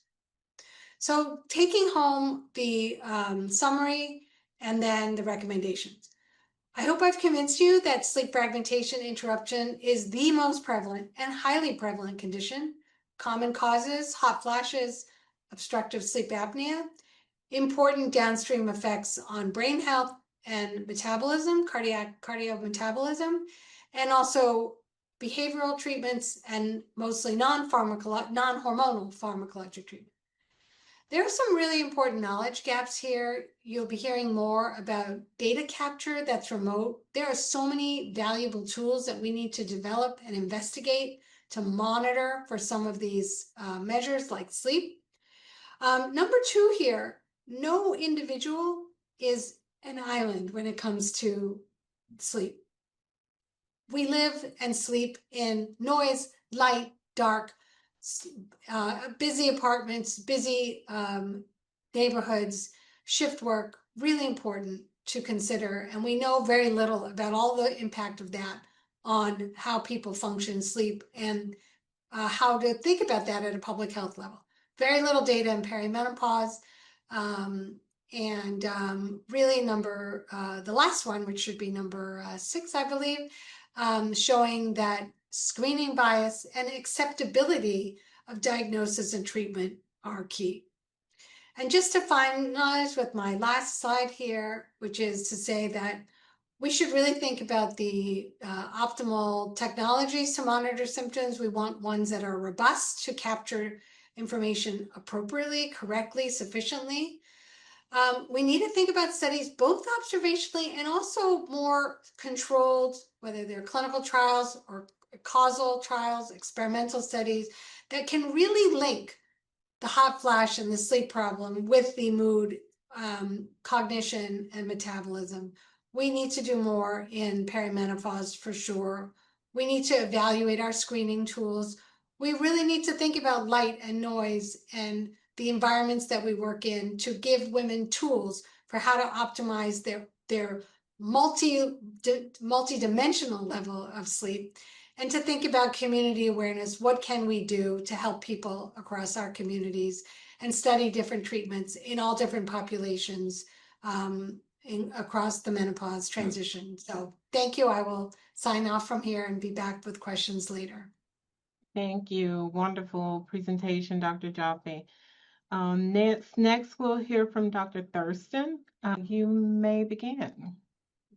Great. Thank you so much. I am pleased to be here. I'll be talking to you today about menopause, its implications for its heart and brain health, and the role of trauma. So here are my disclosures, but all of the work I'll be presenting to you today is funded by the National Institutes of Health. So the menopause transition is a widespread transition of biological as well as psychosocial change, characterized also by hormonal dynamics, characteristic symptoms, and beyond the effects of aging alone, it's a time of accelerated cardiovascular disease risk as well as neurocognitive risk. So let's get into it. You heard a little bit earlier today about these changes in cardiovascular health, so I will touch upon this just briefly. But some of the important data we have about the cardiovascular changes of the menopause transition come from the Study of Women's Health Across the Nation, or SWAN. SWAN is a large longitudinal cohort study of women transitioning through the menopause. It included 3,300 women recruited in the mid-90s, and we have followed them for 18 visits over the course of 30 years. And this is conducted at 7 sites around the United States and 5 different racial and ethnic groups. And this continues to be a very important study. Some of what we have learned from SWAN includes that you see a very marked increase in LDL cholesterol during the menopause transition beyond the effects of aging alone. And you also see increases in carotid atherosclerosis. These are changes in carotid intermediate thickness on the left, where you see an accelerated increase during the late perimenopause relative to the premenopause, and increases in vascular stiffness over the course of the menopause transition as well, controlling for age and other risk factors. You also see changes in cognitive health. So one of the most common menopausal symptoms that probably gets a little bit less empirical attention that we would like are symptoms of forgetfulness. So this is a very early menopausal symptom to emerge during the early perimenopause. And in SWAN, upwards of 45% of women endorsed forgetfulness. And what you'll hear many women talk about is something called menopausal brain fog. Now, this is a constellation of cognitive symptoms that includes not only memory difficulties, but also distractibility, difficulty with task switching, forgetting intentions, for example, why you walked into the room. Now, there's a huge gap in the literature about how to manage this menopausal brain fog, and this is one of the very bothersome symptoms for women. Typically, clinically, we target sleep and mood first, but before we move on to something like neuropsychological testing, and I just want to underscore that cognitive symptoms that are very prevalent during the menopause transition are not interchangeable with cognitive performance on neuropsychological testing. Those changes tend to be much more subtle, but they are there. So these are data from the Panamerican Aging Study showing that you see declines in verbal memory performance during the late perimenopause relative to the pre or early perimenopause. And whether these bounce back is not currently known. It's mixed findings in our longitudinal studies. In SWAN, we also saw processing speed decrease during the menopause transition as well. But those are the most reliable changes that you see over and over again, are memory changes and to a lesser extent processing speed. And we really need to, now the changes that do happen typically stay within cognitively normal range. Very few women actually have cognitive impairment, but a very small subset do from a clinical perspective. So what is going on during menopause? Why are we seeing these changes? Well, I want to start by talking about vasomotor symptoms. So these are otherwise known as hot flashes or night sweats. Upwards of 70% of women will experience vasomotor symptoms during the menopause transition, and for a third of women, they are frequent or severe. Now, we know these vasomotor symptoms are very important to mood, quality of life, overall functioning, but we generally thought that they didn't have many implications for physical health. However, our data called this into question. Some of the important findings come from the Ms. Hart study. This is an NHLBI-funded study focused on vasomotor symptoms and cardiovascular disease risk, where we recruited midlife, peri and postmenopausal women, had them wear ambulatory hot flash monitors, also had them undergo vascular imaging. And what we found is that the more frequent the vasomotor symptoms were, so in the red are those objectively monitored vasomotor symptoms from our monitors. The blue is our prospective self-report from the diaries. And you see this really dose-response relationship. The more vasomotor symptoms that were there, the higher your carotid atherosclerosis. Now, in SWAN, we were actually able to follow women until they started having clinical cardiovascular disease events. Now, this typically doesn't happen until the mid-60s or beyond for women. So you really need long follow-up times. But what we did find is that women who had more frequent and persistent vasomotor symptoms, so at least a third of the visits experienced vasomotor symptoms, those women had a 77% increased risk of a later heart attack, stroke, cardiovascular disease mortality, adjusting for standard cardiovascular disease risk factors. You could also adjust for endogenous estradiol. Now, the heart and the brain are very intertwined. And we know that cardiovascular risk factors are a major predictor of future dementia risk. So we conducted the Ms. Brain study, where we brought the Ms. Hart women back 5 years later and had them repeat the Ms. Hart protocol, as well as implementing cognitive testing and neuroimaging. And this is work that was done in collaboration with Pauline Mackey and others at the University of Pittsburgh. And what we found, similar to what we saw in the peripheral vasculature, is that women with more vasomotor symptoms, particularly objectively assessed sleep vasomotor symptoms, these women had more white matter hyperintensities in the brain. So white matter hyperintensities are essentially, they show up as white spots on the MRI. We've highlighted them in here in red. And those are markers of cerebral small vessel damage that are predictors of future risk for dementia and stroke. So really, what we're seeing in the peripheral vasculature, we're seeing in the cerebral vasculature. Now, sleep, as you heard from Dr. Jaffe, is a very important issue during the menopause transition. You see the 2 to 3-fold increased likelihood of reporting sleep problems during menopause, and this is present for about 50% of women report problems with sleep. On the left-hand side are what we are calling a trajectory analysis from SWAN. So we had self-reports of insomnia symptoms over the entirety of the SWAN visit. So right here we have 15 of these visits represented. About 23% of the women had persistent insomnia symptoms over the course of this entire study follow-up period, which is over 20 years. And what we found was that those women in the red who had persistent insomnia symptoms had a 71% increased risk of a cardiovascular disease event over the subsequent 20 years, and a doubling of the risk of stroke, adjusting for standard cardiovascular disease risk factors and not explained by vasomotor symptoms. We similarly, in the Ms. Brain study, found that those women who are waking up more during the night, so this is actigraphy, risk actigraphy assessed waking during the night, that particular menopause phenotype of sleep problems, these women also have more white matter hyperintensities in the brain. You can see those white spots, and this is independent of the vasomotor symptoms. In SWAN, we also found that poor sleep, actigraphy assessed poor sleep, so this is waking up more during the night, more fragmented sleep, was associated with poor poor processing speed, and to a lesser extent, verbal memory performance, but only among the Black women in the sample. Now, we don't necessarily know why we saw these racial and ethnic differences, but we do know that the Black women had particularly bad sleep. Also, hormone changes, very common during the menopause transition. In fact, the hallmark of menopause, you see declines in estradiol and increases in FSH. But I didn't put the hormone changes first because in our data, the hormone changes are relatively weakly associated with vasculature.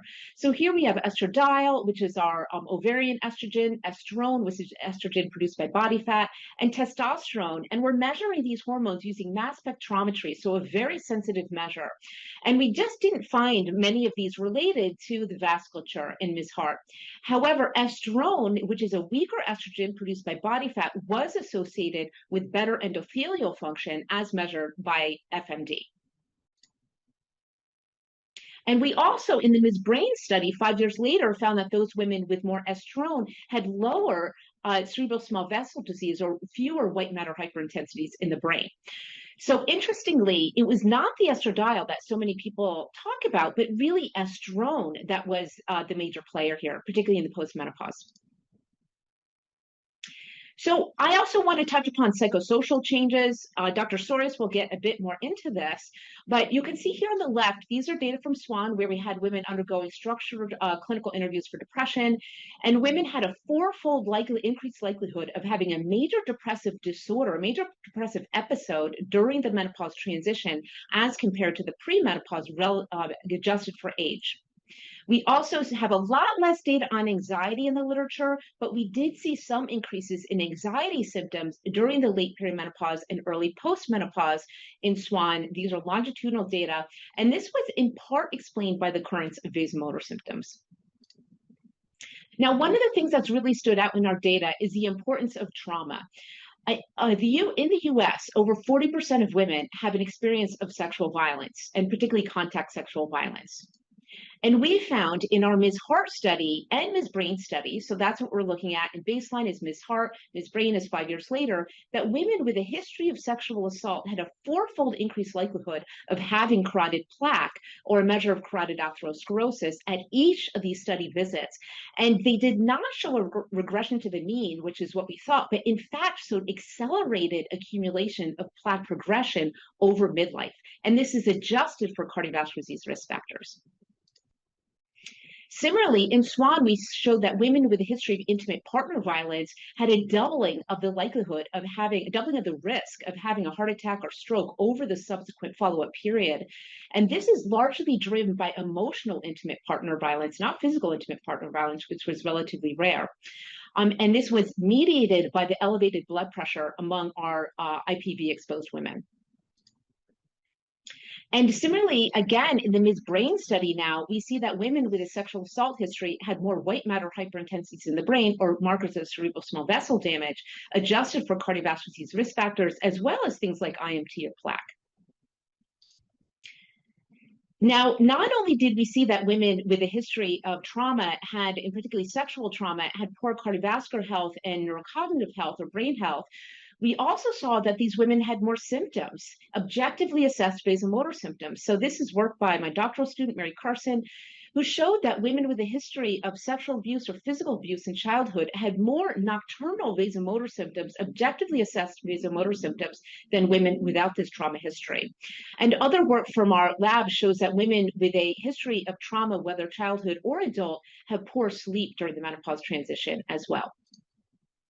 So in summary, menopause is an understudied universal multi-system transition. It's a critical time for women's cardiovascular and brain health, really a period of accelerated risk. We see the influences on brain and cardiovascular health to not only include hormones, but also vasomotor symptoms, sleep, mood, and trauma. And those trauma-exposed women were at particular risk, not only in terms of having more symptomatic menopause transition, but also more accelerated course of cardiovascular and neurocognitive risk. And so shown visually here, this is how we think about this. In the blue are the non-trauma exposed women that you see the perimenopause and early postmenopausal period, a time of accelerated cardiovascular and we think brain risk. And also a time of menopausal symptoms and hormonal changes. And in the trauma-exposed women, they're having more symptoms and also a more accelerated course of cardiovascular and potentially brain aging. So what are our knowledge gaps? Well, as you can see from the many words on my slide, there are many. So I'll get into it. For our neuroimaging studies, trying to understand the brain changes of the peri and postmenopausal period, we need to move beyond cross-sectional studies to longitudinal studies and not use age as a proxy for menopause stage. And we are doing some of this work in our currently NIH-funded MenoBrain study. We want to understand the drivers of menopause changes. We oftentimes think about hormones, but we do need to expand our vision to include vasomotor symptoms, sleep, and mood. Also to understand the implications of these menopause-related health changes for brain health, cognitive health, and cardiovascular health for health in older ages. This is really important that we bridge midlife and older ages. To understand how long the cognitive changes last, their implications for later brain health, to really probe novel approaches to managing these menopausal symptoms that include not only hormone therapy, but non-hormonal approaches as well, and consider the range of menopausal symptoms, both vasomotor symptoms, sleep problems, and mood changes, but also things like cognitive symptoms. We need to understand the menopause's impact on mental health, and we also need to understand how to prevent these adverse menopause-related mental and physical health changes, particularly for at-risk women, such as trauma-exposed women. So my recommendations are to conduct longitudinal and mechanistic studies to understand the brain changes of the perimenopause, brain fog, and implications of these changes for later life dementia risk, to understand and approach novel approaches to preserving brain and cardiovascular health, and to treating symptoms during the menopause transition. This includes not only hormone therapy, but also non-hormonal approaches, both pharmacologic and behavioral. We need a nuanced view of the influences on brain and cardiovascular health to transcend sex hormones alone, but also to include vasomotor symptoms, sleep, mood, and psychosocial health. And we're thinking, when we think about sex hormones, to think about the range of hormones that are important, not only estradiol, but also things like FSH, estrone, etc. Mental health, we're going to need to expand beyond a sole focus on depression to include anxiety and PTSD and other mental health changes. And we really need to understand and address the needs of trauma-exposed women. Thank you so much for your attention. I really appreciate it.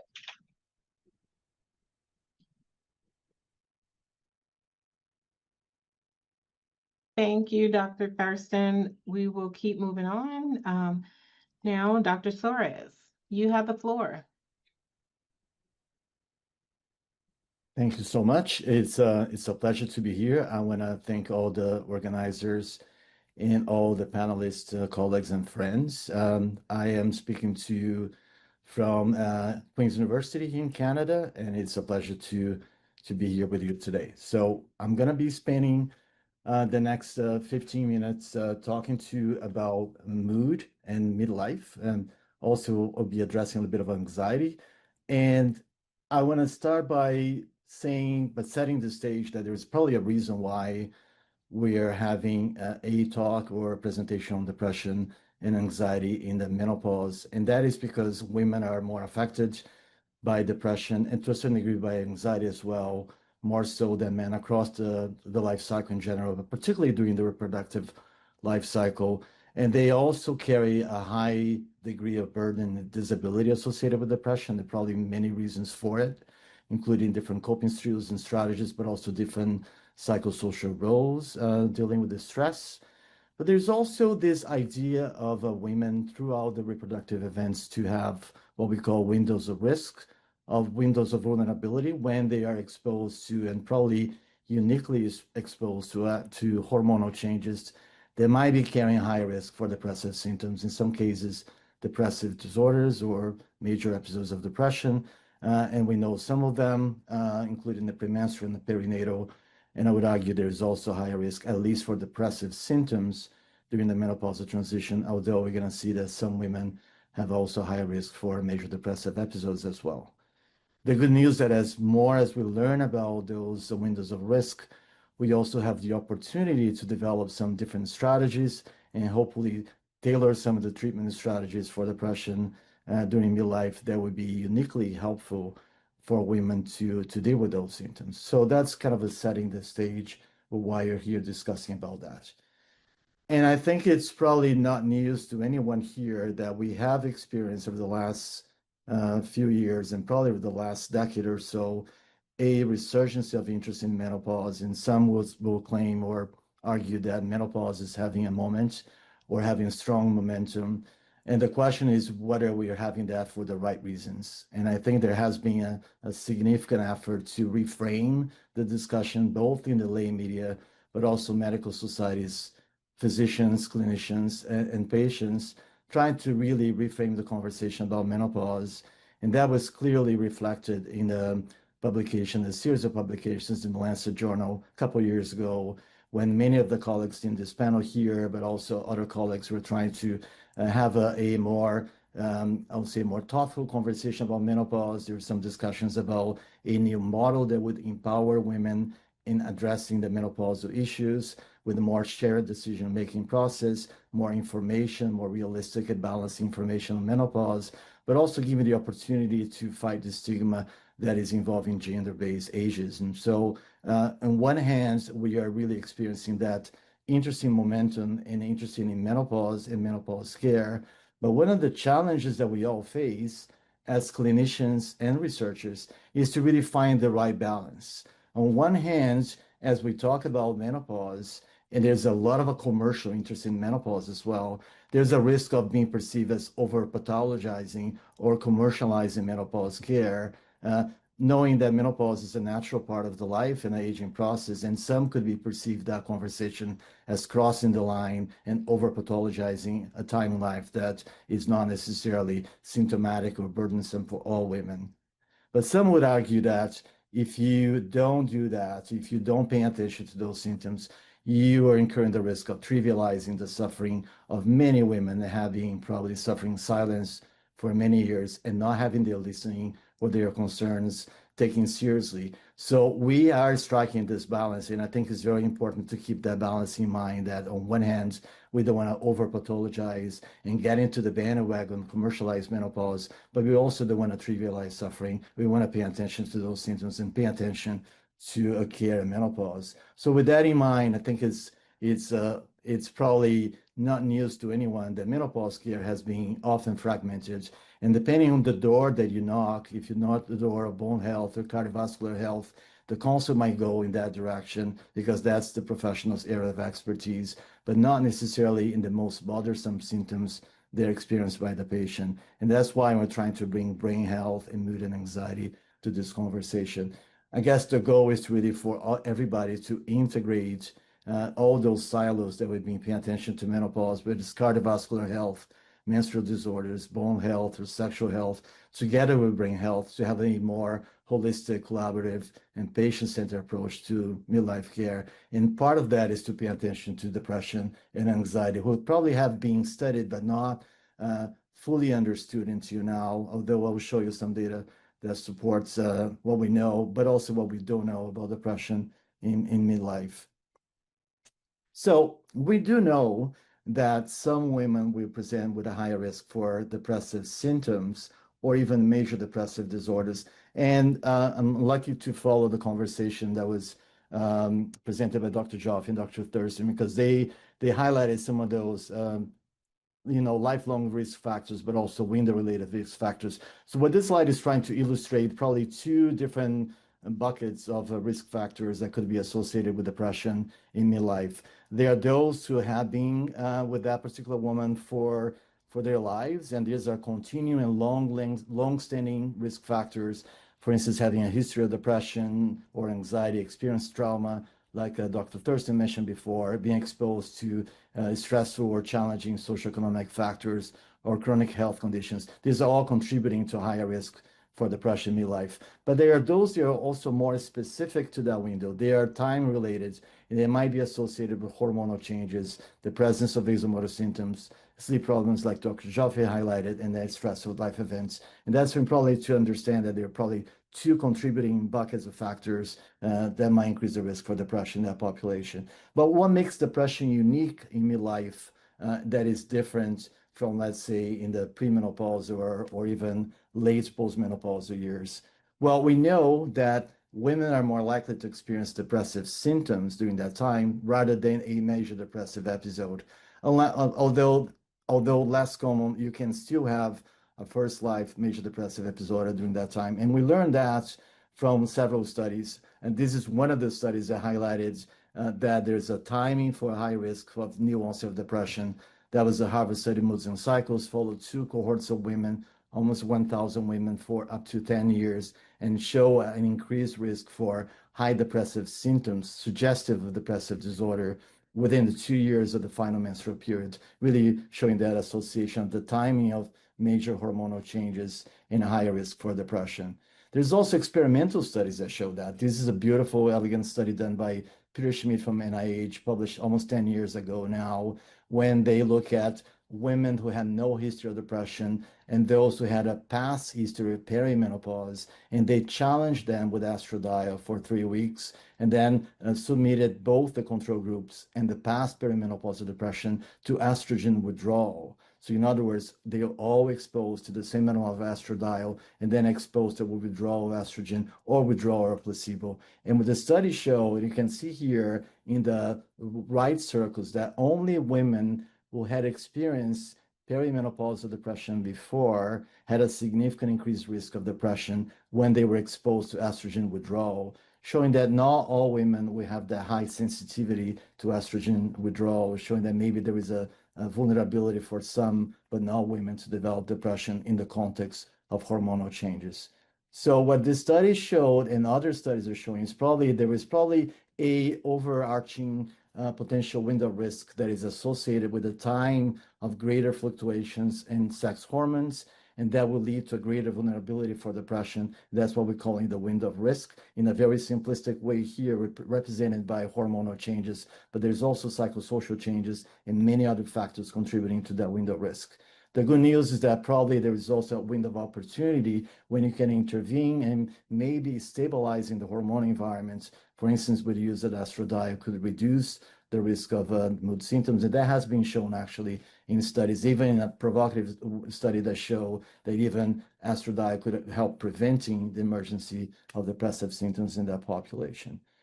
Not forget about anxiety, and Dr. Thurston mentioned that. This is data from the SWAN study showing an increase in anxiety, and anxiety probably has been one of the forgotten symptoms or not so well-studied symptoms in the menopausal transition, but we do have an increase in anxiety that is also related with the presence and severity of hot flashes as well. So clinically, it's very unlikely you're going to see a patient coming to see you and say, I'm just having mood symptoms or just having sleep problems, but no VMS or cognitive. So physicians and researchers really having a challenging ahead of that to trying to distinguish or disentangle those symptoms. And one would argue that you may not have to disentangle that. We just have to understand and having a comprehensive strategy to treat all those symptoms to improve quality of life, but also to understand that they're not happening in isolation, and they also change over time. And I'll show you some studies suggesting how those symptoms will evolve over time. So how are we treating those symptoms right now? So if you look at the guidelines, they show, and these are the most recent consensus guidelines and recommendations, both from the US for the Menopause Society back in 2018 and the Canadian Obstetrics and Gynecology Society back in 2021. They both having the same highlight recommendations from the pharmacological point of view and behavioral strategy. If the patient had a depression before, consider going back to the same antidepressant during perimenopause, but with a reminder here that that particular patient might be facing now different comorbid conditions, different sensitivity to weight changes, or even sexual function. So that should probably drive some of those decisions about medication.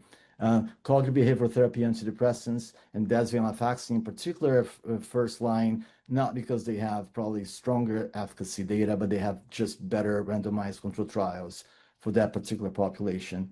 But we also today, and we're going to see it probably in Dr. Baker's presentation, that VMS and sleep have a significant role in quality of life and well-being of those patients. So you cannot think about treating depression in isolation. Think about the sleep management strategies for that patient, including cognitive behavioral therapy or using your orexin receptor antagonist, but also maximizing the management of VMS or VMS symptoms, vasomotor symptoms, either with hormonal therapy, CBT, or even non-hormonal strategies such as NK therapies. So it is really, I think, a thing from the past to think about treating depression in midlife women without paying attention to the comorbid symptoms, particularly VMS, sleep, and cognitive issues as well. From the hormonal point of view, the evidence that we have is way more limited than what we have with behavioral strategies such as CBT or antidepressants. There are very small studies on transdermal estradiol showing that it can be effective for major depressive disorder. There are second-line therapies in some guidelines due to small studies. Estradiol has been shown to be ineffective in postmenopause to improve mood, suggesting there is probably a window of opportunity in the perimenopause. And testosterone, no studies or no randomized control trials. And oral contraceptives seems to be minimizing the hormonal fluctuation, but no randomized control trials showing impact on depression.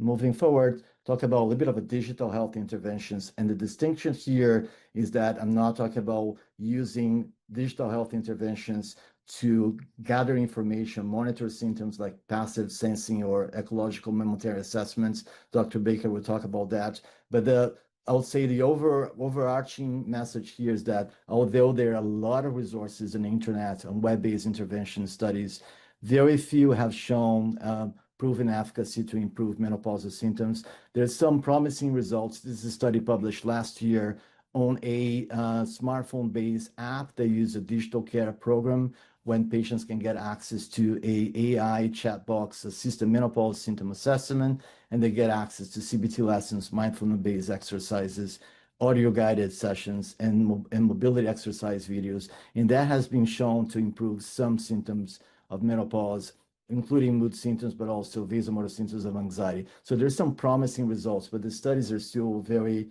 and I would say very limited in terms of number of studies and the quality of studies as well.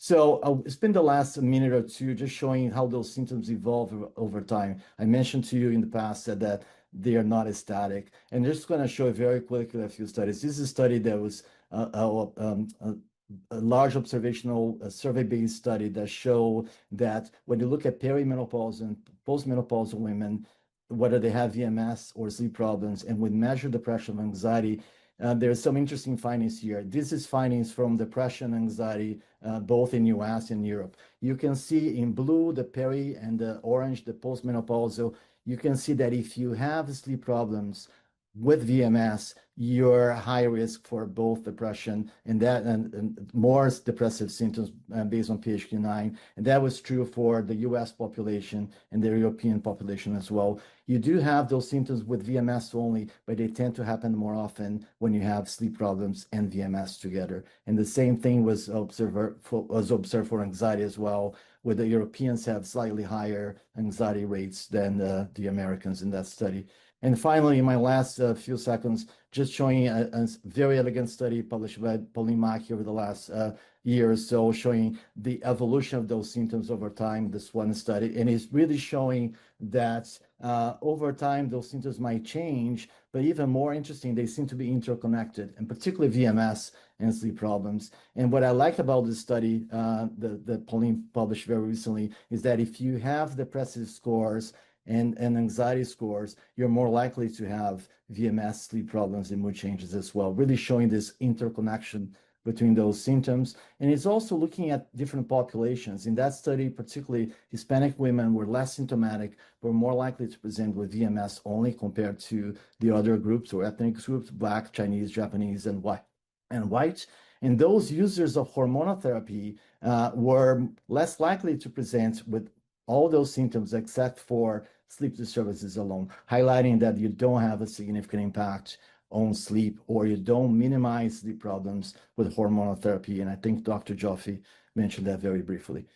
Okay, just summarizing what I tried to present to you, there's several knowledge gaps We don't know what's the best timing for intervention, particularly for the modifiable risk factors, for those who have a history of depression, anxiety, or even a history of trauma. When is the best timing for intervention to prevent or minimize those symptoms? We also need to find out what's the best sequence of interventions, particularly for patients who present with concurrent symptoms, VMS, sleep problems. Is there a more effective way to treat them? Is there a better sequence of interventions or treatment for those patients?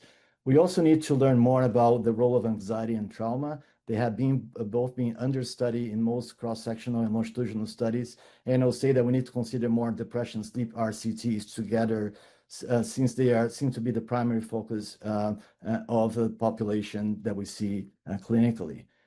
So my key recommendations will be target studies to look at mood and sleep in perimenopause and early postmenopausal women, given the evidence that those psychological symptoms and affecting women the most, better identify and treat anxiety in midlife women, address real-world clinical scenarios. Those patients that, as mentioned before, very rarely present with one symptom alone, and unfortunately, clinical trials don't address that.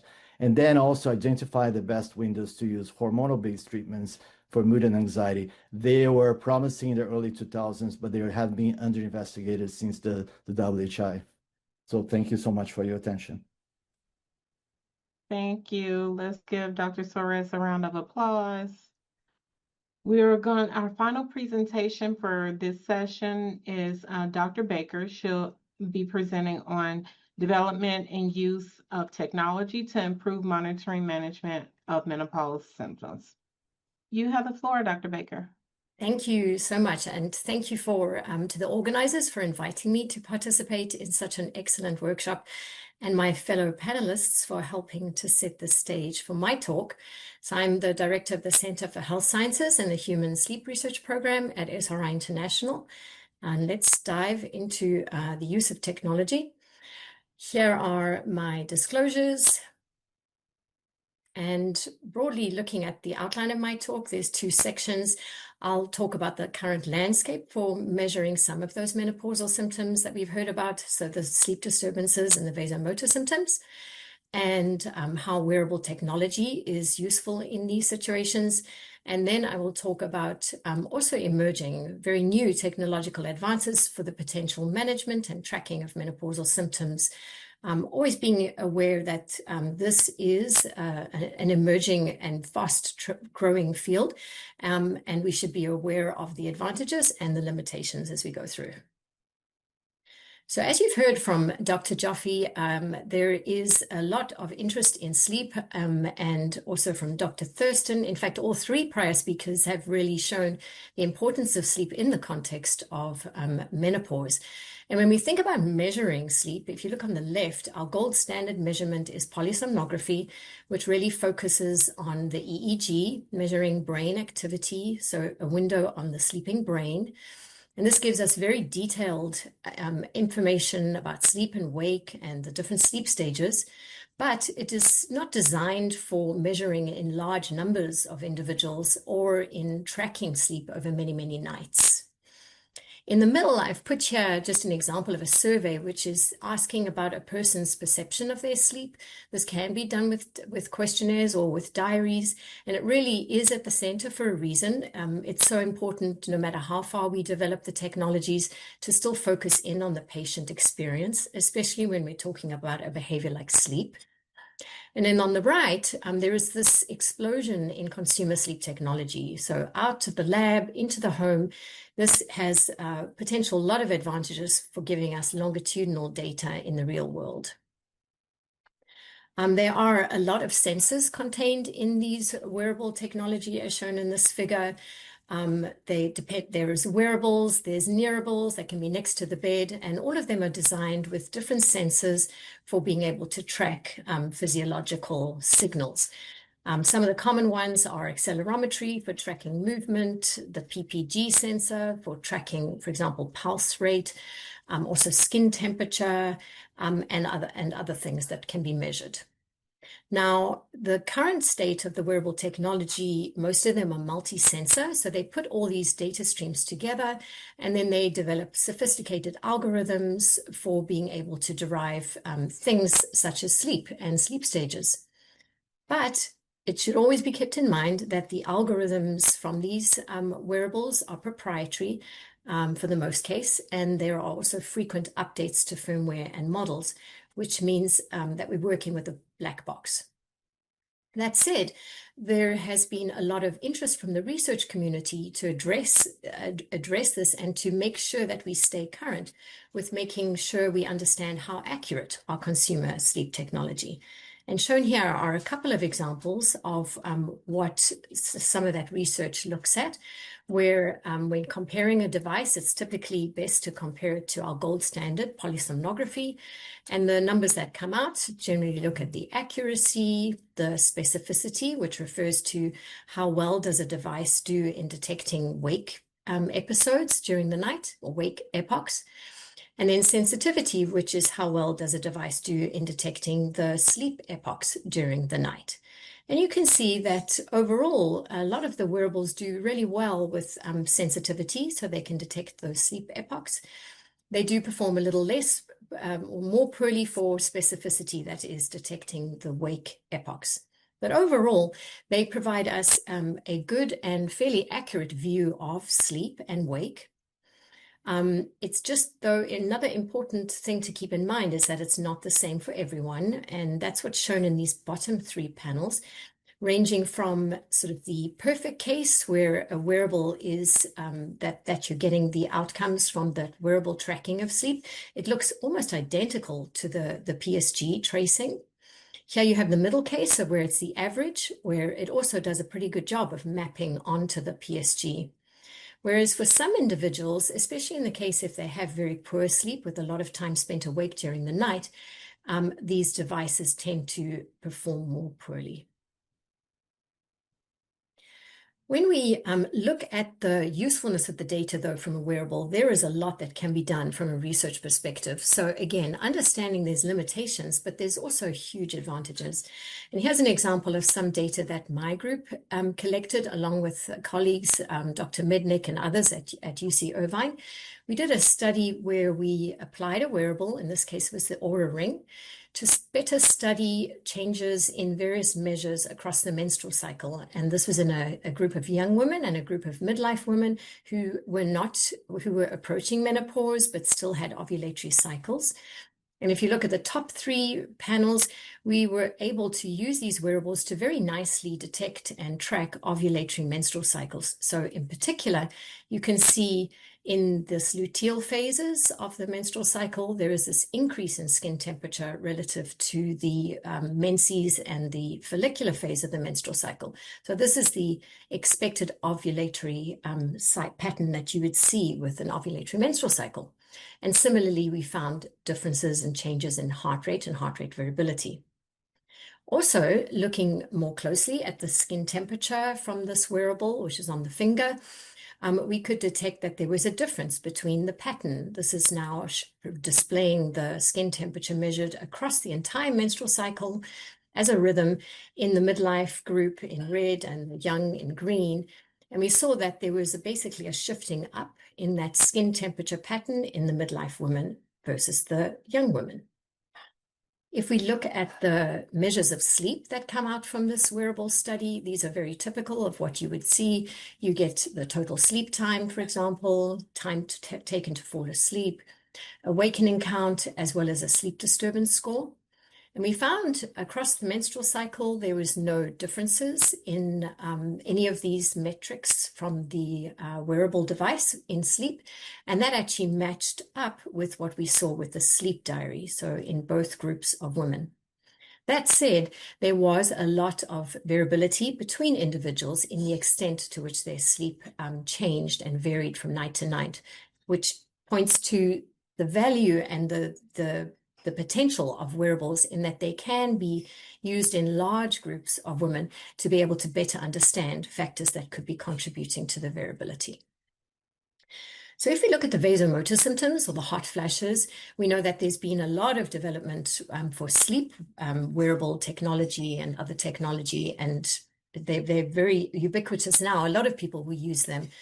The technology has lagged behind in terms of measuring hot flashes out in the real world. Although hot flashes, as you've heard from especially Dr. Jaffe and Dr. Thurston's work, they can be measured with objective devices. And here is an example of a hot flash. It's detected here based on the sternal skin conductance. When we look, though, at clinical trials and large studies, the typical case is to rely on diaries asking women to report on their hot flashes, so the frequency, severity, how bothered they are with the hot flashes. So it's really in research contexts that we are using research tools such as these shown here for being able to measure objectively a hot flash. And with these devices, there's also been some advancement with algorithm development by my group and others, where there's also, it's important to balance not only we are able to measure a signal, but what do we do with that signal? So for example, shown here on the left panel, we developed an algorithm using a sternal skin conductance sensor for detecting hot flashes, and we're able to show good sensitivity and specificity of this algorithm. And we have continued to pursue this line of work and potentially adding multi-sensor features to see if we can improve the performance of the skin conductance measure to be able to ultimately have a useful algorithm for detecting hot flashes.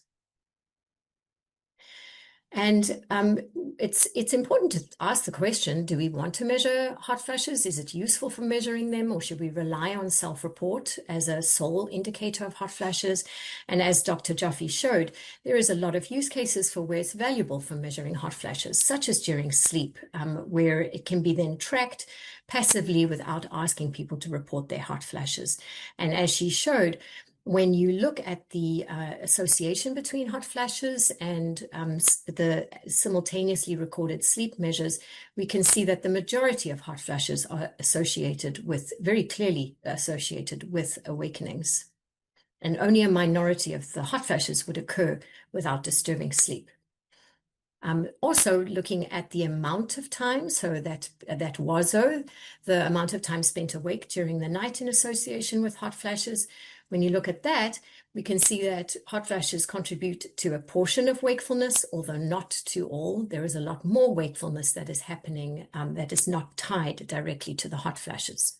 Although again, as shown here, by the number of participants shown on this axis and looking at the variability between individuals as to how much of time the hot flashes contributed to wakefulness, there is a lot of inter-individual variability. So if we turn now to look at some technology solutions for managing menopausal symptoms and focusing on the hot flashes, as you heard from Dr. Soares, there is such an explosion of various apps and information apps, as well as those linked with wearables now for tracking menopausal symptoms. And as this emerges and more apps are provided and more wearable devices are going into this area, it can become overwhelming. So it's important to focus in on what are we trying to do here? We're trying to support women who are going through menopause. So anything that is being developed should focus on what are the needs of the users. And these are summarized here, asking women what do they want and what do they expect from technology.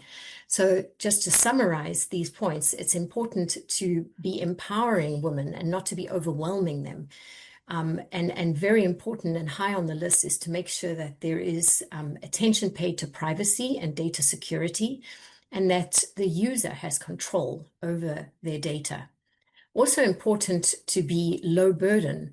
And so it's there to help. It's not there to be interfering or to cause stress and anxiety around potentially tracking symptoms.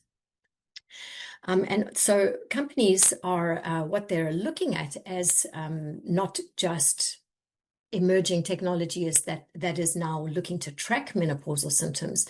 There is also a turn towards seeing, could there be interventions that could be provided with technology? And so one example of that is looking at cooling interventions. And this is, again, very young technology in this space. But there are a variety of different devices and where they are producing their own research to look and see whether it is possible to target hot flashes, for example, with a cooling intervention of some sort. Now, with this development that's going on the in the commercial space and this growth, exciting growth of technology for that could be used for menopausal symptoms, it's also important to take a step back and look and understand better what is the underlying physiology, in this case of hot flashes, and why and how might cooling work. And so this is where I want to highlight some of the recently funded work that we have received from NIA to better understand the thermoregulatory physiology of menopausal hot flashes, so that we can have data to understand how might cooling work and in what situations might it work in order to address whether it's valuable for menopausal hot flashes. As we look across the menopause journey, as women transition menopause, we can see that technology can contribute to several different parts of this. It can help and enhance education for the public. It can provide data that users could take to their healthcare providers to help make informed decisions. It also helps us take a more of an individualized look at what people, of what individuals need, and help take personalized action with both pharmacological and non-pharmacological options. And my last bubble is just highlighting sleep, because that's my particular focus. And as you've heard from all the prior panelists, sleep fits in so many different ways. And so better understanding sleep and intervening early is really a window to future health. So if I just finish with the knowledge gaps, there are many, especially keeping in mind this new area of technology that is just developing.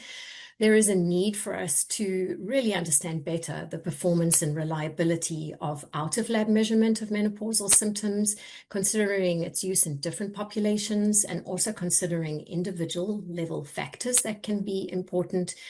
And when looking at the application of wearables or other devices that may be targeting and as behaviors targeting menopause management, we need to do proper studies to look at the efficacy of that. So the key recommendations really build on those.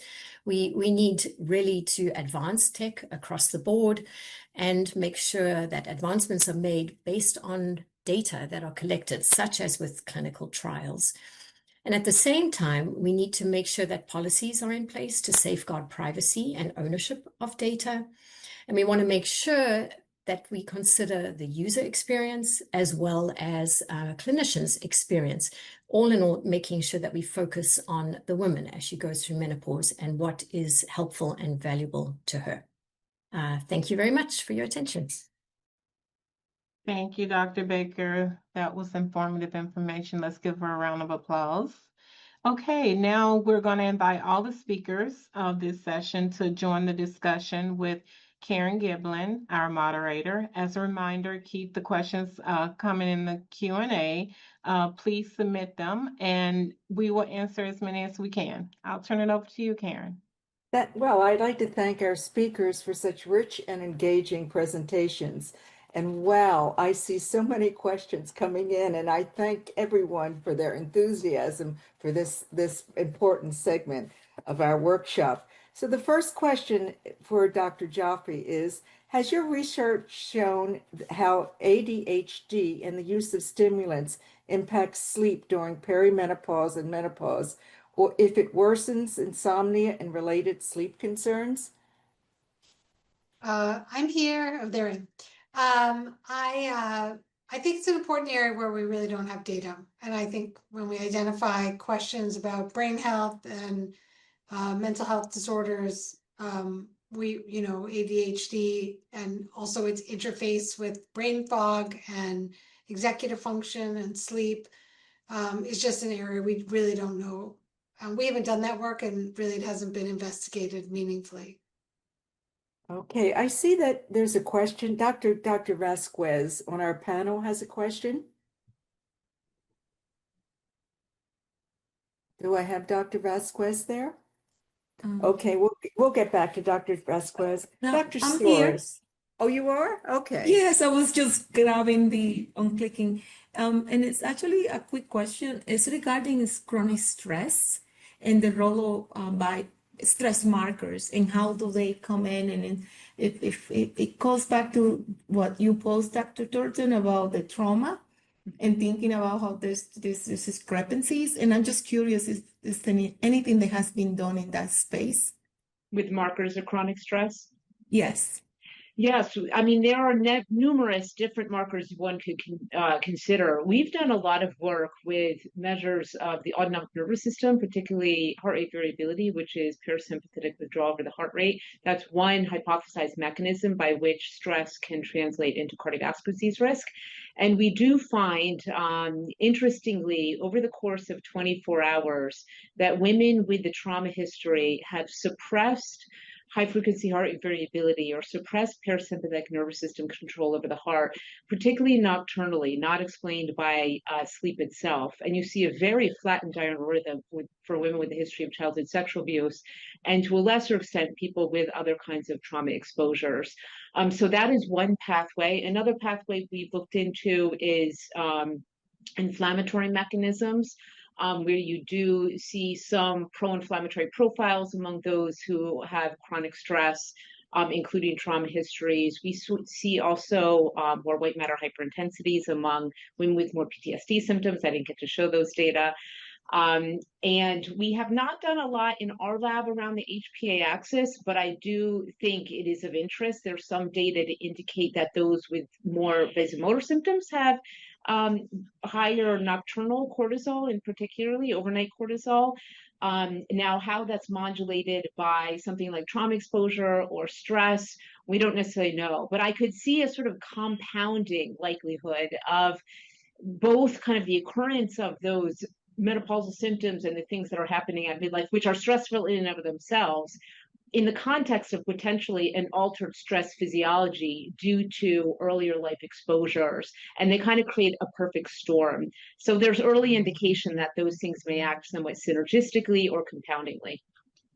Thank you. Can I add just one thing? I'm Yes. sorry to address Dr. Elsa's question. So this is something, we have a NIA grant looking at this question of stress and a whole concept of, is having VMS, particularly having persistent VMS, like a chronic stressor to the system.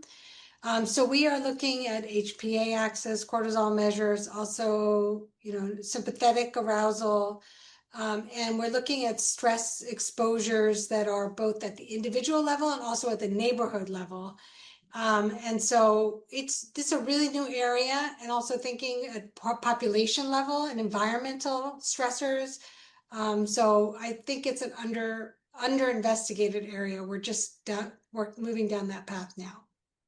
Oh, and there's one more thing. Sorry, I forgot. I had to take this one slide out, which was that those with more stress exposure, particularly trauma exposures, have accelerated epigenetic aging over the course of midlife, we found in our data, and is particularly pronounced for the Black women. But people who are exposed to 2 or more trauma exposures have 2 years accelerated epigenetic aging over midlife among women transitioning through the menopause.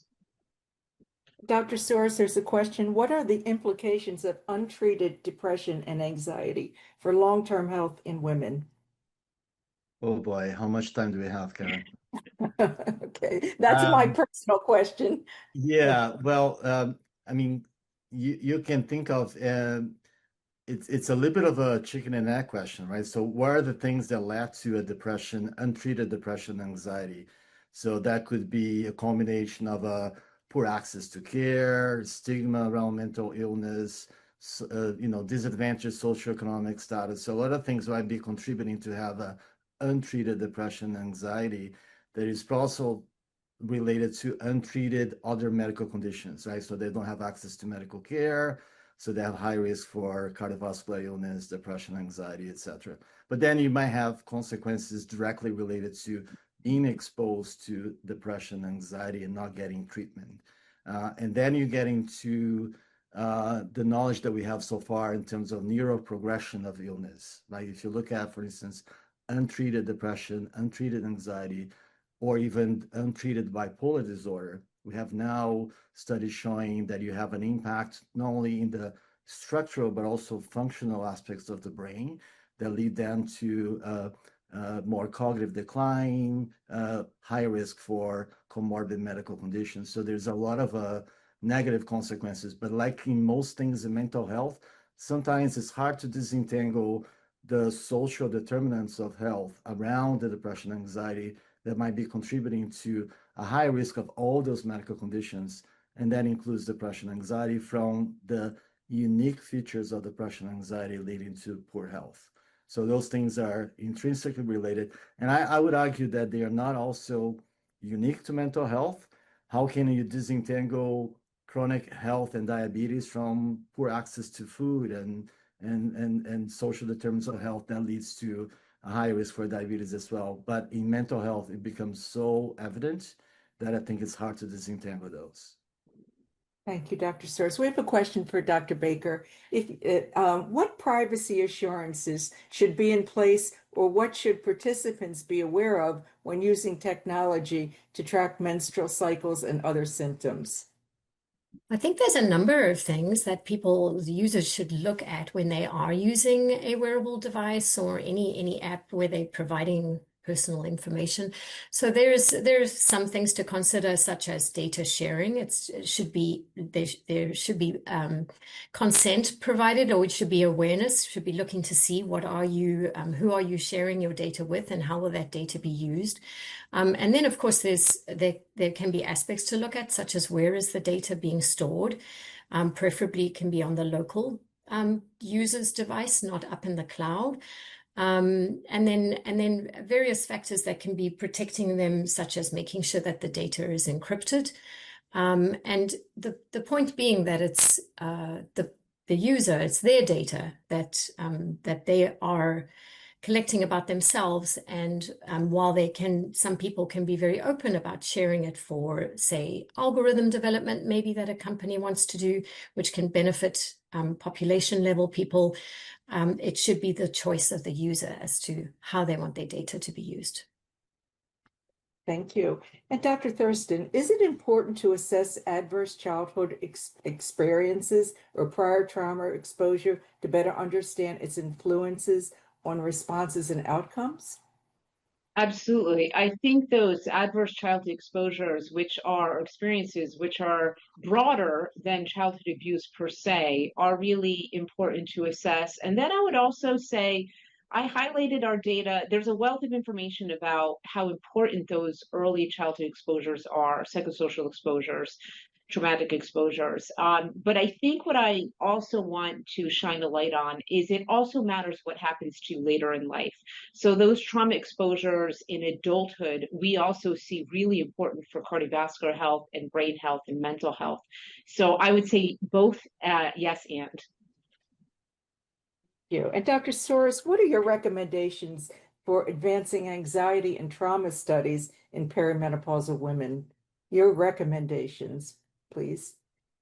Yeah, well, I think the first one is recognition as important outcomes in those studies. Unfortunately, with a few exceptions, including the studies that Dr. Thurston mentioned not too long ago, these have been usually almost collected by chance. So there are very few studies that really target the recognition and the patterns of changes in anxiety. We know probably more about depression and how depressive symptoms evolved in the perimenopause and postmenopause. It to a certain degree, using the analogy that Dr. Joffe used in terms of a blues versus depression. So we don't know, for instance, much about anxiety symptoms versus reoccurrence of PTSD or reoccurrence of panic disorders, social anxiety disorders. The more or severe generalized anxiety disorders, they are all more debilitating and burdensome to women. So I think recognizing them, using the right tools or instruments to assess them, and then move on to mechanistic and therapeutic studies. These are all gaps that I think we need to close, and recognizing that as important outcomes is the first step. Thank you. And Dr. Joffe, you spoke about obstructive sleep apnea. what are the barriers of affecting diagnosis and CPAP use?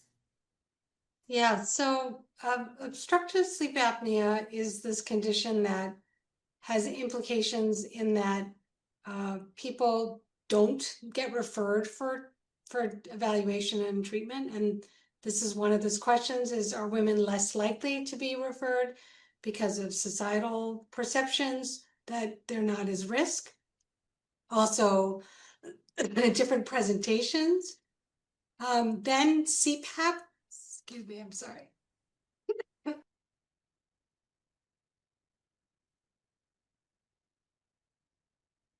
I can continue a little bit of what she's saying, because I think the point is Okay. that, as she mentioned, in women, it can be underdiagnosed or underrecognized in women because they have the different symptoms profile. So they don't typically have for example, snoring is such a common symptom that you think of with sleep apnea, and that's common in men, but less likely in women. So it's under-recognized, but of course, as women go into postmenopause, then the sleep apnea becomes a lot more common, and there is still some gaps there, I think, in terms of being able of making sure we are diagnosing women and also then treating them with a CPAP, which is the treatment of choice for treating sleep apnea in anyone. Yes, thank you, and sorry about that.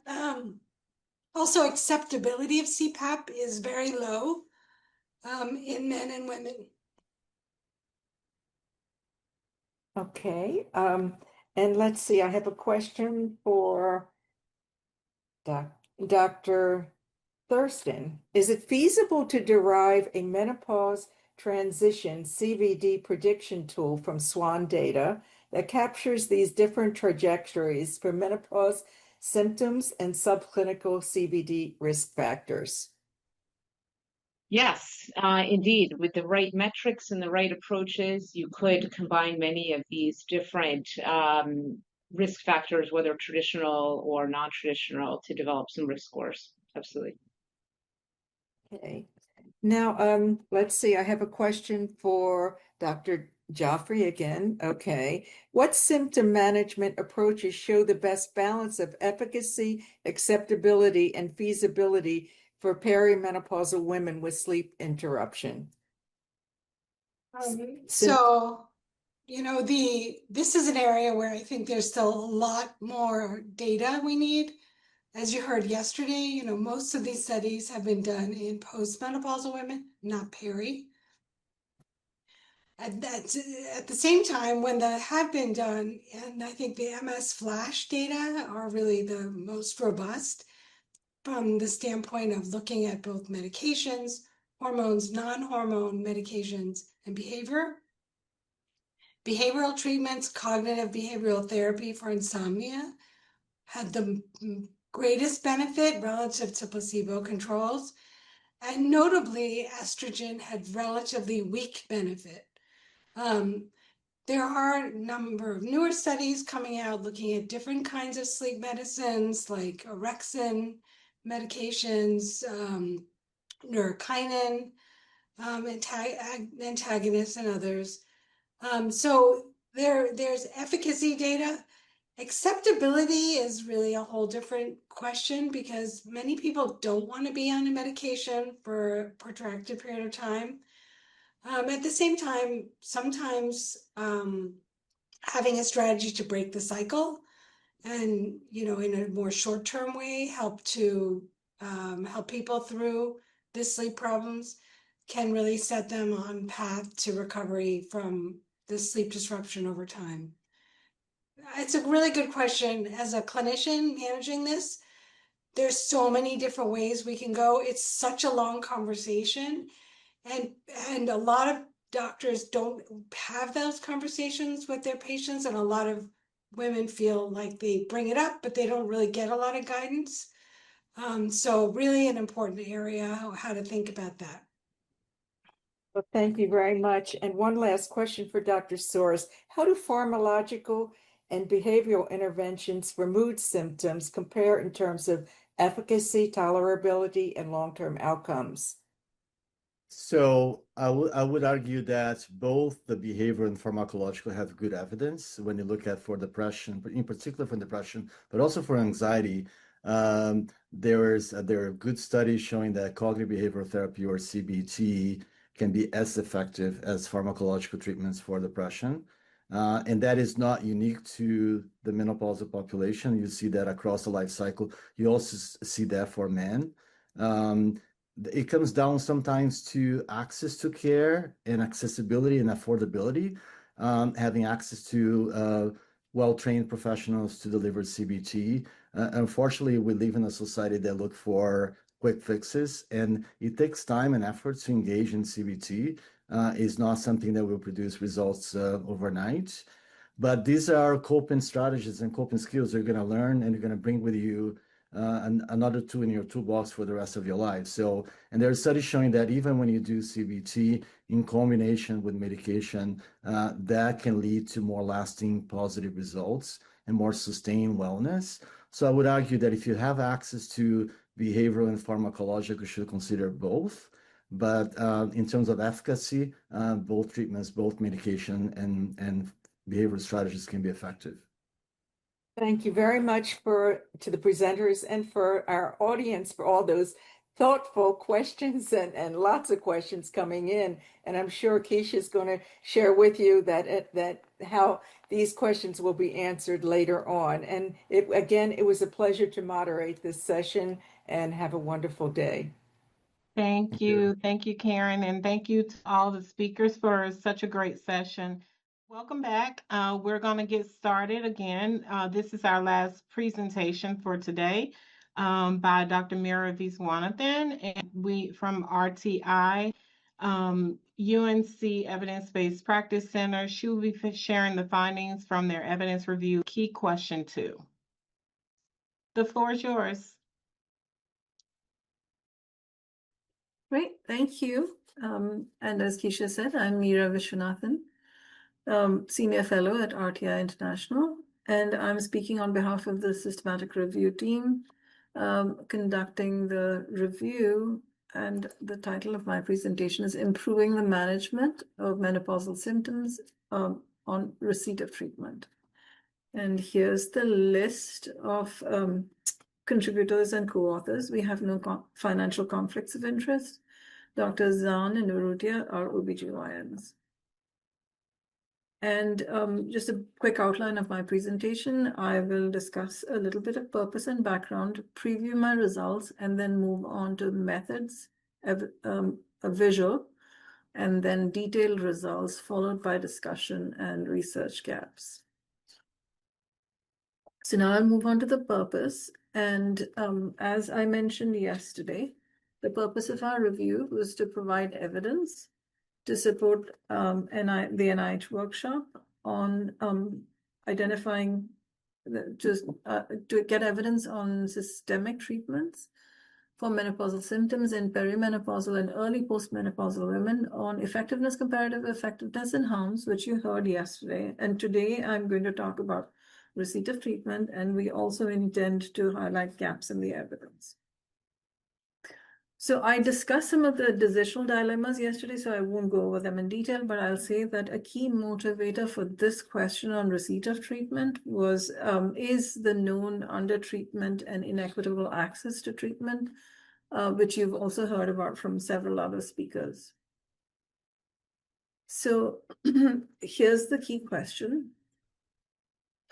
What is the impact of individual or systems level factors on the receipt of treatment for perimenopausal and early postmenopausal women with symptoms? And how do these vary by individual level factors and system level factors? So I'm going to now go ahead and preview my results. Again, I don't mean to make you wait. As I described yesterday, we started with more than 70,000 articles. After deduplication, that was over 10,000. And in the end, despite screening through 1,500 studies in full text, we only ended up with 23 studies from 23 articles. Of these, and these address receipt of treatment, of these 16 were surveys and 6 were qualitative studies. So, okay, I promised you I would revisit the decisional dilemma. And so the question we wanted to find out, the decisional dilemma here is, what are the reasons for undertreatment and inequitable access to treatment? And the answer, unfortunately, is that we found very limited evidence, and it's mostly from the provider's perspective. And so now I'm going to move on to methods and tell you a little bit about how we got to this place. And here's the key question again as a reminder.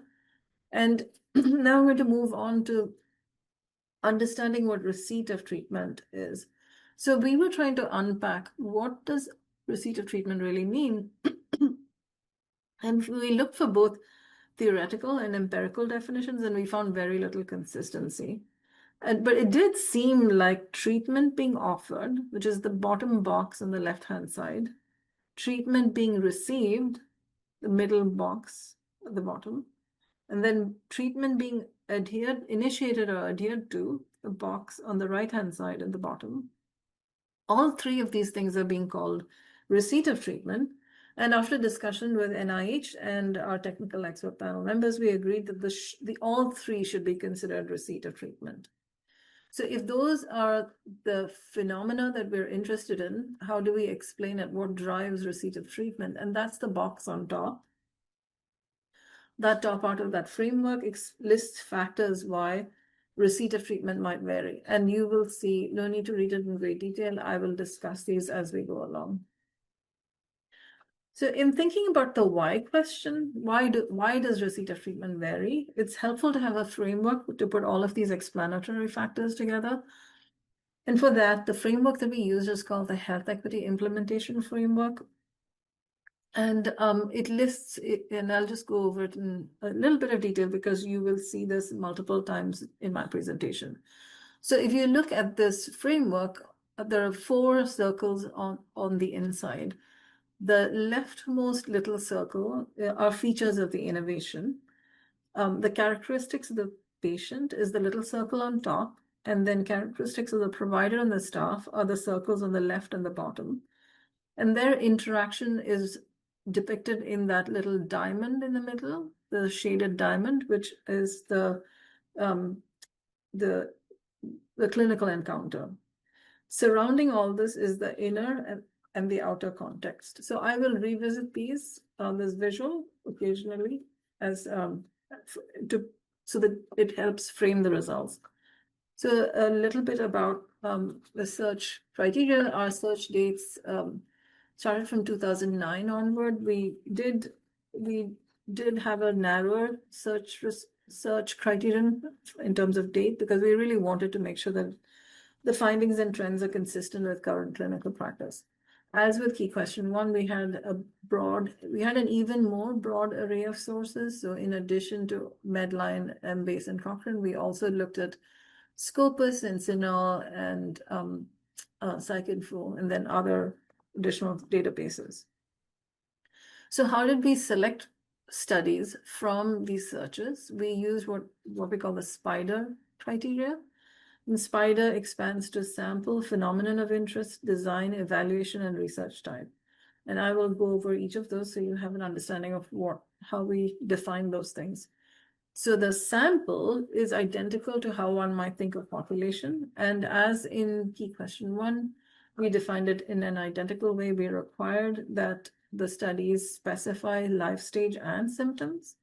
For life stage, again, we required that most women be under the age of 60. Ideally, we would have liked to have years since menopause, but we knew that wasn't likely to be reported. So we used an age criterion when needed.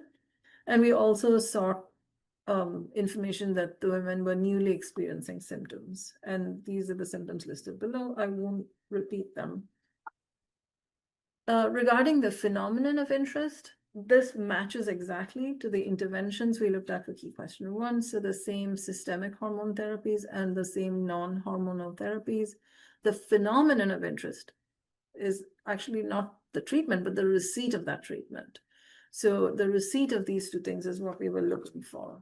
And then regarding the design, that's similar to comparative for key question 1. We took studies with any kind of comparison at all. We were pretty inclusive, including no treatment. And for evaluation, the thing we cared about is the why question. do the studies describe why receipt of treatment might vary? So they had to have something describing factors that might underpin varying receipt of treatment. We took qualitative and quantitative studies, basically any type of original research. And as I said, that we looked from 2009 onward and limited ourselves to English studies set in the United States. So in terms of critical appraisal, we use design appropriate methods, and our data synthesis follows fairly standard methods for systematic reviews of qualitative data. So we generated a qualitative synthesis from the survey and the qualitative data that we found.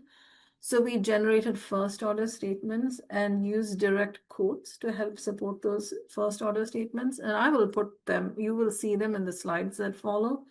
And hopefully they'll give voice to the participants in these studies. And then based on these first order statements, we then generated second order statements, and these map to the health equity implementation framework that I showed you. And I will, in a minute, you'll see the very top line results mapped against that health equity implementation framework. And there you go. So here are some of our key insights. First of all, most of the information, as I said, was on individual level factors and about prescriber behavior. So when you think about receipt of treatment, it's not just about prescriber behavior, it's also about what patients choose, but where we got information was mostly from prescribers, mostly on individual level factors. We found very little information on systems level factors and relatively limited information on patients. And you see the circle marked characteristics of the innovation. We found over and over again that prescribers and patients called out efficacy, safety, and tolerability, but other factors too. And both prescribers and patients mentioned the WHI findings as influencing receipt of treatment. Next is the circle on patient factors.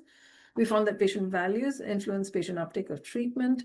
And then providers, regarding providers, we found that provider skill, experience, and norm influence whether treatment is offered.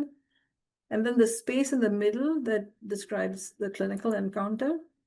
Well, it turns out, it's quite interesting that the provider perceptions of the reasons for prescribing medication and the patient's perspectives don't align. Providers think that they center patient values and needs, and patients brought up issues of mistrust. So I'll bring up some interesting quotes as I go along. Okay, so now I'm going to move on to detailed results. So I'll start with study characteristics. You'll recall that we included 3 concepts under the rubric of patient receipt of treatment: patient prescriber behavior, patient receipt of treatment, and patient use or adherence. And as I said, this evidence base mostly relies on clinician perspectives, as you can see, like 18 of the studies had clinician participants. Relatively few described patient receipt of treatment and even fewer described adherence. And unlike the evidence base for key question 1, we actually picked up some studies this time on compounded bioidentical hormone therapies. Most of the studies were surveys. We also picked up some qualitative studies, a couple of registries, and a larger proportion of these studies were funded by industry than for the KQ1 studies. Right, so now back to the framework, and I'm going to move on to each domain, starting with characteristics of the innovation. So this is the section, as I said, with the most amount of information, again, mostly from provider perspectives. But the key thing that comes up over and over again is the importance of balancing efficacy, safety, and tolerability. And these were mentioned as top concerns when prescribing. And you can see from these numbers that really they're valued about equally by these prescribers. We also found that WHI findings influence both patients and providers in prescribing, seeking, and adhering to treatment. As you can see from the 2 quotes here, where a clinician says there's a small but statistically increased risk in breast cancer versus a non-life-threatening symptom. Do you still want to do this? And a patient notes that with the breast cancer risk, and the Women's Health Initiative just decided not to. I would be on it today if it weren't for the risk. So clearly highly influential in determining receipt of treatment. moving on to patient and clinician experiences. Symptom relief was a priority for both clinicians and patients, and that desire for symptom relief sometimes outweighed other considerations. So I think both these quotes are super telling. The first is from the perspective of a clinician who was willing to look past boxed warnings. And the second is from patients who were willing to look past information on breast cancer risk. So, the clinician said box warnings are only one of several factors. And for a few women, control of menopausal symptoms outweighed their concerns about the potential risks of breast cancer. Interestingly, clinicians brought up cost and insurance coverage as barriers, but we did not pick up that concern from patients. And it might be that we got very limited information from patients. And so, the evidence didn't reflect that specific perspective. And then moving on to the relative advantages of various treatments, this slide gives you a sense of how important that is. The key takeaway is that, yes, both prescribers and patients are needing and using this information on relative advantages to make choices and decide when to discontinue medications. And then the last bit on characteristics of the intervention, patients brought up the relative benefits of tailored and natural therapy. So they actually say that, the justification for using compounded bioidentical hormone therapy is to restore a body's natural body state in order to optimize health. And another super interesting insight is about viewing the lack of FDA oversight as a good thing. So he has a quote, clinician, wellness providers that is, and patients saw the fact that they meaning compounded bioidentical hormone therapies, fly under the radar of the FDA's purview as part of the appeal of bioidentical hormones paired by compounded pharmacies. The FDA was viewed as another actor in collusion with conventional medicine and the pharmaceutical industry, villainized by our participants as promoting dangerous products in the name of profit. So I will move on to patient factors next. And you can see in one of the most important issues is that we saw was patient values. Some patients choose to reject or choose treatments based on their values. So for some women, CEE, conjugated equine estrogen, becomes a symbol of all they perceive to be wrong with conventional hormone therapy, where from its animal source, which carries both a visceral disgust and concern about animal cruelty to its questionable safety and side effects. And here's another quote specific to mistrust. Women express aggravation with the pharmaceutical industry that many feel has tirelessly promoted government-approved pharmaceutical HT to women, despite real concerns about its safety. So these factors kind of suggest high, concerns about mistrust. And we noted that there seems to be some variation in who gets treatment based on race. Again, you heard this from others as well. So there is a correlation between prescription patterns and race. A second set of findings about patient factors. So we picked up some perception about how decisions are made from clinicians and from patients, and there's not a lot of overlap here. But that might be, again, it's not, I would hesitate to say that it suggests some lack of alignment. It is more that these particular studies chose to focus on whatever they happen to elicit. Providers brought up a host of issues, including cost, lifestyle, and preferences. But patients brought up issues of provider recommendations as really being key, and that the weight of provider recommendations varied by type of treatment. So now I'm going to move on to provider and other staff factors. And what's interesting about this is that there was actually no clear signals that provider sex or age mattered. But at least one study did suggest the existence of unconscious or ingrained bias in limiting access to treatment. Again, I think you heard others speak about this. And then knowledge and attitudes seem to make a difference in prescriber behavior. So specifically knowledge of research and comfort with hormone therapy, And these varied by specialty. So skill sets, so specifically provider specialty and stage of training seem to matter. So OBGYNs were more likely to prescribe hormone therapy and for longer than other types of physicians. And those with longer periods of training were more likely to prescribe than those with less training. So now I'm going to move on to the clinical encounter, which is the diamond in the middle. And what we found was that providers and patients spoke about different issues in describing that interaction. So providers brought up patient choice and their inclusion of clinical knowledge of risk, but patients brought up issues of trust. Again, these are not insights necessarily from the same study, and so their lack of alignment might just reflect different scope, but this type of potential inconsistency warrants more exploration. Now I'm going to move on to societal factors, and these are associated with the inner and the outer context. So regarding the inner context, visit time constraints and FDA regulations were cited by physicians as being really important for them. But incentives like free samples, they said were not. So, and free samples and physician-directed advertising, they said thought was not important. Location did seem to matter. Surveys showed that there were differences in prescribing patterns by region. So those are my findings, and I'll just move on to discussion and research gaps briefly.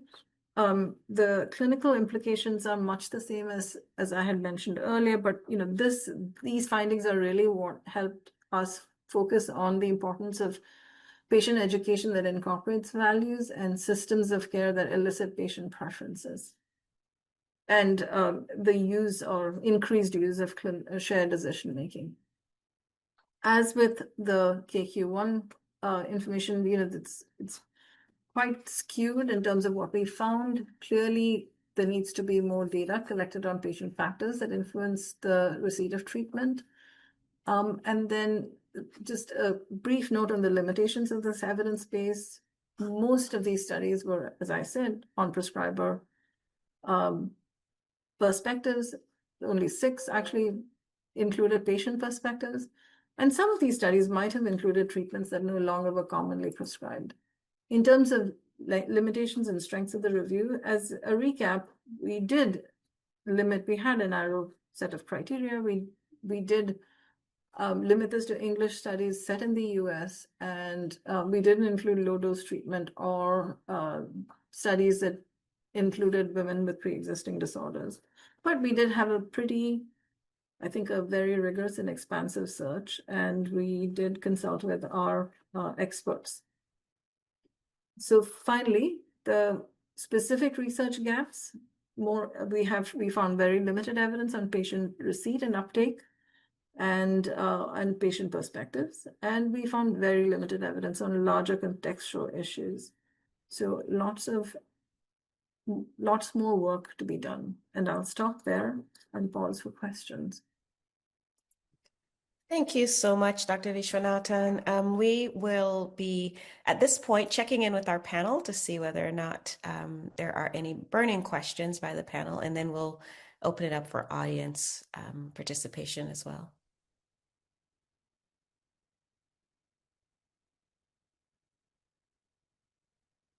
So maybe I'll take moderator's prerogative and give a start. I'm struck by the sort of emptiness of the retrospective analysis and look. And as you've been so close, through the process to these data, what do you think about where did the data lead us if we're going to be looking forward with regards to these individual level and these systems level perspectives? We've seen quite a big shift in practice features that we heard about yesterday and today, some new therapies, some new approaches to lifestyle management. Just given your close connection with the data, what might you recommend? I think that all of these factors are incredibly important because it's such a dynamic space. And I think that is what is not reflected in this evidence at all. As I mentioned, a lot of this evidence spans a long duration. And in fact, as you saw, nearly 40% of the studies are funded by pharma and are specific, in fact, to laying the groundwork for getting approvals. So they're not wholly independent, looking at what women want for their own choices. They're in service of another activity. So I think that some additional research that looks at the dynamic and comprehensive set of options available to women and isn't solely in order to get a drug into market would be, is extremely necessary. Yeah. All right, with that, I will thank you so much for all of the work. Thanks again to your colleagues over at the EPC. And I will turn it back over to Keisha at this time to give us some closing remarks and set us up for tomorrow. And thanks to everyone who joined us for the day. It was really nice to have you with us, and I hope you were as inspired by the data and commentary that you heard as the panel was. Over to you, Keisha. As we wrap up today, I'd just like to invite you to take a few moments to actually complete the post-workshop survey and share your thoughts after you log off of the Zoom platform. Your feedback is very important and it'll help us inform future workshops and activities. So, what is next? We actually, tomorrow, day 3 will begin promptly at 10 a.m. Eastern Time, so please plan to log in a few minutes early. You can register and access the agenda using the QR code that is on the slide or by visiting prevention.nih.gov/P2P menopause. Tomorrow's session will focus on treatment, access, and innovation for perimenopause and early postmenopausal women with symptoms. First, presenters will examine the impact of individual level factors such as patient characteristics, preferences, and lived experiences on whether and how treatment is received.